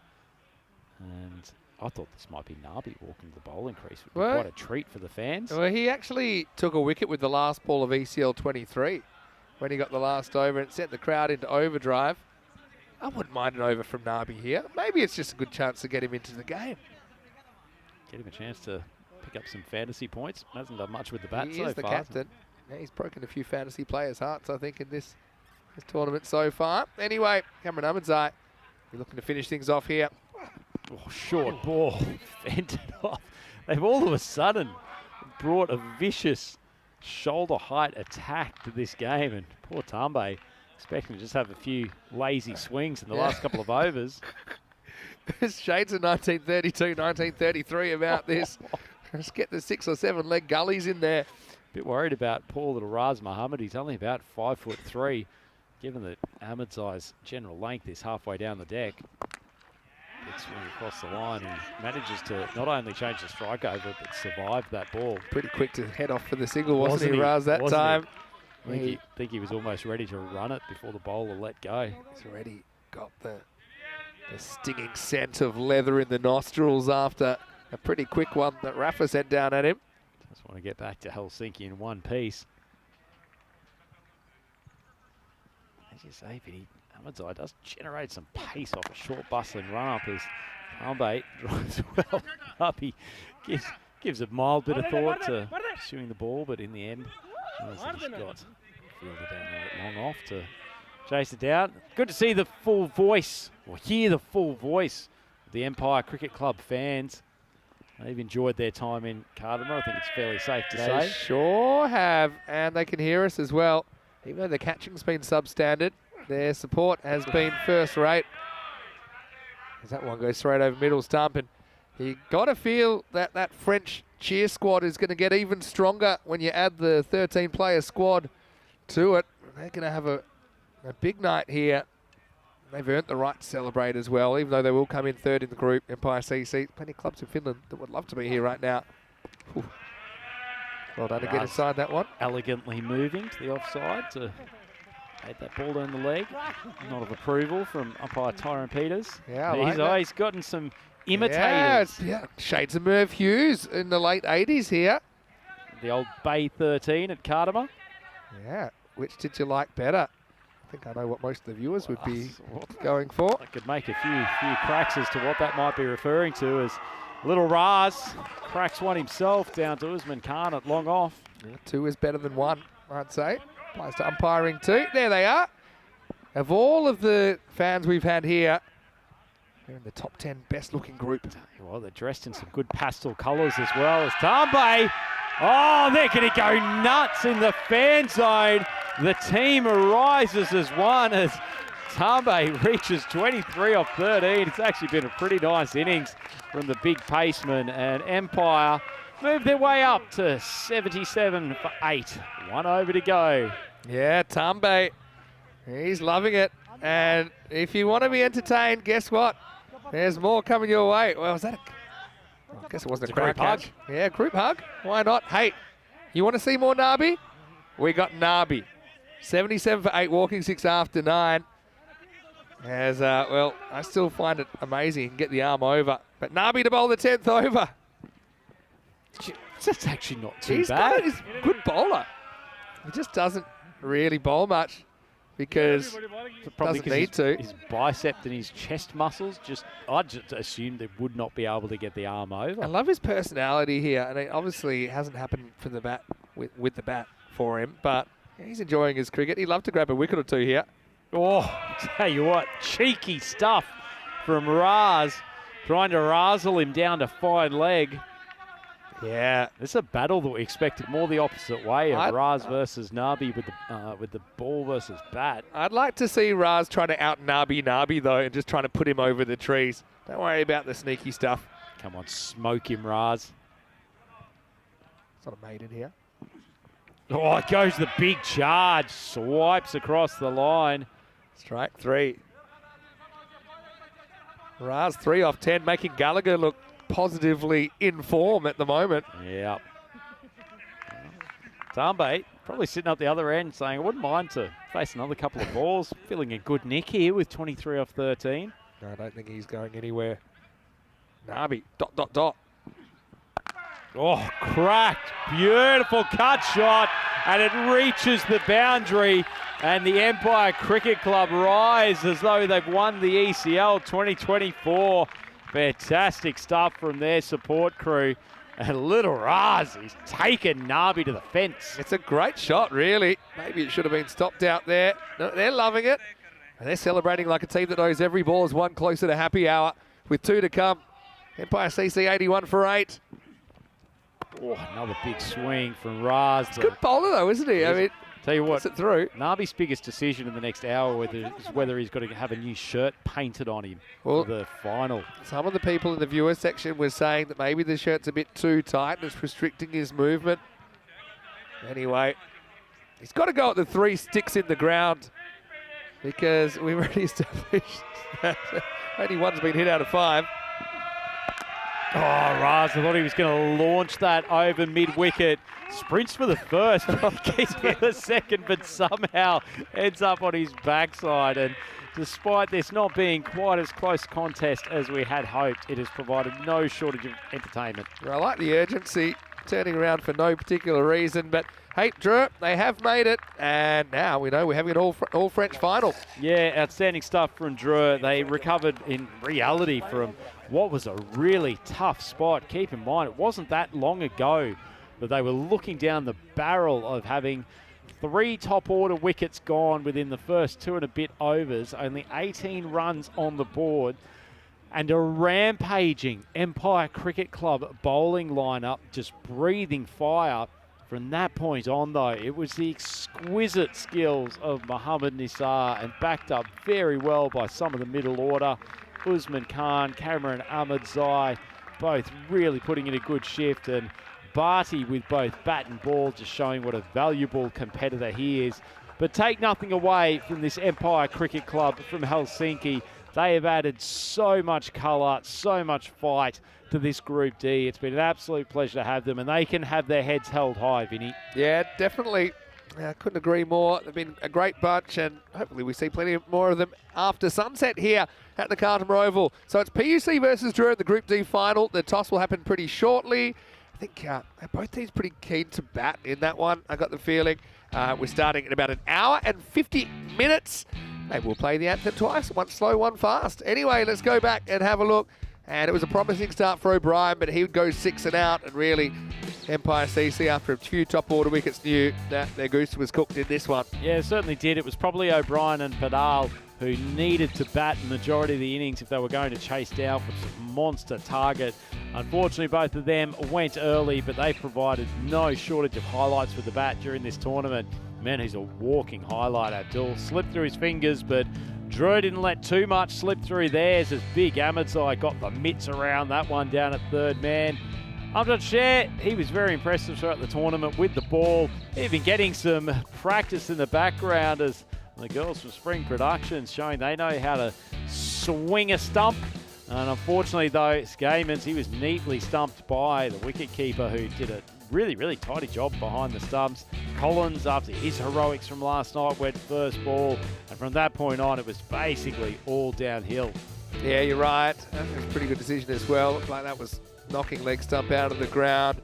But look, Empire CC loved the way they played the cricket. Nabi, well, let's just say more things haven't gone his way than have so far, but he'll still have one more chance, you'd imagine, to put his mark on Group D. Late in the piece, Empire CC is playing for a few highlights, and they got a few highlights, to be fair, towards the end. Tambo, I liked his 23 off 13. We saw a couple of near-death experiences. Also saw a few guest umpires in the crowd, Tyrone. A bit of a fan club down there. As he always does. But, well, in the end, it was all academic. Nice to see Empire CC. They were supporting their side to the very end. Nabi got the last over, but it was kind of Tambo that got the last say, didn't he? Along with Raz Muhammad, they batted out the 10. And at the end of a long journey for Empire CC, it'll start again when the Finnish season gets underway. I'd imagine in probably April or May. But they've been a really, really fantastic addition to this ECL, and we wish them very, very well. Yeah, you couldn't have said it better, Vinny. They've done a really, really great job to see them over. Just on the outside of the field, having a little group hug for the final time on Cartama Oval. They can be very proud of their efforts.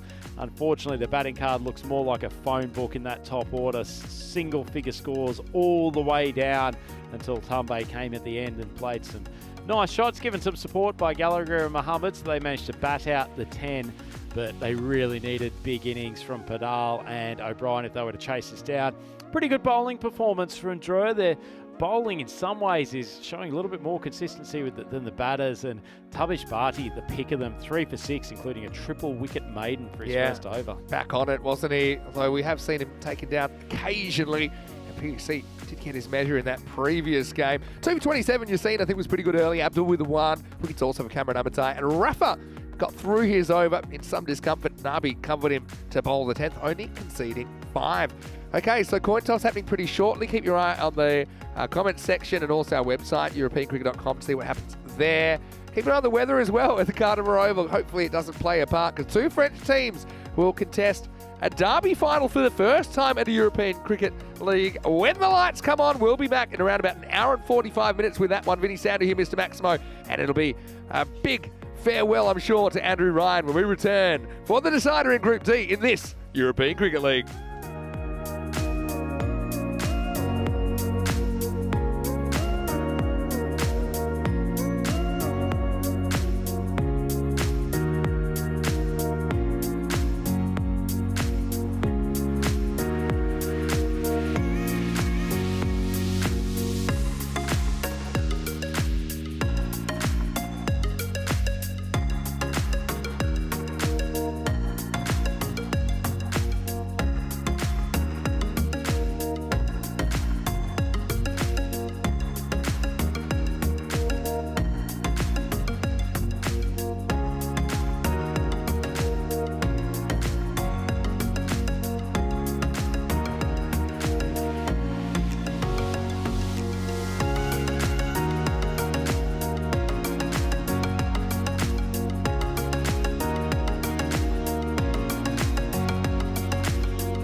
European Cricket League is proudly brought to you by Dream 11, HCL Software, La Junta de Andalucía, Paramatch and Norcane. And the official charity partner, Share the Meal by the United Nations World Food Programme. Friday night fever here at the Cartama Oval, and two French sides will compete in our first ever derby final at an ECL. Paris University Club, they were the Golden Ball winners earlier on. They're the top seeds in this one. Nabi and Dreux, they are here, the defending champions. Is this their last stand? We'll find out. I'm Mr. Maximo. This is the ECL Group D final, and it starts right now.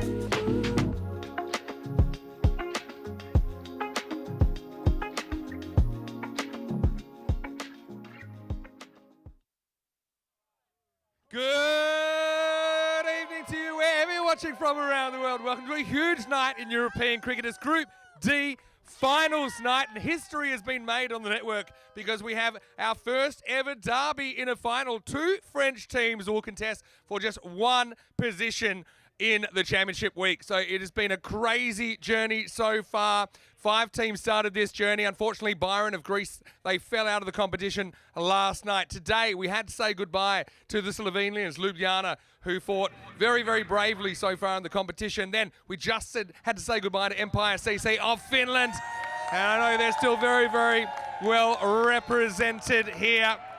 It's a great atmosphere behind me, and right now it's certainly an air of anticipation. Why don't we go to the coin toss now? A little bit earlier on, we had the two captains from Paris University Club and Dreux with the match referee, Ian Ramage. And let's see who wins the coin toss. Paris Université, you are the home team, you will toss the coin. Dreux, the away team, you will call. Norcane has been called. It's come down in Norcane, so you've won the toss. Okay, toss has been won by Dreux, and they will bat first. So Ahmed Nabi of Dreux has won the toss. He had no hesitation in electing to bat. Now Dreux, they are the reigning European champions. We saw them lift the trophy on the 24th of March last year. But just showing how intense the competition is. It's actually a fellow team from France that could knock them out of the running here. So it's quite interesting history to this group. Dreux actually topped it by a point, but because PUC beat them in the qualifier 1, in a golden ball nonetheless today, it means that if for whatever reason we can't get a game in, PUC actually will come back and qualify for championship week. But Dreux, I think they like winning the toss. I think they like batting here. They do a lot of their best work under lights. Firstly, or not firstly, but additionally, I'd like to say Happy International Women's Day to everyone out there. And I know we got some very, very important women behind me in the crowd. Key players here, well, there's plenty of them. I've got to say, Tassin Safi has been incredibly good for PUC, pulling some ridiculous bits of cricket, almost pulling off the catch of the tournament. He's a born 6 hitter, and there's a few of them out there. Also, I think William Singh, his experience, expect him to go big with the bat. He'll come in the middle order, and his left arm spin is always a factor. Of course, Dreux, they've got a litany of hitters. Nisa was concerned about his illness that he's been struggling with today, but hopefully he's able to take his place out there in the final. It's almost ready to welcome the teams on, so let's get ready for that iconic ECL anthem, and let's get ready for the pre-match festivities as we move into the Group D final.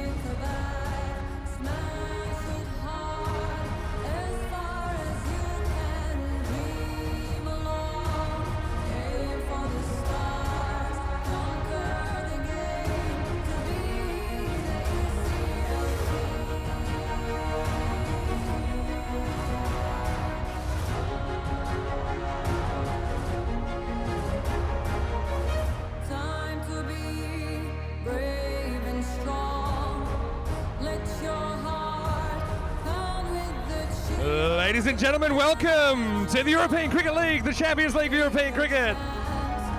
And this Group D final, history in the making, the two on-field umpires, Asad Ali of Italy and Tyrone Peters of the Netherlands, followed by the two teams, both representing the proud nation of France, Paris University Club and Dreux Cricket Club.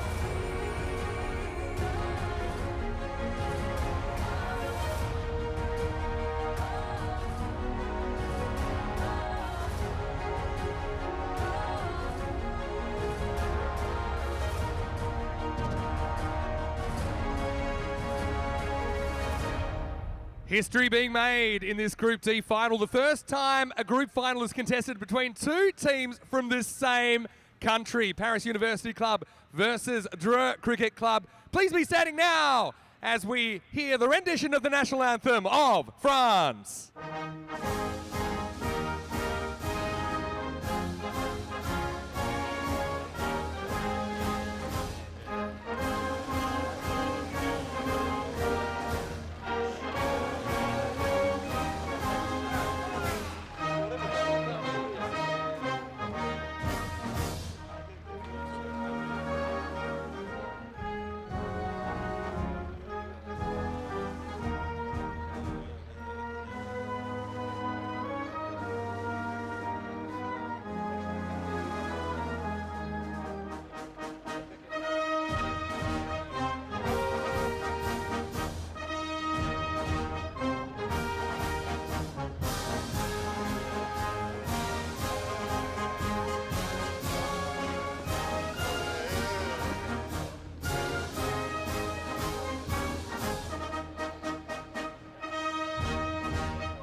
Two very proud teams, but only one can return in Championship Week. Paris University Club, captained by William Singh, and Dreux Cricket Club, captained by Ahmed Nabi. Dreux to bat first in the decider. Let's go up to the commentary box, where Andrew Ryan will take us to the first ball. Thank you very much, Master of Ceremonies and Master of European Cricket Commentary, Mr. Vinny Sandhu, the Maximo on the mic to get us started at what should be an incredible Group D final here at the Cartama Oval. It is the two French teams who, after some big battles during the course of the last 3 days, have made their way through to this final contest. Paris Université, they actually qualified first by virtue of their win in qualifier 1 earlier today. Tahsinullah Safi has been the wild card for them, but Usman Shahid has been very good. Wasim Bhatti, the wicket keeper, started scoring some runs at the top, and William Singh, didn't he come through when it was most needed with the golden ball earlier today, putting the French club first into the final. Dreux had to do it the hard way, and they came and knocked off the boys from Finland, Empire Cricket Club, coming back from what was a very difficult situation. One stage, 3 for 18. Nonetheless, Dreux go into this game, as far as the supercomputer is concerned, as favourites. Supercomputer, not sure how much is taken into account the confidence that the Parisian team will have taken from that victory earlier today. Certainly managed to dull the power bats of the Dreux team. And that is the big question mark hanging over this final. The two men coming out, Hamza Niaz, Ahmed Nabi, both box office players at their best. Hamza, he's had at least a passable tournament. On the other hand, Nabi has not gotten going at all. A succession of single-figure scores. He's a man who doesn't really feel pressure, but have to be asking, are there question marks floating around his head? Should he take a moment to get himself in? It's just not his game, but the runs have not flowed as he would like in this tournament to date. And it will be a huge victory for Paris Université if they can take him out early. So the first ball, Group D final. Charate, the ball goes flying, thickish outside edge, not a bad length. Niaz pushes at it away from his body, but manages to find the gap behind point. And Dreux commence the final with a boundary. Nice piece of bowling from Sarate. It's been very handy in the early overs. Not express pace, but quick enough, and some late movement, continually causing pressure for top order bats in this tournament. Oh, swinging across the line. Niaz dicing with death. He misses that. Trigger finger will go up, but it's well played in the end. Very bottom hand dominant player. Swept the bat across the front pad. Finds a boundary twice in succession in these early stages. Bit of pressure goes back onto the Paris opening bowler.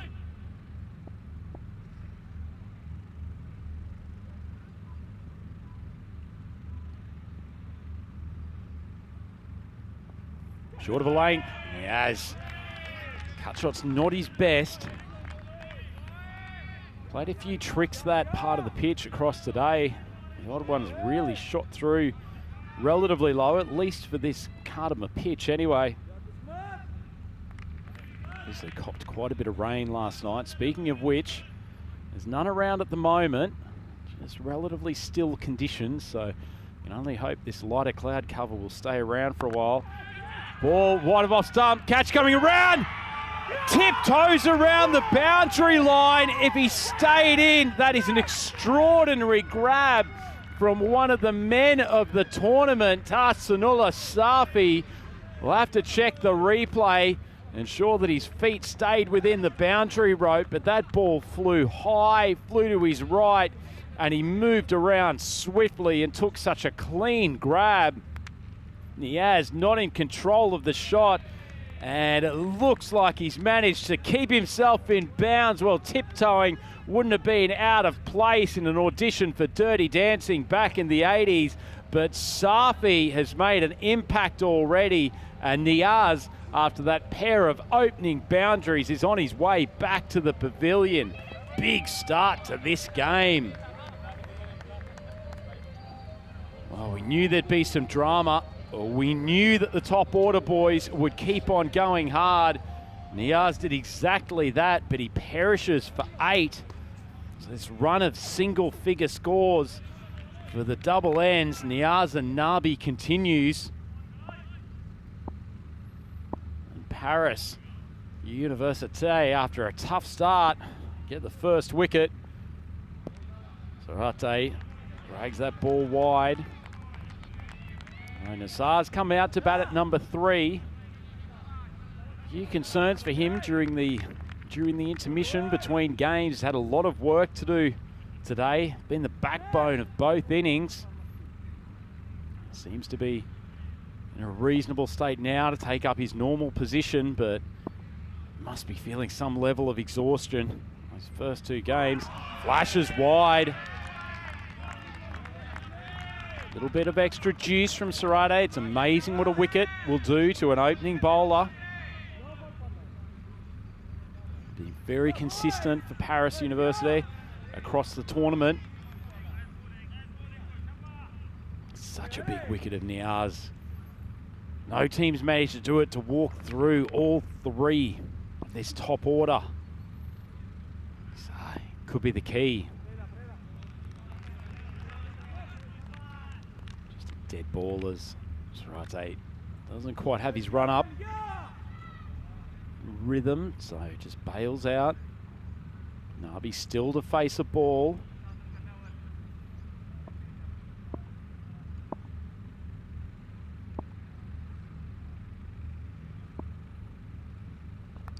Oh, outside edge. Excellent delivery from Sarate. It was angled in, tailed away late, got a genuine outside nick from Nisar. Congratulates the bowler for an absolute seed. But as far as the scorebook goes, and it's such typical Drew, 13 for 1. Nisar, boundary to start his innings. Look at that. Speared in, almost going wide of leg stump, and straightened considerably. Excellent piece of bowling. Group D, hasn't it provided some drama? All comes down to this final. Seen off Byron, the first team eliminated. Then Luiana from Slovenia. Didn't they fight bravely? Empire Cricket Club, who were looking so good on this final day. They took early wickets against Drew. They thought they were on their way to the final, but this team from France, they're not the defending European Cricket League champions for nothing. They will dig in and they will fight. And this man, Nabi, will keep swinging. Almost jams down on that ball. A slight misfield, but it won't press for the second. Paul had some issues with his line in the previous game. Did manage to pick up a few wickets though. Really important ones too. Much like Durate. Probably not as accurate, but does tend to extract some late movement.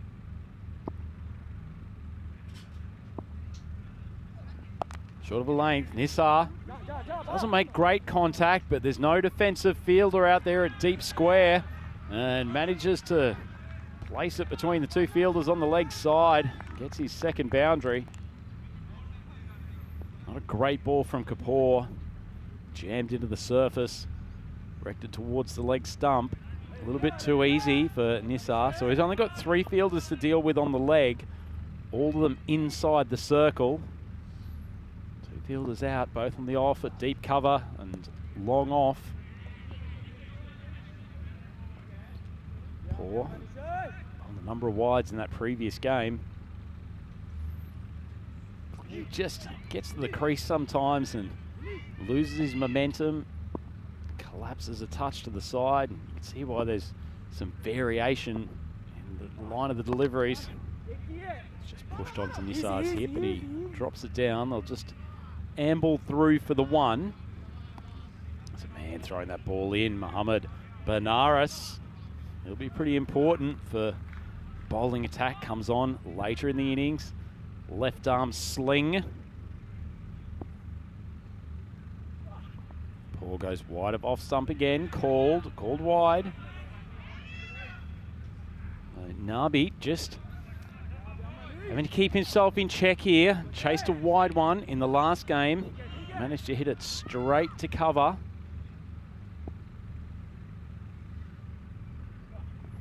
Oh, he's gone through. He was cleaned up by Raz Muhammad in similar fashion in the last game. And Nabi goes again, clean bowled, and concludes a truly awful tournament with the bat for the Drew superstar. And Paris Université have their second wicket. Drew 21 for 2. Look at this from Kapoor. Well, he's the Nabi killer. Didn't do that much off the deck. Maybe came back in a touch, but Nabi, huge swipe across the line, and second game in succession that he's been pork barrel bowled. And a man who is a massive Nabi favourite, Vinny Sandhu, welcome back to the commentary box. I'm a fan of seeing people reach their potential, and obviously with Nabi we saw that last year, but right now he's devastated. You got a feel for him. He's a guy who thrilled us last year, and I guess we'll have to see, depending on what happens tonight, whether that's the last we see of him in ECL 24. He has to go for 1. 21 for 2 have lost both openers. Niaz went for 8. Nabi's gone for 1. Nisa and Usman Khan comes up to 4. I think that's a smart move. Usman has been kind of getting things back on track, but he's done it with a couple more wickets down than this over the last couple of games. What a good rock from Kapoor. I think it actually comes in a bit off the surface, and that's what takes it past the inside edge of Ahmed Nabi. Kapoor has been excellent for PUC. Usman sensibly knocks it down, and Gulami jumps all over that. What a great occasion this is. I know that everyone's got half an eye on the weather. We don't want to keep talking about it, but it is on the back of our minds. We're expecting a fair bit of rain tonight. At the moment, it's staying away, and hopefully it stays away for the duration of this final. Pitched up, and again beats the inside edge of the batter. This time, Usman Khan will survive it. That'll be the end of the over as well. So 21 for 2 after 2. First over went for 13. That one only went for 8. There were 2 singles, 2 wides, and a 4 in there.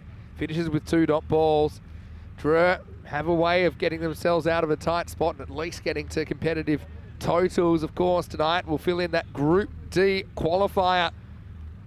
And it will be a French team that will be put on that list. I was noticed in the comments section that a few people saying Dre trying to become the first team to qualify for championship week after winning it. I'll probably expand on that a bit in a minute. But first I'll go back to Surate.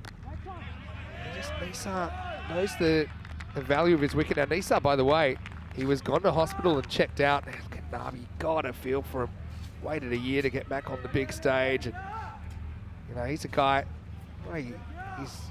he's a brave cricketer. You know, he risks his wicket because he feels that's the best thing to do for his team. But sometimes the risk doesn't pay off, and it hasn't so far in this tournament. Throws the hands at this, and this will go for 4. Bounces just inside. We'll check it out on the replay thanks to Spring Productions. But now need to do a bit of a clean-up job again. Just quickly, I was going to say that Pakake did play finals week because they automatically were put into finals week after they won it in 22, so they automatically were there in 23. That wasn't necessarily an advantage in a way because there were 31 teams. That's the way it had to be, but they did make the 4, but bowed out in 4th place. And Rhino, this is a key partnership, isn't it, right now? Surate getting the ball to talk a bit under lights. Isn't he? He's been consistently swinging the ball all tournament. And speaking of consistency, the man on screen, Nisar, Drew make it out of this group and win this Group D final. It will just be one of the probably greatest individual displays across a day of ECN cricket, on the assumption that Nisar is going to really drive this Drew innings. He's been immense today. Not going to say it's quite Madras 1980-16 Jones, but maybe not far off for Nisar. And then stands tall, hits this run. So direct hit will be interesting. Oh, I think that would have been out. You know, and it's going to go for boundary. It's going to go to the boundary. It's 5. Well, 2 fielders backed it up. To be honest, it was a pretty wild throw. I think it would have been out if it had hit, but it was miles over the stumps. And Drew finally catch a break in this final. It's the rare 5 carreras. Vinny, ordinary stuff from Paris Université. They have been so good in the field throughout the tournament. Just a simple push. Fiery throw coming in from Gulami, but how on earth you've got 2 fielders backing up and no one stops it? Too many cooks in a way. It was a wild throw, really. So 5 for Nisar means that Usman Khan's on strike. Oh, he tries to sweep. Premeditated, I think, and that wasn't too far from knocking the off pole out of the ground. There's one thing to play that sort of shot to a medium pacer. It's another thing to do it to the opening bowler, who is curling the ball away. Lucky that swung even later than his previous deliveries, because it's only just missed the off stump. I was going to say as well, if ever you were going to play an anthem twice, I'd love to hear the French anthem twice. There's a bit of chat about it as well in the comments section. Fantastic. Fantastic song to get you fired up. Usman watches this go down the leg side harmlessly. That'll have to be re-bowled. And actually, Kevin makes a very good comment in the comment section, saying that whatever happens, we're going to lose a very, very good team tonight, Rhino. Certainly will. Either of these clubs would be excellent representatives from France in finals week. In fact, they've both been very, very good throughout most of this qualification process for Group D. Once again, though, Drew making it hard for themselves with early wickets. Yeah, it's a bit more careful, plays this with a straight bat. This is a really good start for PUC, who lost the toss. Drew wanting to bat first, put the score on the board. Yeah, cricket's a bit of a an interesting game. It's hard to think of another sport where you really only get one opportunity in a match. So in tennis, obviously, you might start badly, but you can recover. But with batting, you can't. If you're out, you're out. Even a game like baseball. Baseball, you know, whether it's a good bat or a bad bat, you'll get another opportunity. So it's just one of those things. A run of outs for Nabi at the worst time. Can his teammates rally around him? Well, this is a reasonable shot. There's nobody back on the boundary. It's going to bounce just inside the rope and go for 4. So Usman Khan does get off the mark with the last ball of the third. And Drew are 35 for 2 after 3. Yeah, I can guarantee after this over, there won't be so much open space out of that mid-wicket area. So taking advantage of it while the power play was in place and only 2 fielders allowed outside the 30-metre circle. So intelligent cricket from Usman Khan. These were the 2 that rebuilt things in qualifier 1. So they will be required to do it again. And 2 of the most experienced heads in the Drew lineup. You were talking about Nisar earlier in the evening, Vinny, about the fact that he ended up in hospital. Yeah. I mean, first and foremost, kudos to the Spanish medical authorities who were able to see him in super quick time. Something tells me he might have just got out the back door and they're waiting to go and check on him in waiting room 5. But yeah, Nisa didn't want to miss this one. He's looking physically distressed just watching with the anthem. But, you know, he's focused in on his batting now as Kapoor comes back to bowl out in the 4th. And this is cracked away, and it's going to be another 1 bounce 4. And Nisa, hasn't he been an incredible player for Drew? I mean, every time we've seen them, he's been good, but right now, they need him more than ever. He's on an absolute rampage, illness or not. Looks down at his bat. Probably didn't come straight out of the middle, but one of the keys to his game is that he usually tries to hit into space. So even if he mistimes the ball slightly, he's not putting it straight down the throat of an outfielder. Now it goes up and over the leg side and pumps it for 6. Maximo! Drew hitting 6s under lights is what we got used to last year. And in this incredibly important game, Nisa standing tall. Standing tall indeed. The man small in stature, but big on heart. Look at that beautiful swing of the bat. Kapoor just dropping it into his hitting arc, no swing. All of a sudden, he's gone for 10 off his first 2 balls of this second over.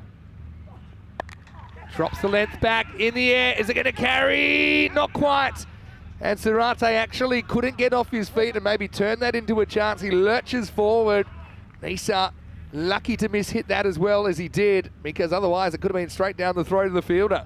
Not often he mishits a ball that badly. When it first came off his stick, thought that was going to end up straight down the throat of Surate. He made decent ground, but probably needed the full-length dive to make a play. Now, lucky one. It's going to fly how far? Another 1 bounce 4. So Usman probably getting a bit too leg sidey. He's going there because there's no deep square leg. They got the deep cover back. So it's a bit of premeditation. You don't always get away with this. And Usman does, and he'll get the boundary. Seems to get away with it more than most times, though. He's played that shot continuously today. Rarely has it cost him. Doesn't matter that he hasn't made great contact there. Yeah. 3rd man on the boundary. So, Vinny, you were just doing a quick scout around of the outfield defensive setup. What's it like? Yeah, I mean, they've gone pretty straight with the outfield. So they've got kind of 4 protecting the straight boundary from mid-wicket to cover. And then they've got the deep 3rd back now. So they decided to push it back. Pitched up and banged through the gap. That's a really good bit of timing from Usman. That one is going to go to the gate, and it's going to be 4 more. Can't beat good placement, Vinny. You can stroke it along the Cartama carpet as long as you're beating the fielders. Opens the face just a touch. Drills it to point. Lovely shot. So he moves to 12 off 7. A bit like their game against Empire, even with the early wickets. Run rate, 14. Oh, he's going to get lucky here. How fast is that going? Not fast enough to beat the fielder and Wari. And so that'll be the end of the over. 55 for 2 after 4. But this is one of the things about Drew. The supercomputer still believes in them despite those early 2 wickets. They're still predicted to make 141. They have just such a good record of still putting good runs on the board, even when the start doesn't go to plan. Certainly do. They're not like other teams. There's no battening down the hatches for an over or 2 to stop the rot. I know the key in this T10 game is you need to keep the foot on the accelerator. 2 at the crease. They can do it. Not just with power hitting, but with good placement and creative shot making. Yeah, huge night. Got my rain radar up at the moment. Feels like a big over this one, Vinny. These two have just settled things after the loss of Niaz and Nabi. Look at my rain radar. Ironically, it's a bit of rain over France at the moment, but luckily down here in Spain we're okay. Well, one of these teams will be shedding tears at the end of tonight. Okay, 5th over, and Sanwari. Short and hit, but not hit very well. Catching opportunity under lights and taken. So Usman Khan, he was able to get a couple away, but now he has to go. Tahsin Ulusafi has been brilliant in all aspects for BUC, and he holds on to that catch. It's 55 for 3. It feels like there's about 4 Safis in the field when he's out there. He pops up almost every time there's a catch in the outfield. Doesn't matter whether it's third man or mid-wicket or deep square. Usman Khan saw the short ball from Anwari, got into position early, but unfortunately didn't make great contact, and a fairly simple catch in the outfield, particularly for a man of his class. And Khan goes for 13 off 9, 55 for 3. Yeah, it's better than nothing. I mean, does hit 3 4s while he's out there. A real crime if you're a Drew batter in the middle order is wasting balls. You wouldn't say really wasted any there. No, it didn't quite go the way he was intending. But anyway, it'll be Tamish Bhatti to come out at number 5. If they can just get to kind of that 7 over mark and be, say, max 5 down, it just means they're not worried about getting bowled out at all. They've got batters all the way down. I mean, look at guys like, Usman Khan was actually listed 9, but you got guys down there like Sahir that can still whack them around. You got Rafa still up your sleeve. Shazad Hussain, who's batted number 4 the last 2 games. Exactly. Good catch though, take your opportunities. You might not get many against this side. Well, bowled by Anwari, gets the wicket. Now, I think he sneaks this one in. Wasn't that different to the ball that Khan just perished on? Wide outside off stump. Bowling with reasonable pace though, just scooting off the Cartama deck. Carrying through to Wazim Bhatti with the gloves very nicely. Yeah. 2 Bhartis within close proximity. This is one that bites into him and he gets a piece of it. Not enough to get to the boundary. Well fielded by the beast, Mukhtar Ghalami. He's a bit more careful with the throw this time. Just a single. Can I say that out of all the people I've heard be given the nickname the Beast, that Ghalami is the least physically beast-looking that I've come across? Yeah, true. Normally his bat does the talking. Again, he's another player, probably because we haven't seen as much of him, although we have seen a bit of him on the network.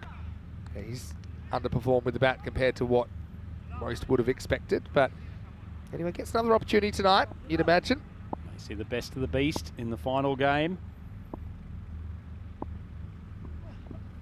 Oh, it really took off from Anwari, and Issa can't catch up with it. Yeah, he's got a little bit of zip. Anwari. Ball jags off the deck. Issa, feet maybe just not as moving as crisply as they were at the start of the day. Mind you, he's on 29 off 11, so no problem seeing the Grizzly at the moment. Good over from Anwari though, 1 for 1, 2 balls left.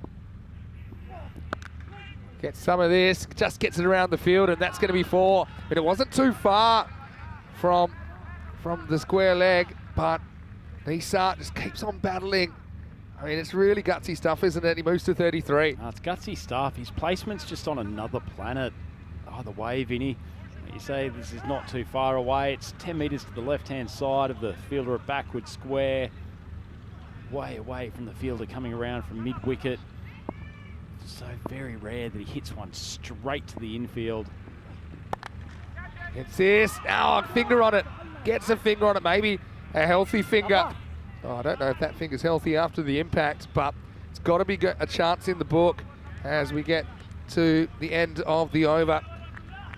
And Issa will retain the strike. 61 for 3 after 5. Vinny sounding here, Mr. Maximo for ECN on a Friday night, a Peacock Friday, Finals Friday, and a Final Friday for Rhino, because unfortunately we lose you after this group, but I know you'll still be paying attention whenever you can. Thanks so much for making the last 2 groups so entertaining. We've loved having you here. I really don't want to leave, to be honest, Vinny. I'd love to stay with you all at Cartama. It's been such good fun for the last week. Still lots to come tonight. We've got an absolute cracker, at least for me personally, to say farewell to the coverage to. But it's been an immense week. Feels like there's so much that's happened, and when you get these group stages where it's only 3 days for a group, you're really compacting drama and wins and loss emotions into such a short space. It's compelling stuff. It's intense is what it is. I mean, it's hard to believe the world spins around the sun so quickly, because it was 11th of March last year. You and I were here and we saw the Dreux side from France knock out Forfarshire. Now, Forfarshire will be on deck tomorrow. Group E on the way, and that's going to be a very good group as well. But this kind of endless cavalcade of teams. No rest day this year either on the Sundays, so we've got Group E coming. But right now, 2 teams desperate to come back. 2 very proud clubs and a lot of proud cricketers out there. Sometimes the game isn't fair. It is what it is. And I suppose over the next, hour and a half, we'll find out exactly who's coming back. I know you've been very focused on the weather. Feels like a little bit of breeze back now, but we did have some of the lighter grey cloud before, so we're just keeping our fingers crossed that some of those heavy rain clouds will actually stay away. Certainly looking better, the forecast now, than it was probably about an hour ago. Yeah, you just hope you can get through the game. Thing here, when it gets dark, we can't see the clouds. We've been caught unawares once or twice. It's been a bit of a rain back then a couple of times, Rhino. Anyway, time for William Singh and his spin. I think this is a wide. Yeah, it comes back in, but still cuts the line. And Tyrone sees that exactly the same way that I did. So the umpires have done a fantastic job. I know they'll be changed out pretty soon as well as we approach halfway point of the tournament. Goes back and cuts, but cuts straight to the fielder. They won't get a run here. Again, William Singh's a very clever bowler. He's very important to the balance of the attack, a bit like Tabish Bharti is for Dreux. Bit of the difference there, though, between Nisar and Bharti. Bharti struck that ball nicely, but he's got 2 decent gaps either side of point. Couldn't find it, though. Oh, clever shot, really clever. Lets it just angle onto his bat. And Tabish Bharti, he'll give the old glove punch to Nisar. And so he should. That's a very, very good cricket shot. Lovely shot indeed. And as you say, Nisar finding the gap there between third man and the wicket keeper. It's not a big one, but needles it through. Really smart shot, actually. See if William changes it up at all. All right, does the same thing, up in the air. Well, it's a teaser, Bermuda Triangle, and he's dropped it. Oh, I say dropped it. I don't even know if Kapoor gets a hand on it. He actually overruns it in the end. That has to go down as another chance. Nisar's given a couple in the 30s, but he's still there. Oh, he turned and ran. Took his eyes off the ball, didn't he, Kapoor? Probably needed to just take a couple of really quick step back, track it on the side shoulder. Unfortunately, that could be a huge drop. Now, a huge swing to miss. Oh, that foot came up for a second. Foot came up for a second. I think I felt the breeze from Bharti's swing up here in the commentary box. Let's have a look at this. It's just a second here where, well, we missed it, but I think I saw it come up. Now he's going to be gone, and it just drifts in, and Bharti gets done with a bit of his own medicine. Off the inside edge of the bat, crashes into the stump, so he can't move the needle. Someone else will have to come out and step up, because Dreux are 67 for 4. Speaking of stepping up, William Singh was one of the heroes of that victory in qualifier 1 earlier today. Took responsibility for the last over, took responsibility for the golden ball, and he's come up with a big wicket here. Bharti, who can do some damage with the bat in the middle overs. Big swing, not much balance, inside edge of the stumps. Takes a bit of the seam as well. A lot of ways that can curve into the batter. And you can see Williams fired up. Bharti doesn't account for that late movement and chops on. Hopefully see some of him with the ball in the second half of this game, but right now he has to go back for just the single at 67 for 4. Didn't he chew up a few balls too, Vinny? 1 off 6, a very un-Bharti-like innings. William Singh, the left-arm orthodox spinner. So clever. He's a French national player. He's been in the country, William, for almost 2 decades now. Part of the cricket setup there. Leading this PUC side. Sits straight back, and Nisar not leaving his crease. Not sure if William got a touch or not. A lighter moment between the 2 teams in a pretty tense situation at 67 for 4 after 6. 2 of the absolute titans of French cricket there coming face to face, William Singh and Mohammad Nisar. They've both been immense throughout the course of this European Cricket League 2024. And as we have a look at the batting card, outside of Nisar, it's really not looking pretty for Drew. He needs someone from this middle and lower order to stay with him. Cameron Ahmadzai was the man in the last game. He had a huge contribution with the bat, and it's probably the one that took it out of the hands of Empire in reality. Yeah. I mean, you got 2 genuine bats and your keeper who bats pretty well still to come, and you got a couple of bowlers. You got 4 overs to go. Time's running out here. What's the computer thinking with this score? Come back to my supercomputer. Control-Alt-Delete. 118. Churning through the permutations. 118. 120 under lights. Handy. That drags this, and Nisar will get to the other end with a single.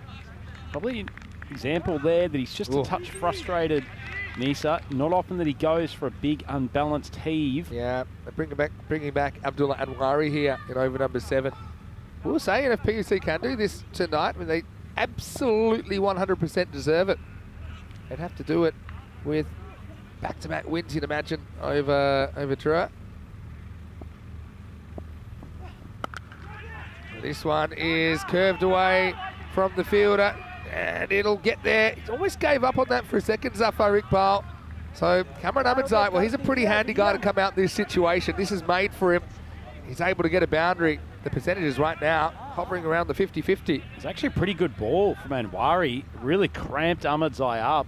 Get the feeling that Iqbal thought there might have been a boundary rider coming behind, because he really didn't take off particularly quickly after that ball. Bowled him, is nipped back off the seam and has knocked over Cameron Ahmadzai, who goes 4 and out. And Anwari's been great in the final. Once again, PUC on the money as Drew lose a 5th wicket, and it's 72 for 5. Yeah, Abdullah Anwari, maybe he's the X factor for Paris University in this game. Come up with a couple of excellent deliveries, very consistent. He's been hard to get away. Currently has figures of 2 for 11. He's 1.3 overs, and Drew 72 for 5. Probably the 5 wickets is not the end of the world for them, but the fact that they're halfway through this 7th over already and not that much of a tick over 10 runs per over, which is very unlike them. Probably a bit of seam there as well, and it's not a great looking shot from Kamran. It probably needed to be a little bit more selective. I know it's hard to say because that's the way they play their cricket. But anyway, so we'll be 72 for 5 as Shazad Hussain, who is a recognised bat, comes in to bat at number 7. So, Vinny, there's been 22 balls faced, aside from Nisar, who's 40 off 17. The rest of the team and extras has only managed 32 runs off those balls. He needs some support, and they need some acceleration. Need to get an ugly 120 here. That's the thing. Ugly 120. I know there's still a bit of rain going around the area. Zafar Iqbal's going to go off with some sort of injury here. I just noticed that. Now, big swing and a miss from Hussain first up. He's not doing anything particularly magical, Anwari. He's just hitting a good length, probably just a touch short of a length, outside off stump. And he's bowling with enough pace that it's hurrying the Drew batters. They're persisting with trying to hit him over the leg side. He's just got to work with the pace. Favourites for the first time. Will it be for long? Maybe, because this should be out as well, and that's another one. Hussain's going to go for a duck. And so Anwari has a 3rd wicket. What a performance in the final, and PUC are clicking on Group D finals day. The European champs are in a spot of bother, to say the least. It's 72 for 6. Well, Anwari, 3 for 11. What figures, and he's still got 1 ball to go. He's come in and ripped out the heart of this Drew batting lineup. Looked like Hussain had gotten into decent position to pull this ball, elevated it with the hope of taking it for a Maximo, but clearly did not make great contact, and it's a well-taken catch out there at deep mid-wicket. Head goes down for Hussain. Frankly, Derek is probably cursing Hussain at the moment. He's given him plenty of work over the course of today. That might actually be his 3rd consecutive duck. Yeah, well said, actually. Go back earlier in the day. Hussain knocked over first ball in the first match. Pause for a second. Here's Anwari. It's a bit of heat. Yeah, get big on Rafa, doesn't it? Yeah, but by the end of the over, 3 for 11 is final figures. So 72 for 6. Let's have a look at what's coming up tomorrow. Well, fingers crossed, we're on the park, because it'll be the Dutch versus the Germans first up. VSC Rundam versus BSC Rehberger. The Scots are back. Forfisher will be here taking on Gozo Zalmi, a fairly new club. They're only about a couple of years old. Gozo Zalmi from Malta and Starry Grad make their first appearance in a European Cricket League when we return for more action. Group E, day one, starts right here on the Costa del Sol, 10 a.m. GMT, which is 11 o'clock in Central Europe and 3:30 p.m. in India. So, after I've got some breaking news Go on. for you, Vinny. Is it weather-wise? Corey Rutgers is saying that he's coming to me in the chat now, saying that he put his commentary career on the line. I got this message, but I didn't read it out. Paris University were going to win tonight. I'm not sure that equates with my memory. He said, last night he said that Drew wouldn't qualify and he put his commentary career on it, and I won't say barracking against them, but I was just saying, oh, look, it's an unpredictable game. There's still a lot of cricket to go on this one, by the way. Got to tell you what, getting behind Drew now, they may be 72 for 6, but not sure I can take Rutgers. In the air, is it carrying him? Proper Bermuda triangular formation, but Nisar survives. He has been lucky a few times, carrying the team on his back. Rafa, what a good time it would be for him to stand up. He does have an ECL half-century. Wouldn't it? And I tell you what, if Rafa knew what was on the line and the fact that the ECN commentary team is going to have to listen to Corey Rutgers gloat about this prediction for the next couple of weeks, Rafa would pull out an absolute pearl of an innings here. Rafa doesn't quite get across and in a position to play this shot. Safi goes upstairs and has had a good start to his spell. Remember, he can bowl the 10th as well if he wants here, Safi. Safi and Anwari, fairly similar, both not particularly tall bowlers, but really send it through, keep consistent lines, a channel outside off stump. He's got a good change up too. This is straight up in the air, or is it? Wow, it's going, it's still going, and it's going to be 6. Maximo! Well, my version of straight up in the air is probably a little bit unkind to Rafa, who actually gets that to go forwards and gets it to keep going. Maximo, Rafa's away. Oh, that is some shot. We know he has the capability to do this, Vinny. He's played some good innings here at Cartama before. Boy, did Drew need him. Slow ball, good option from Safi. And Rafa wants a wide, but not in this universe. Geez, he's been impressive in this tournament, Safi, hasn't he? He announced himself the world of ECN with 4 consecutive Maximos in the first game against Empire. Felt like he's carried the momentum into the rest of the tournament. Took a spectacular catch to get this game underway. Another slow ball. This time it's picked. It was one time too many from Safi. Maximo! Rafa gets a couple of 6s at a good time. He's battling a busted webbing. He's got stitches in his left hand, but Rafa's out there and he's flying the flag for Drew. It's 85 for 6. So you might have to take him to the vet and have him put down. He's got stitches in his hand. He's got tennis elbow, but he's managing to push out one final performance here for Drew. Ugly 120. That's where they're looking. Even 115. It plays under lights. I mean, PUC going to have to bat as well, and it could easily happen to them. So 25 to get to the 110, so more than doable, particularly with the 2 bats that are out there.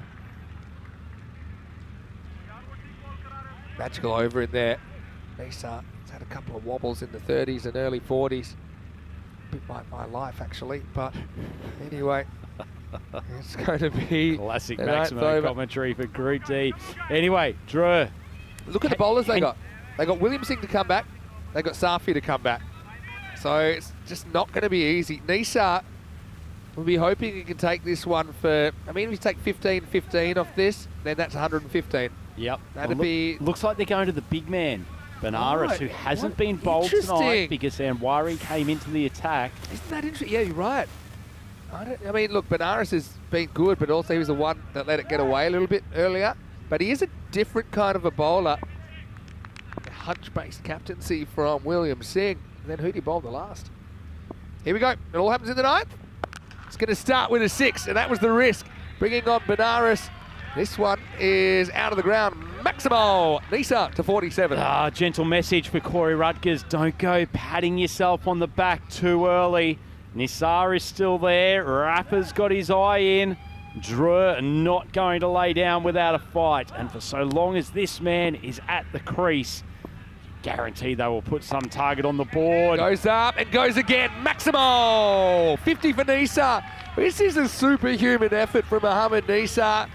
He snuck out the back door of the hospital just to get on the park in this Group D final, and it's a brave innings that passes 50 in 21 balls. Yeah, don't worry, Malaga Hospital. We'll have him back in about an hour and a half. For now, he's got a job to do for his beloved Drua Cricket Club. Eyes off point. Doesn't need it. Goes up and goes out of here. Maximo! 3 in a row for Mohamed Nisa. Gets an aggressive fist bump from Rafa using his only good hand that he's got left. But what a 3 blows that is. Changes the pace of this innings. 103 for 6. 18 off this over and we're only halfway through. I'll tell you what, it's easy to be expert after the event, Vinny. But you had 1 over left from William Singh, 1 over left from Safi, obviously who bowled the 8th. I don't understand why Singh didn't bowl himself. Yeah, well, we said it before the fact, and I'm a big Benaras fan, Benaras. Yes, this swing is Benaras. But right now, they've bowled him, but they probably didn't need to because they're 2 bowlers that were on fire. Now it's going to be 4 in a row. This one's probably the biggest so far. Maximo! Mohamed Nisa has really turned it on. Never mind the 115 off the 10. They could be 115 after 8.5 at the moment. What a fight back. Incredible stuff from one of the absolute legends of European cricket. Nisa is playing an innings for the ages. In fact, he's had a day for the ages here at Cartama. It probably hasn't. Probably won't remember a lot of it.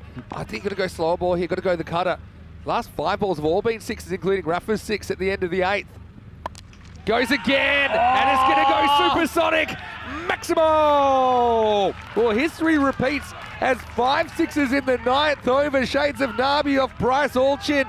And poor Bryce, he's still coming to terms with that. But right now we're on the perfect over for Drua. That's 30 off 5. Well, Bryce was traumatised last year. Is it going to be Corey Rutgers traumatised this year? Talking up his prediction of Paris. All of a sudden, they are on the back foot. Misses. So it's exactly the same as the 9th over in last year's Group D final. There's 5 6s and a dot in it. And it's how weird how history repeats sometimes. It's 115 for 6 after 9. So for me, these are all bonus runs now as we head into the 10th. Oh, I love this game, Vinny. This is extraordinary stuff.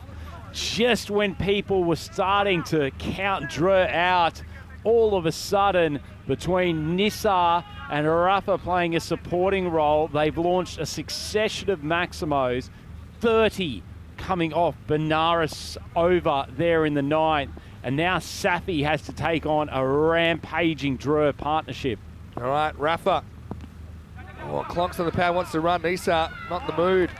Gee, that's a bad outcome for Drua. As much as Rafa's a capable batsman, Nisa is the man they want back on strike. Yeah, but it wasn't worth running him out either. True. So, yeah, if he gets any bat on this, it's probably 4. A big gap there between fine leg and square leg in the circle. What a performance this is. I mean, the thing is, take nothing away from the skill of Nisa there. I mean, they had slog shots, and he is hard to pick up, Benaras. Under lights especially. Anyway, Rafa launches this leg side and he gets 6. Maximo! Drua past 120. They've taken their time, but they are here and they are not going to go quietly, Rhino. Oh, Rafa is stepping up to the plate. What a beautiful strike. Picked up the length ball from Safi. Stood across, held his shot very well, sent it into the Cartama night sky. This is magnificent from Drua. Slow ball. Counter-attacking cricket. Slow ball coming up, but he missed the block hole then. No, he goes pace on. They'll hit, they'll run, they'll throw. And I don't see them taking on an overthrow here. So Rafa gets 1. Now Safi versus Nisa. For me, the 2 players of this group going head-to-head in 3 quite important balls. It feels very different chasing, say, 125 to 135. Could be the 3 balls that decide this game, Vinny. Could be. Could be. Does he go off pace? He's looking that fine leg. The eyes never lie. Is he thinking it? Goes back and he misses. Safi just beats him for pace. Good pace from Safi too. It's the end of a long day for these teams. Still generating some heat. One thing that makes the ECL different from, say, your franchise tournaments around the place is these players will only get this opportunity once a year, at most. Sometimes once in a lifetime. So these moments just mean more. 2 to come. Nisa Going to ramp here, I think. No, he goes straight up in the air. Well, this should be taken. It's Shahid, and he drops it. And they only run one. They probably should have gone for two. And now they're not going to get creative with the running. Well, they may not go for two here, Vinny, but it has ensured you've got one of the set batters on strike for this last ball. Because if Nisar was caught there, then the new batter would have come and faced. Yeah, good point. Rafa has actually had the better of Safi compared to Nisar in this 10th over. 123 plus this. Seatbelts on. Hits it hard. Probably got to go for two. I don't think Nisar's too keen for it. Might be going for the old IV drip in the break. And that'll take us to the end of the 10. It's 124 for 6. It wasn't necessarily pretty, but it was exciting. 125 runs standing between PUC and their first ever appearance in a championship week. But really, for me, you've got to take your hat off and really take a bow for Mohamed Nisar, who battles his team to 72, or he gets 72 of 27 and battles his team to 124. As he's done in two previous games today, Nisar has put Dreux on his back and carried them, not quite single-handedly, but certainly racking up another phenomenal individual performance. Lights taking force here, and PUC and Dreux ready to do battle for the Group D final. An emotional moment for both teams as they shared the national anthem of France. And Niaz, shaky start from him, a little bit edgy for the first ball four, but he didn't care. Straight in the record books. The second one tried to guide it, and Safi hot-footed it around the boundary rope, took a magnificent catch, and then it was a bit of fortune early for Mohamed Nisar, outside edge that went for a 4. Nabi, though, can't say he's the crucial wicket anymore in a way. He just has not produced all tournament. Such a tough stretch for him, the head in the hands. Emotional stuff for the young man, Vinny. I'll rip your heart right out of your chest. But the contrasting emotions on full show here. Dreux, once again, they were backed into a corner. But normally, they'll fight their way out. Well, our crew from Spring having a very, very good time out there, and so they should. But remember, they were 72 for 6. And so it's a 52-run partnership in the last 19 balls between Nisar and Rafa that kind of get them to... You know, statistically, it's a par total. It's 12.4 and over is a par total. So, look, feels like it's a bit short, but really when it comes down to it, Dreux are very capable of doing the same thing back to PUC. So it's going to be an exciting conclusion. Of course, we still have that mystery about the weather. Galami took a good catch there. Remember, he's had a bit of everything. Had the 4 overthrows early in the piece. They had wickets. Had Rafa, who just seemed to be able to take over as well. Had those 5 sixes in the 9th. Again, history repeating. So, really, it's heart-racing stuff. Nisar, he's running on fumes at the moment, and his team owe him a huge debt of gratitude. I think Paris University Club as well. They'll come to rue the fact they try a 6-bowler when they didn't need to. Seems criminal that William Singh has figures of 1 for 6 off 1 over, and he never comes back for a second, and his replacement, Benares, went for 5 large ones in the 9th. Looking at that scorecard, Nisar sticks out. Yeah, he certainly does. 72 off 27, and you add that to the fact that he hit 56 off 27 in the first game today, and then came up against Empire and hit 67 from 22. Just an extraordinary individual performance across the finals day from him. Best support came from Mohamed Rafa at the end. 20 off 9 for a man who's carrying injuries in just about every single part of his body, but he's fought through the pain. And in some ways, Vinny, it's the 2 walking wounded who really did most of the damage for Dreux. Yeah, well, they're tough. They're a tough team. In fact, PUC, they're a tough team, and they're a proud team as well. Over 100 years of history in that club, and 3 for 11. Anwari was outstanding, not even going for a run of ball while he took the 3 poles. Wickets for Sarate and Kapoor. And William Singh bowls just the 1 over, 1 for 6. And Safi and William Singh looked like they were going to close out. They went to Benares. He went for 5 Maximos on the spin. Take nothing away from Mohamed Nisar's batting, though. It wasn't, to be fair, it wasn't like Benares bowled what I would say is a bad over. I think his location was okay. Just incredible batsmanship. We'll take a break then, and well, so far so good. When we return, we'll find out which French club will progress and which one will be back to the domestic league to try and qualify the hard way. Vinny Sandu here, Mr. Maximo, with Andrew Ryan. Don't go too far. Back soon with the exciting conclusion of the Group D here in the European Cricket League.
The European Cricket League is proudly brought to you by Dream 11, HCL Software, La Junta de Andalucía, Paramatch and Norcane.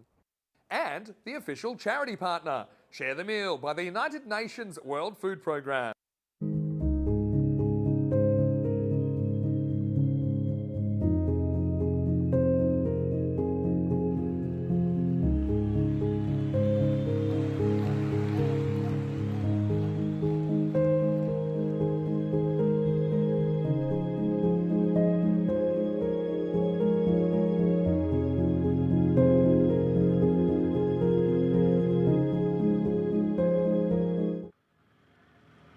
European cricket fans, welcome back to Cartama Oval for the final time for Group D here at the European Cricket League 2024. And aren't we set up for a magnificent conclusion to this final game?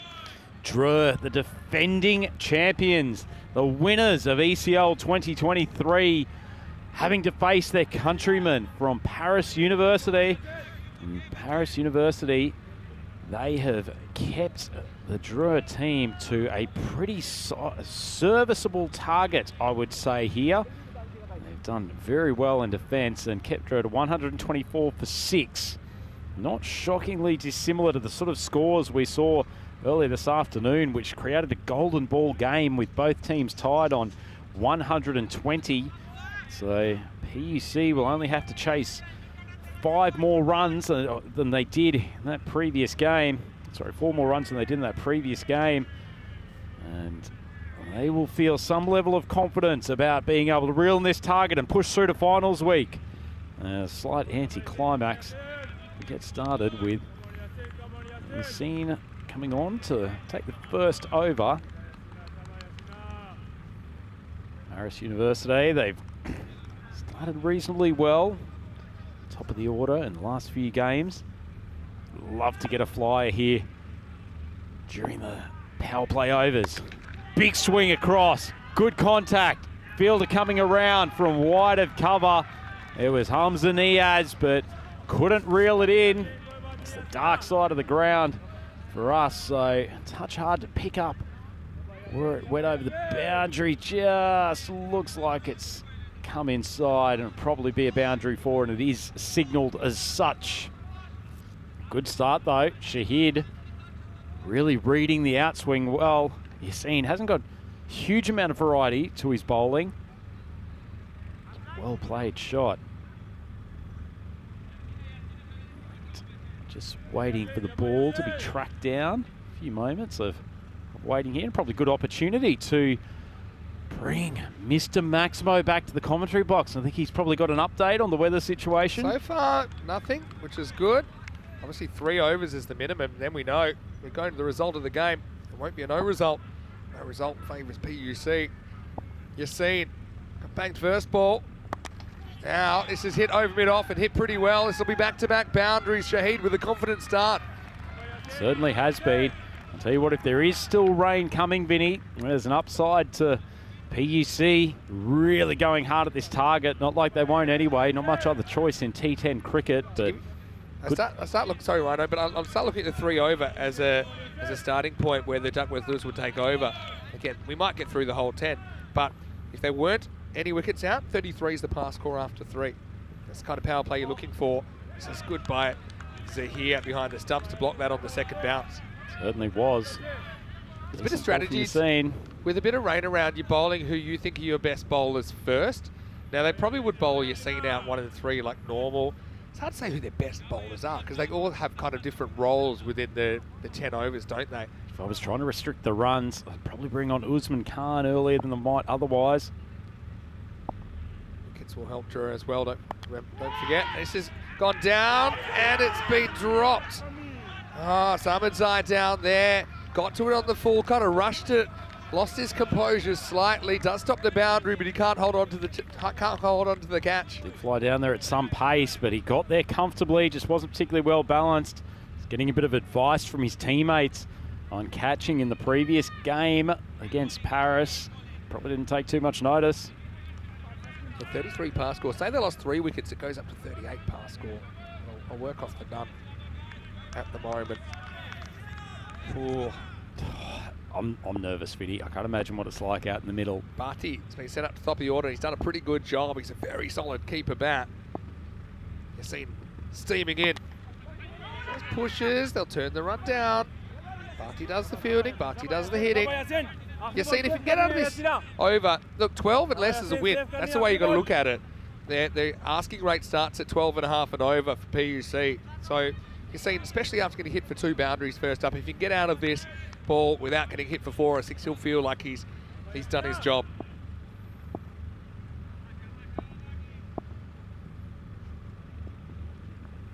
He does. So in the end, single digits for Afridi Yassin. Barty yet to score, and PUC 9 without loss after 1. And speaking of unprecedented things, imagine having 2 golden balls on 1 finals day. These 2 played one in the second match of the day. We've had 1 match since then.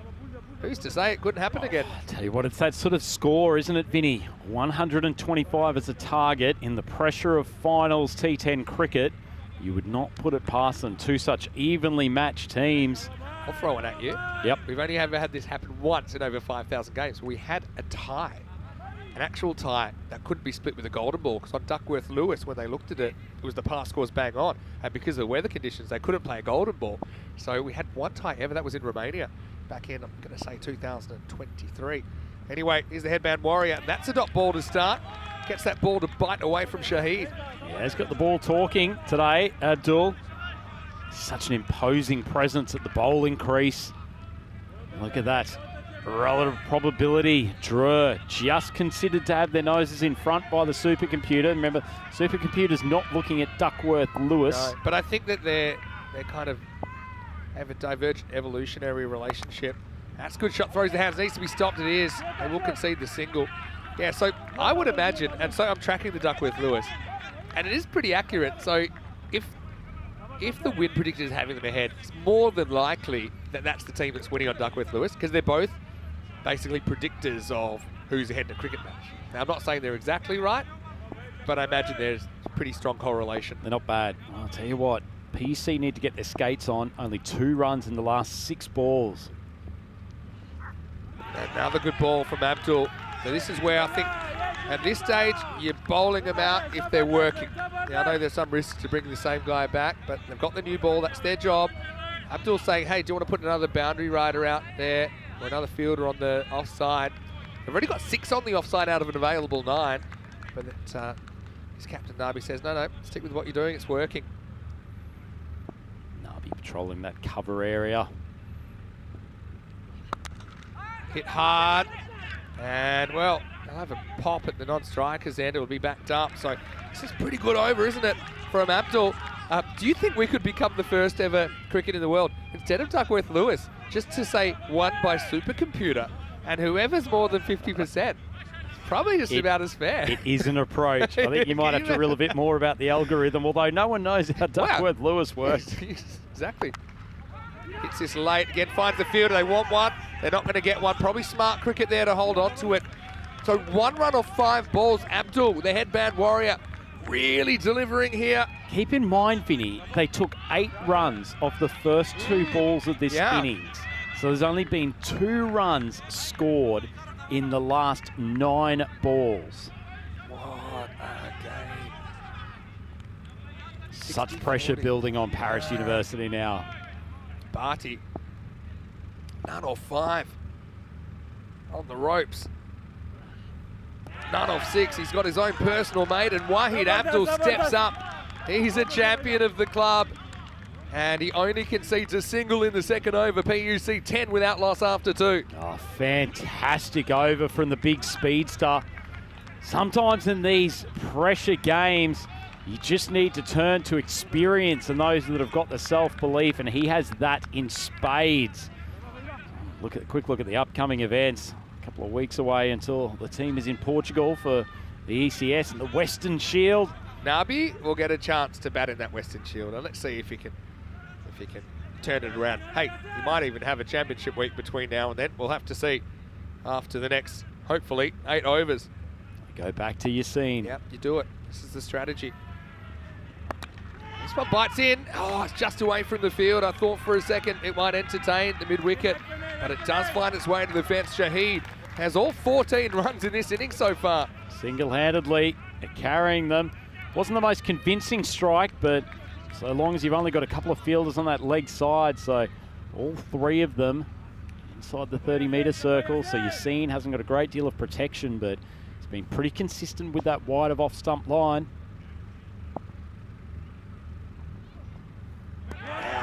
That kind of middle length, swing and a miss.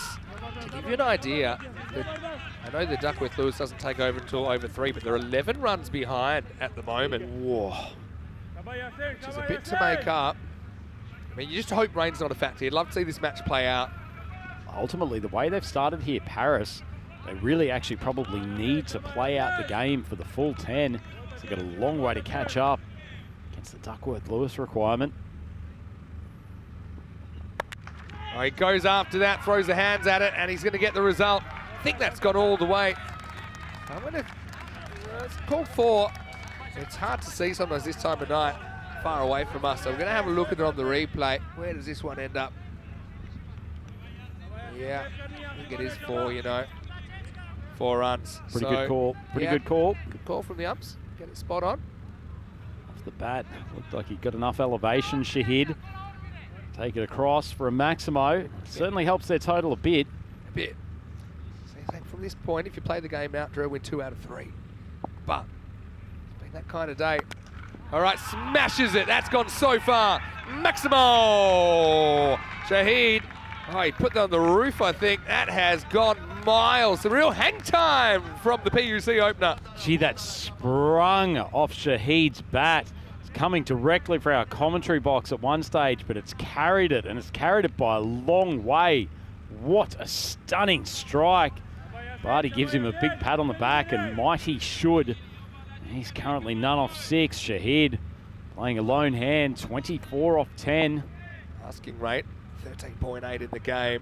Shahid has every single run so far. Won't take one here. It's a handy dot ball. Nisa on the field because he's come in with that illness. You can't have a substitute fielder. They even considered if you had to go off, they'll field with 10. They said, no, we want him in the lineup. We want his bat in the lineup. Well, hopefully he knows where he is. Still contributing in the field.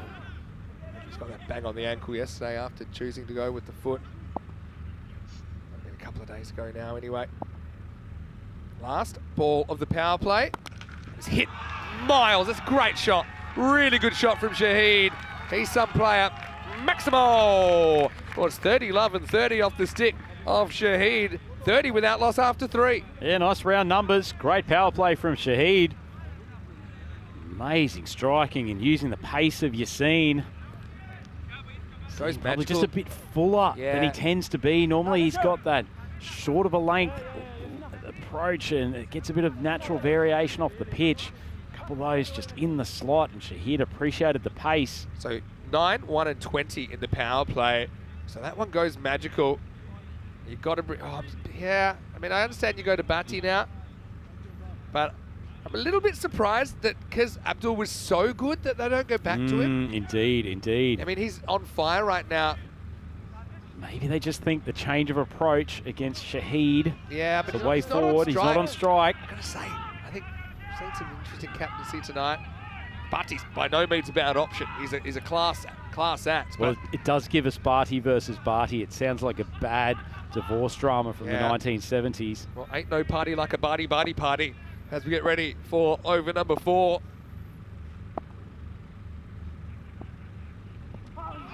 Tries to get out of the way, but can't. Top ball, none off 7. Is this retirement kind of territory? I haven't seen this since Paul Stubbsy Stubbs in the Miranda de Corvo ECS back in 2021. A 13-ball duck. Incredible. Stubbsy's sitting there praying. To be fair to Barty Barty, takes his record. Still got another 6 balls before he enters that level of bogged downness. Mediocrity. But it gets off the mark. Generous use of the word. Just a single, off the mark. Hope you're watching Stubbsy. I think he probably would be. Still behind by 5 runs on the DLS at this stage. Have a look, Drew. Even with the early wickets, they got off to a reasonably quick start. 45 for 2. The same stage here. Right, this is gun versus gun here. Shahid's been good against pace. Barty There's a change. Oh, and he overdoes it. It's a full toss. And it's going to run away for 4. Maybe just trying a bit too hard. But probably top of the pad type height, and Shahid puts it away.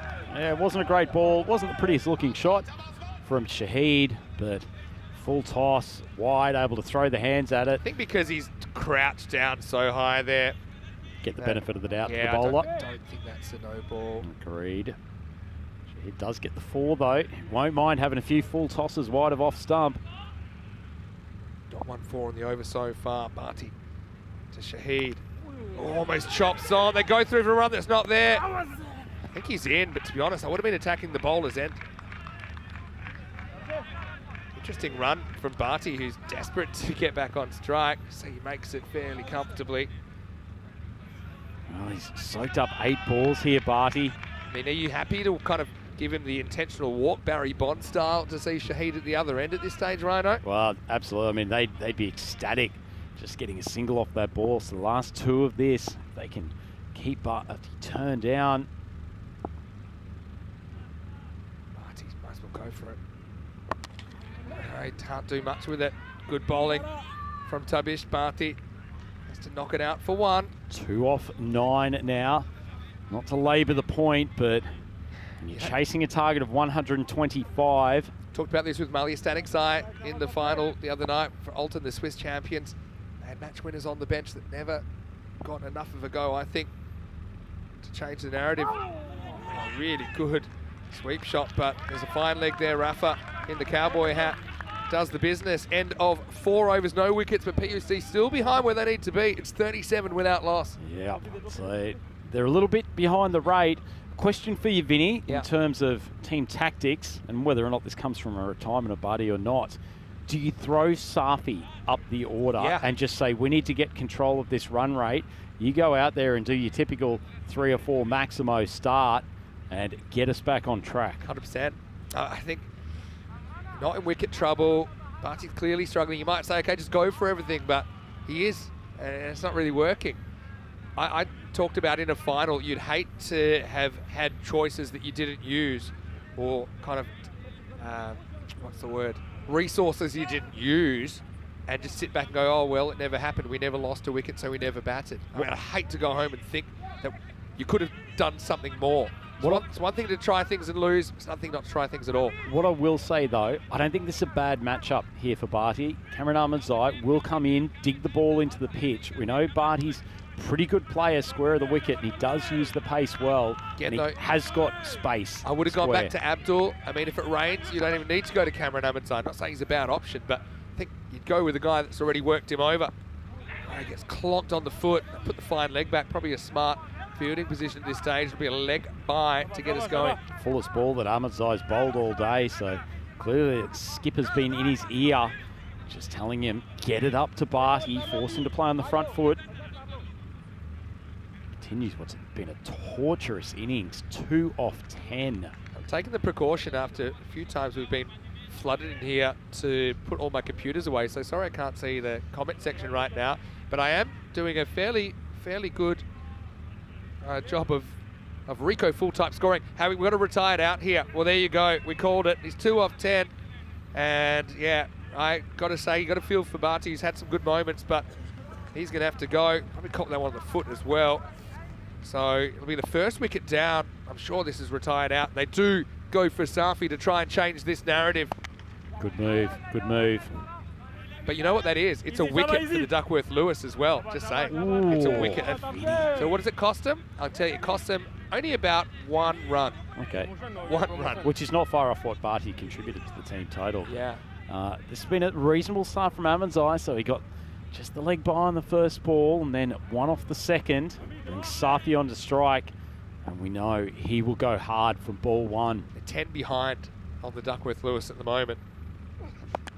In the air. Well, can anyone get there? I think it's Nabi's ball.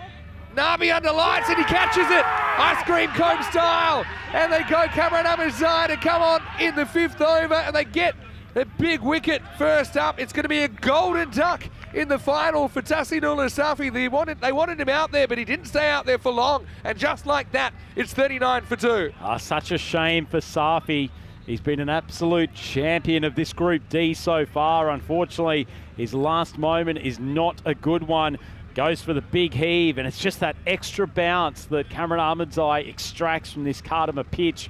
Ball pops up, and the skipper races in, takes the catch, and Drew trying to reassert control of this game. He cannot count the champions out. Got a feel for Safi. He's had such a good week.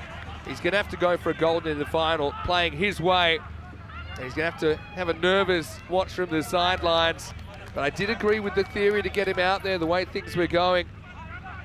And so he departs. Not a bad man to have bring in though, Vinny. William Singh. Yeah, William's a very, very good player. Left-hander as well, just throw things a bit. So 2 for 39. 39 for 2, as they say up here. Halfway through this fourth over. Cameron Ahmadzai, heavy ball, isn't it, that he bowls. William Singh, he's a guy, we've seen him playing internationally for France. Experienced campaigner, leader, trying to keep his team in the contest. And he will be gone! First ball, another golden duck. Cameron Ahmadzai's on a hat-trick. Hamza Niaz takes the catch down at deep third.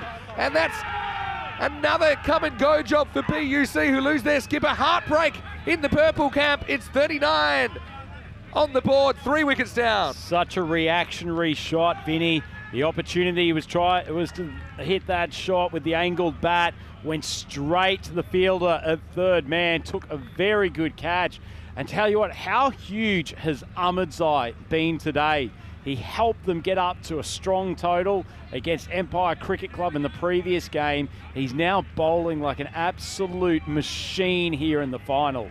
Yeah, I will say, you know, I was a bit sceptical because I know that Ahmadzai can do the job, but I thought maybe you go with the matchup that worked already with Abdul, but Cameron Ahmadzai's come on. I suppose that's a vote of confidence in all of their players. Drew, for all their superstars, and we talk Nabi, but to be very fair, they actually don't rely on one player with the bat or the ball. And so now we've got a hat-trick opportunity for Cameron Ahmadzai. Yeah, I like the way Ahmadzai goes about his cricket, Vinny. He'll always be pressing at the bat, loves to dig it in short, extracts some good bounce out of this surface.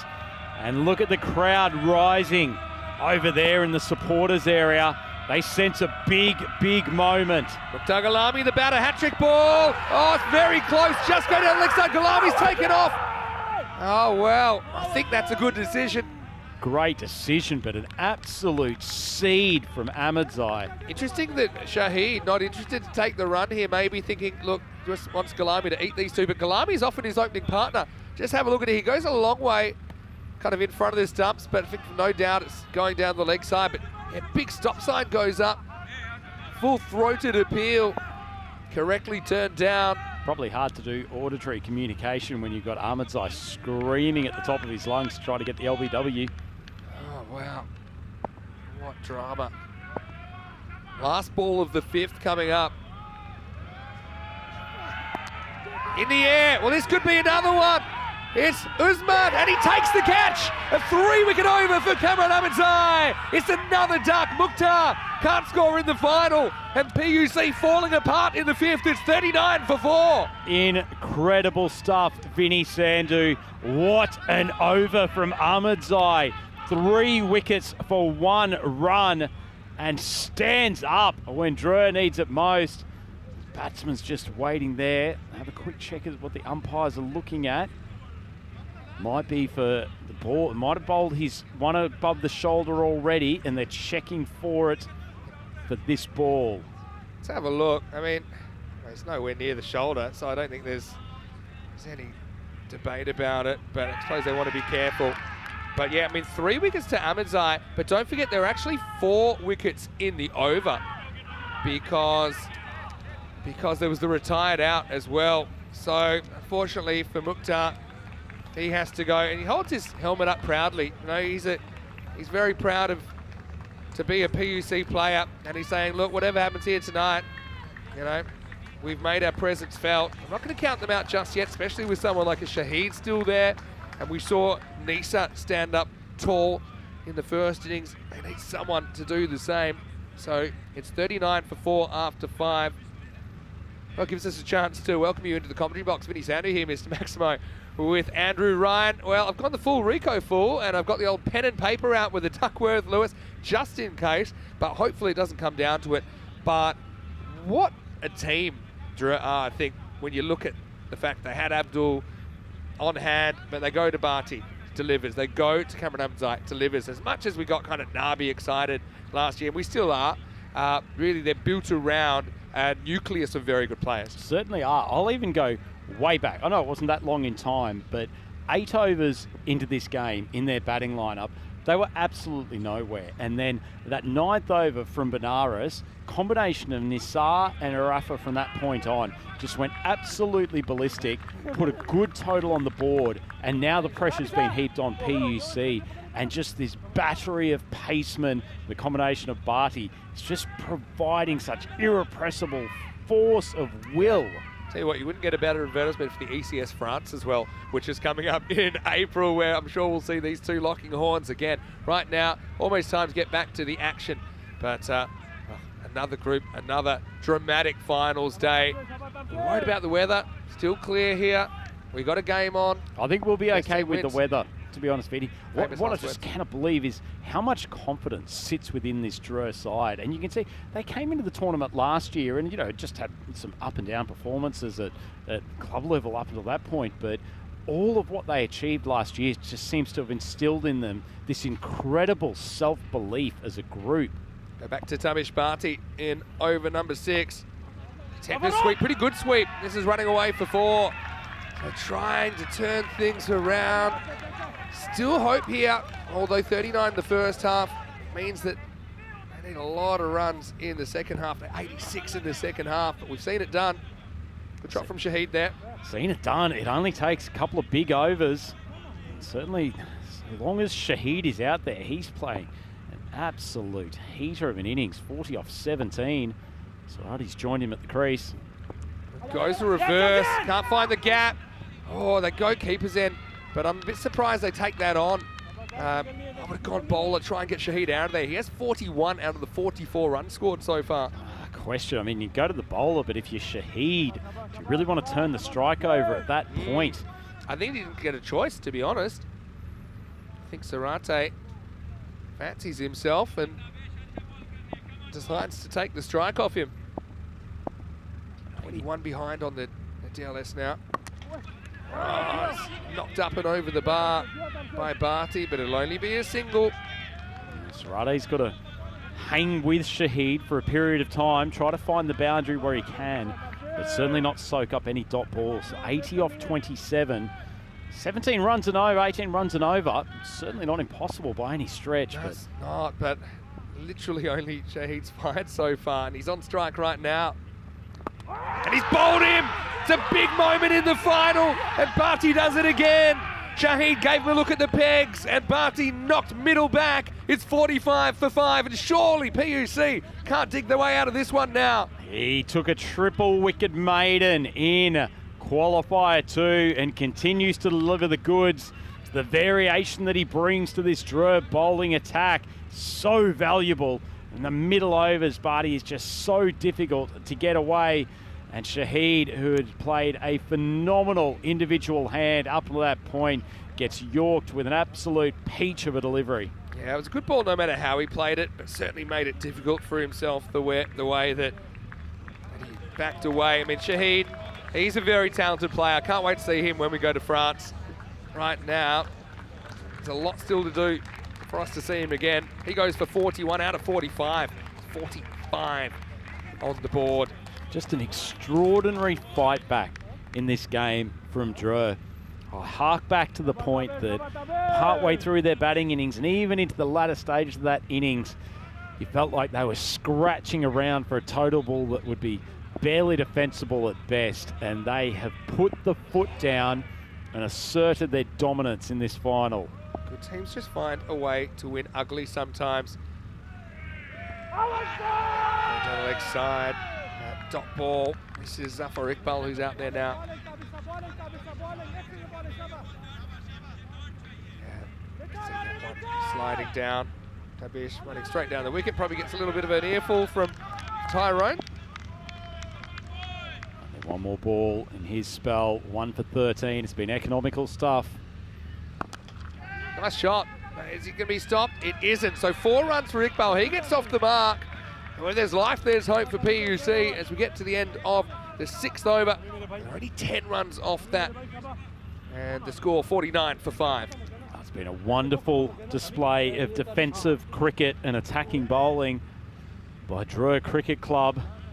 Paris University still in with a hope, but the wicket of Shahid last over, clean bowled Barty, that was so important. And you look at the rest of that batting card, Vinny, 3 ducks. Yeah. Eric's been working overtime. He has. 2. Hasn't been much support. Well, 0-0-0, the Australian emergency number.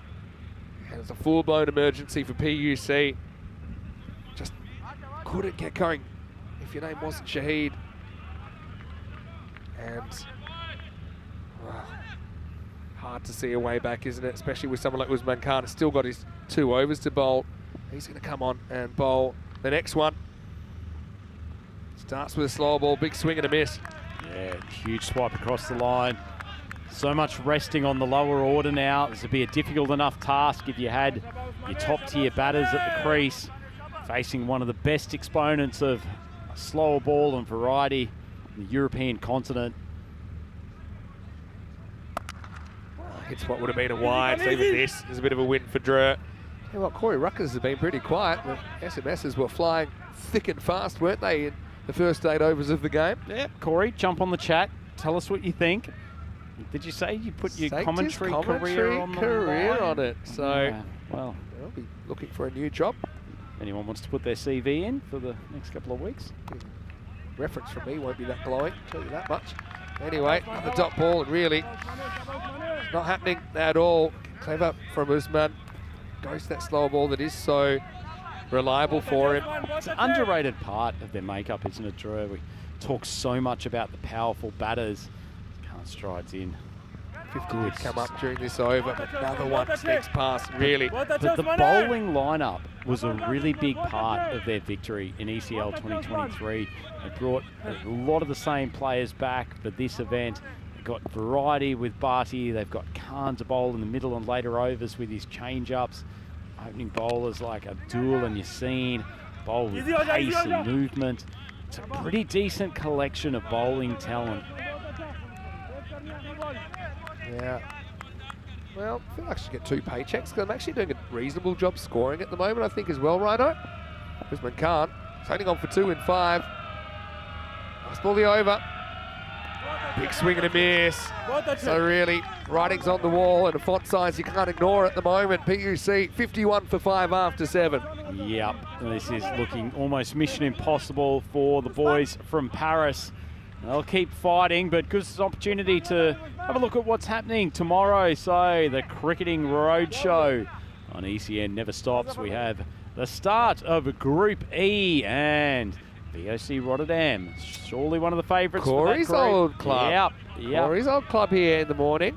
Gets BSC Rehberger of Germany, Forfarshire of Scotland, Gozo's Army of Malta, and Starigrad from Serbia. Serbia, along with Slovenia, who we saw in this group, and Isle of Man, who we will see in about a week's time. They are the 3 new countries added to this year's ECL, so we'll get to see them all in about a week period. Anyway, they're going back to Cameron Ahmedzai. Remember, he took 3 for 1, and he caused a batter to be retired voluntarily in his first over. This is up in the air. Could be a 4th wicket for him, but unfortunately, Afridi Yassine couldn't get back there. They come back for 2. Yeah, possibly should have been a 4th wicket for him. Just a very typical Cameron Ahmedzai ball. Jammed into the deck, rising on the batter. Mistimed shot and managed to scoot through for 2. He's been very impressive today, and when you start looking to man of the match honours from this particular contest, obviously Nassar front and centre with his wonderful innings, but Cameron Ahmedzai, he has delivered with the ball. Down leg side, will get past to here, and it gets past the fine leg as well, so 5 for 3. I suppose that helps. You need a lot more help, don't you, at this stage? Well, it's party time in the fan zone. I'm not sure the Paris University supporters are quite sharing the same enthusiasm as some of the groups that are in there. Cruel game. There's a A few chats about that. But also cruel. Earlier you could argue for Drew. I mean, with the golden ball, it's heartbreaking to lose in the golden ball. It's exhilarating to win in a golden ball. They are essentially going to do what they did in the group stage last year, aren't they, Vinny? They got knocked off by Forfashire, came back and won the next game. That one goes flying over the head of Abdul, and the horns go up for a Maximo. We haven't called that too often. Kept the fan zone enthusiastic. Plenty of smiling faces. Good to see the boys from Luiana down there enjoying themselves. As we could have seen a moment of spectacular fielding from the big beast Abdul, but it wasn't to be. Iqbal, he is still throwing the bat. Yeah, it takes it on again. This is down towards the bottom of the bat. Just get a single. So, have a look at the equation. Paris requiring 60 runs off 15 balls. At this stage, they're actually a lot behind what Drew were. That's the thing. Still behind though. Sarate takes it on leg side. Tests out the fielder, and he's up to it. He has. Took a good catch earlier. Yeah. It's a team that has found a way to win on the big stage under the sternest kind of conditions. When the pressure's been on, they have just continued to play their way. That's the thing. Two to come for Ahmadzai. Gets hit, one bounce. Shot. Yeah, decent shot, but they only get one. These two continuing to show some fight, Sarate and Iqbal. Ahmadzai, one more ball before his work is done with the bowling crease tonight. Got a feel for PUC as well. I mean, what a moment earlier. Got the easy path into the final. There's nothing easy about this final though. Swing and a miss to finish, and Ahmadzai with his 3 wickets in the final was crucial to put the game in the back pocket for Drew. And after 8 overs, it's 67 for 5. Tell you what, you don't want to run over historical decisions too much, do you, Vinny? But I suspect the skipper of PUC, William Singh, who's been very good in this tournament, tremendous cricketer for many years, he will go back to his thought process for that ninth over. Still had 1 over for himself, and he bowled a very good over earlier in the innings, and went to Benares, who unfortunately just the extra pace on the ball at the late over stage got taken to the cleaners. Well, maybe cruel, but they're exactly 30 behind on the DLS right now, which is the amount that came off that over. The other thing is Barty at the top. Did they leave him there too long when he wasn't looking likely? Seems more than a coincidence that they started to lose wickets as soon as he was retired out. There's the reverse coming out in the 9th. But yeah, I think partly, I'm not going to say you attribute it to this, but obviously the run rate required had gone up by the time guys like Safi and William Singh and Gulami had come to the crease. Now, I'm not saying that was necessarily a factor, but certainly their team was under more pressure. Slower ball, push out, take 1, go for the glory run out. Now they're going to take on a second, and Drew will concede it without too much of a bother. Tell you what, Vinny, that wicket of Safi first ball, how huge was that? If he had have come out there and obliterated 3 or 4 Maximos in a short period of time, yeah, really could have got Paris back on top. Safi and Nisa, the 2 players of the group, no doubt. Well, there we go, up and out of here. It is going to carry the rope. Maximo! Zafar Iqbal flying the flag here. Late for PUC. I've got to say though, really enjoyed getting to know the guys from PUC. I knew a couple of them from national duties, but I love learning a lot about the club. It's got a very proud history over a century now.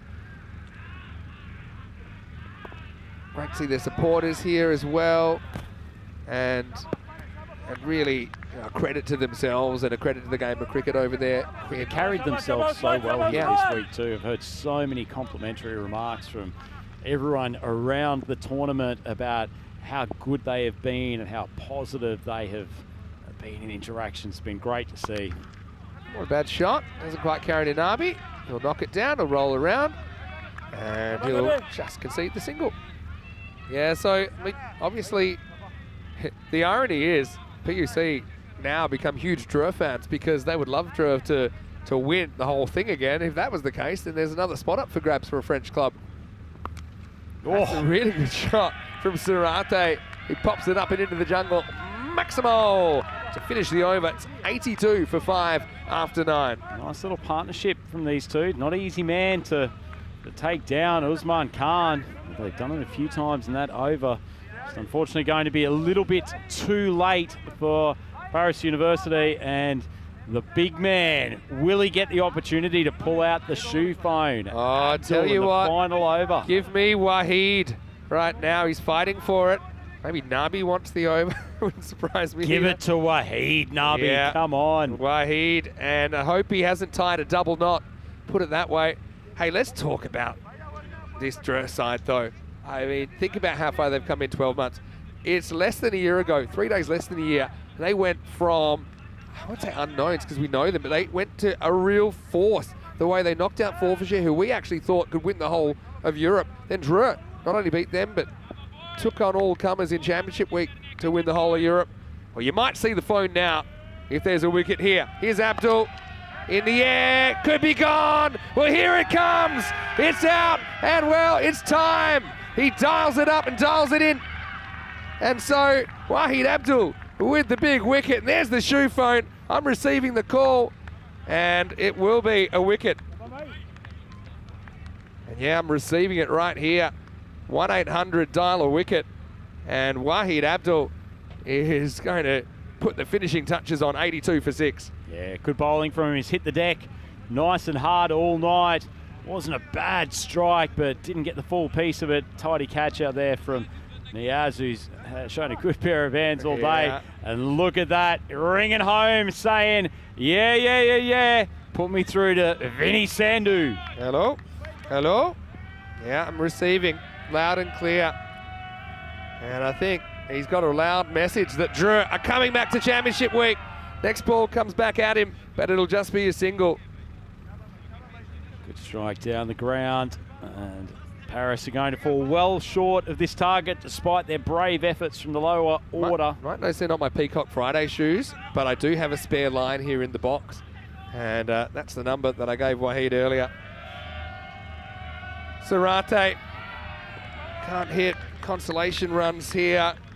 Oh well, you know, I am feeling for PUC, no doubt. They've played some great cricket. Drur, I suppose, didn't get the opportunity to play one of their group matches, which was always a shame. Obviously going down that heartbreaking golden ball earlier today. But I suppose a lot of the fans will be pretty excited to see Drur back and renew some rivalries in Championship Week, for example, with Hornchurch. So we'll have both of last year's finalists involved in Championship. We know they'll play each other. Good ball from Abdul. Tell you what, Vinny doesn't, and you'd seen it with Drur and Hornchurch in this tournament, how much the T10 experience and particular experience here at the Cartama Oval under lights pays big dividends. Oh yeah, it does. Under lights for sure. That's a factor. Abdul having some fun. Look at his figure. He's got 1 for 2 off 10 balls. So 2 off 10. 600 exactly, I think, where Wasim Bhatti ended up. Shame for PUC. Yeah, we'll get to see Drur take on teams that we haven't seen them play before, like Ginebrescia, for example, like Old Victorians. One more to come as Wahid Abdul will take a stinger. Hey, I tell you what, there's going to be some emotional scenes, I think, from a team that are normally a pretty cool bunch, but they're going to be pretty fired up, I think, when you think about what they've been through. They've had Rafa do his elbow, do his finger. They've had Nisa at the hospital earlier in the day. And Wahid, well, he's starting to enjoy it already. The hands go up. Here comes the aeroplane. And it might finish with a wicket. It's here. And Droyce dropped it. Who cares? Drur are through. Probably the easiest catch you'll ever see dropped. I've never seen Zahir make a mistake, but there is no mistake about who's going through. Drur are your Group D champions. France represented by the European champions once again in Championship Week, Week 4. Oh, wonderful call, Maximo. Incredible stuff on that final ball, as you say. Not sure Zahir will show an easier catch in his life, but he's got a big smile on his face, and deservedly so. What a wonderful performance for Drur Cricket Club today. So many heroes in their lineup. None more so than the man in the centre of screen there now, Mohammad Nisar, who has played a series of incredible innings to get them across the line. Unbelievable stuff, and just proving why they were ECL champions in 2023 and why they could be well on the way back to defending the cup. Well, Rhino, I can tell you something from experience. It's hard to catch high balls with tears in your eyes, and I think they're tears of joy that are on the cards for Drew, who had a really, really tough time. They were sorely tested. You can see how much it means to them, and they're literally carrying off Nisa, maybe out of necessity after he spent some time in the hospital earlier today. We think he might have snuck out the back door to come back, came to the party with another half century. And look, I suppose the scary thing for Drew here, if you're watching Drew, they did it without Nabi scoring a run. You know, they did it without Rafa really doing what he did last year. So, I mean, if those players click, I mean, could they be the first team to go back-to-back? Hasn't had a great tournament. Niaz, yeah, underperformed compared to expectations. Hey, look, let's spend a moment, though. You see the PUC guys just shaking hands. They've been outstanding. I've really enjoyed watching them, seeing them again in the ECS. But let's have a look as we hear the dulcet tones of James Cantor getting the ground ready for a potential downfall overnight. But Drew, Group D champions. Well, it might have been the result that a lot of people did predict, but I don't think anyone could have predicted the trajectory of Group D Finals Day. No, certainly wasn't taking the obvious route on Google Maps, was it, Vinny? They have had a topsy-turvy Finals Day here, the boys from Drew, but they have proved in the final game that they are very much deserved qualifiers from Group D. They have proved they are still the best team in France, and they have proved that they will be a force to be reckoned with in the finals week of ECL 2024. Well, you can see there, International Women's Day. Good to see quite a few of the ladies in the crowd enjoying the festivities. Group E finals night. Well, there's Armani. He was busy early. Shahid, well, he was out there and he was the only one scoring any runs. We saw a tough one go down. Ahmedzai dropped that one at third. And then he really opened it up. There's this magical third over. They took 20 off a Freedy Yassine. Thought it might get him in the contest, but unfortunately, they had Barty with the concrete boots at the other end that wasn't able to do anything at all. He came off voluntarily, but then that set off a kind of cavalcade of wickets as they went one after the other. Nabi with an ice cream cone. This over from Cameron Ahmedzai contained 4 wickets, 3 to the bowler, and really put PUC behind in a way that they could never recover from. He's been huge today, Ahmedzai, with the ball, but also with the bat earlier today. Can hold his head high. The big bustling paceman was desperate to convince the umpire that he had a hat-trick on that occasion. Unfortunately, wasn't the case, but there were wickets falling all over the shop. It was the sort of thing that if you were sitting back as a Paris supporter in the French capital, you probably would have turned it off because it was a horror show. But they have fought bravely, the boys from PUC. You can see Galami there, and the supporters trying to get around them, and Galami does a lot in France for cricket, particularly women's cricket, so he'll be disappointed, but we'll see him again soon. Barty was able to knock the middle stump of Shahid, and that was kind of last rites, wasn't it, with Shahid, their main, their kind of only batter that clicked in this innings going. And then we saw some good runs late in the piece from Iqbal, but really it was all academic. The rain stayed away, but the action certainly was fierce out there in the middle. And this was the last over. Dialing in, Drew maybe making their flight reservations as they will be back in week number 4. That was a call I was happy to receive. The aeroplane went up and the ball flew. Zahid just forgot one thing, how to catch it, but it didn't matter. It was a kind of a weird ending to the game, but the flags are flying. We stayed dry and drew a high back to the big dance in ECL 24. Magic stuff, Maximo, and it's why we all love this T10 format, non-stop action. And Drew Cricket Club are one of the best exponents going around at this particular form of the game. Well-deserved qualifiers here from what has been a high-quality Group D. We'll have one final look at the scorecard from the final.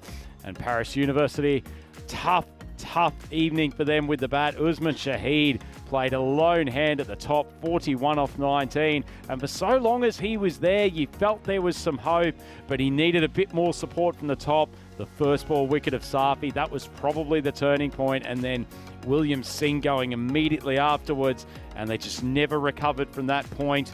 Look at the Drew bowling attack. You see him went for a few up the top, but what a spell from Wahid Abdul, the man with the shoe phone. 1 wicket for 2 runs in 2 overs. And I'm telling you, it should have been 2 wickets for 1 run because that last one was an absolute goober.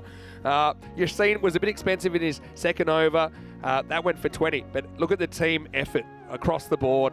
And literally identical economy rates for the other 3 as Drew get across the line in the end. 124 to 83 in the first ever Derby final in a European Cricket League. Wow, it was exciting. Nisha, for me, he's got to be the player of the group, stepping up when his team needed him the most. Well, welcoming you into the Dream Box as we see some preparations happening out there in the middle because there is some rain expected overnight. We are certainly very, very hopeful that it doesn't interfere with proceedings, but tune in tomorrow to find out. We can actually show you tomorrow what you're in store for because Group E is on the way. VSC Rotterdam, former champions. They'll be taking on BSC Rieberger of Germany. We'll also see the Scots, the Maltese, and the Serbians. Serbia, for the first time, represented in an ECL by Starigrad. So tune in, 10 a.m. GMT, which is 11 o'clock in Central Europe, and 3:30 p.m. in India. That should be very, very exciting. It's another page to be written, still 3 groups to go. But now we have over half of the teams in Championship Week that have been determined. Look, Rhino, I love having you here. You are such a wonderful human being. Love your commentary, love your company, love your enthusiasm for European cricket and just life in general. Gonna miss you. Hopefully we get you back in the box sooner rather than later. I will be sitting and smiling at home, at least for the next day, and then on the road for a little while. But I can tell you this, I will be catching up with as much of the European Cricket Network coverage as I can.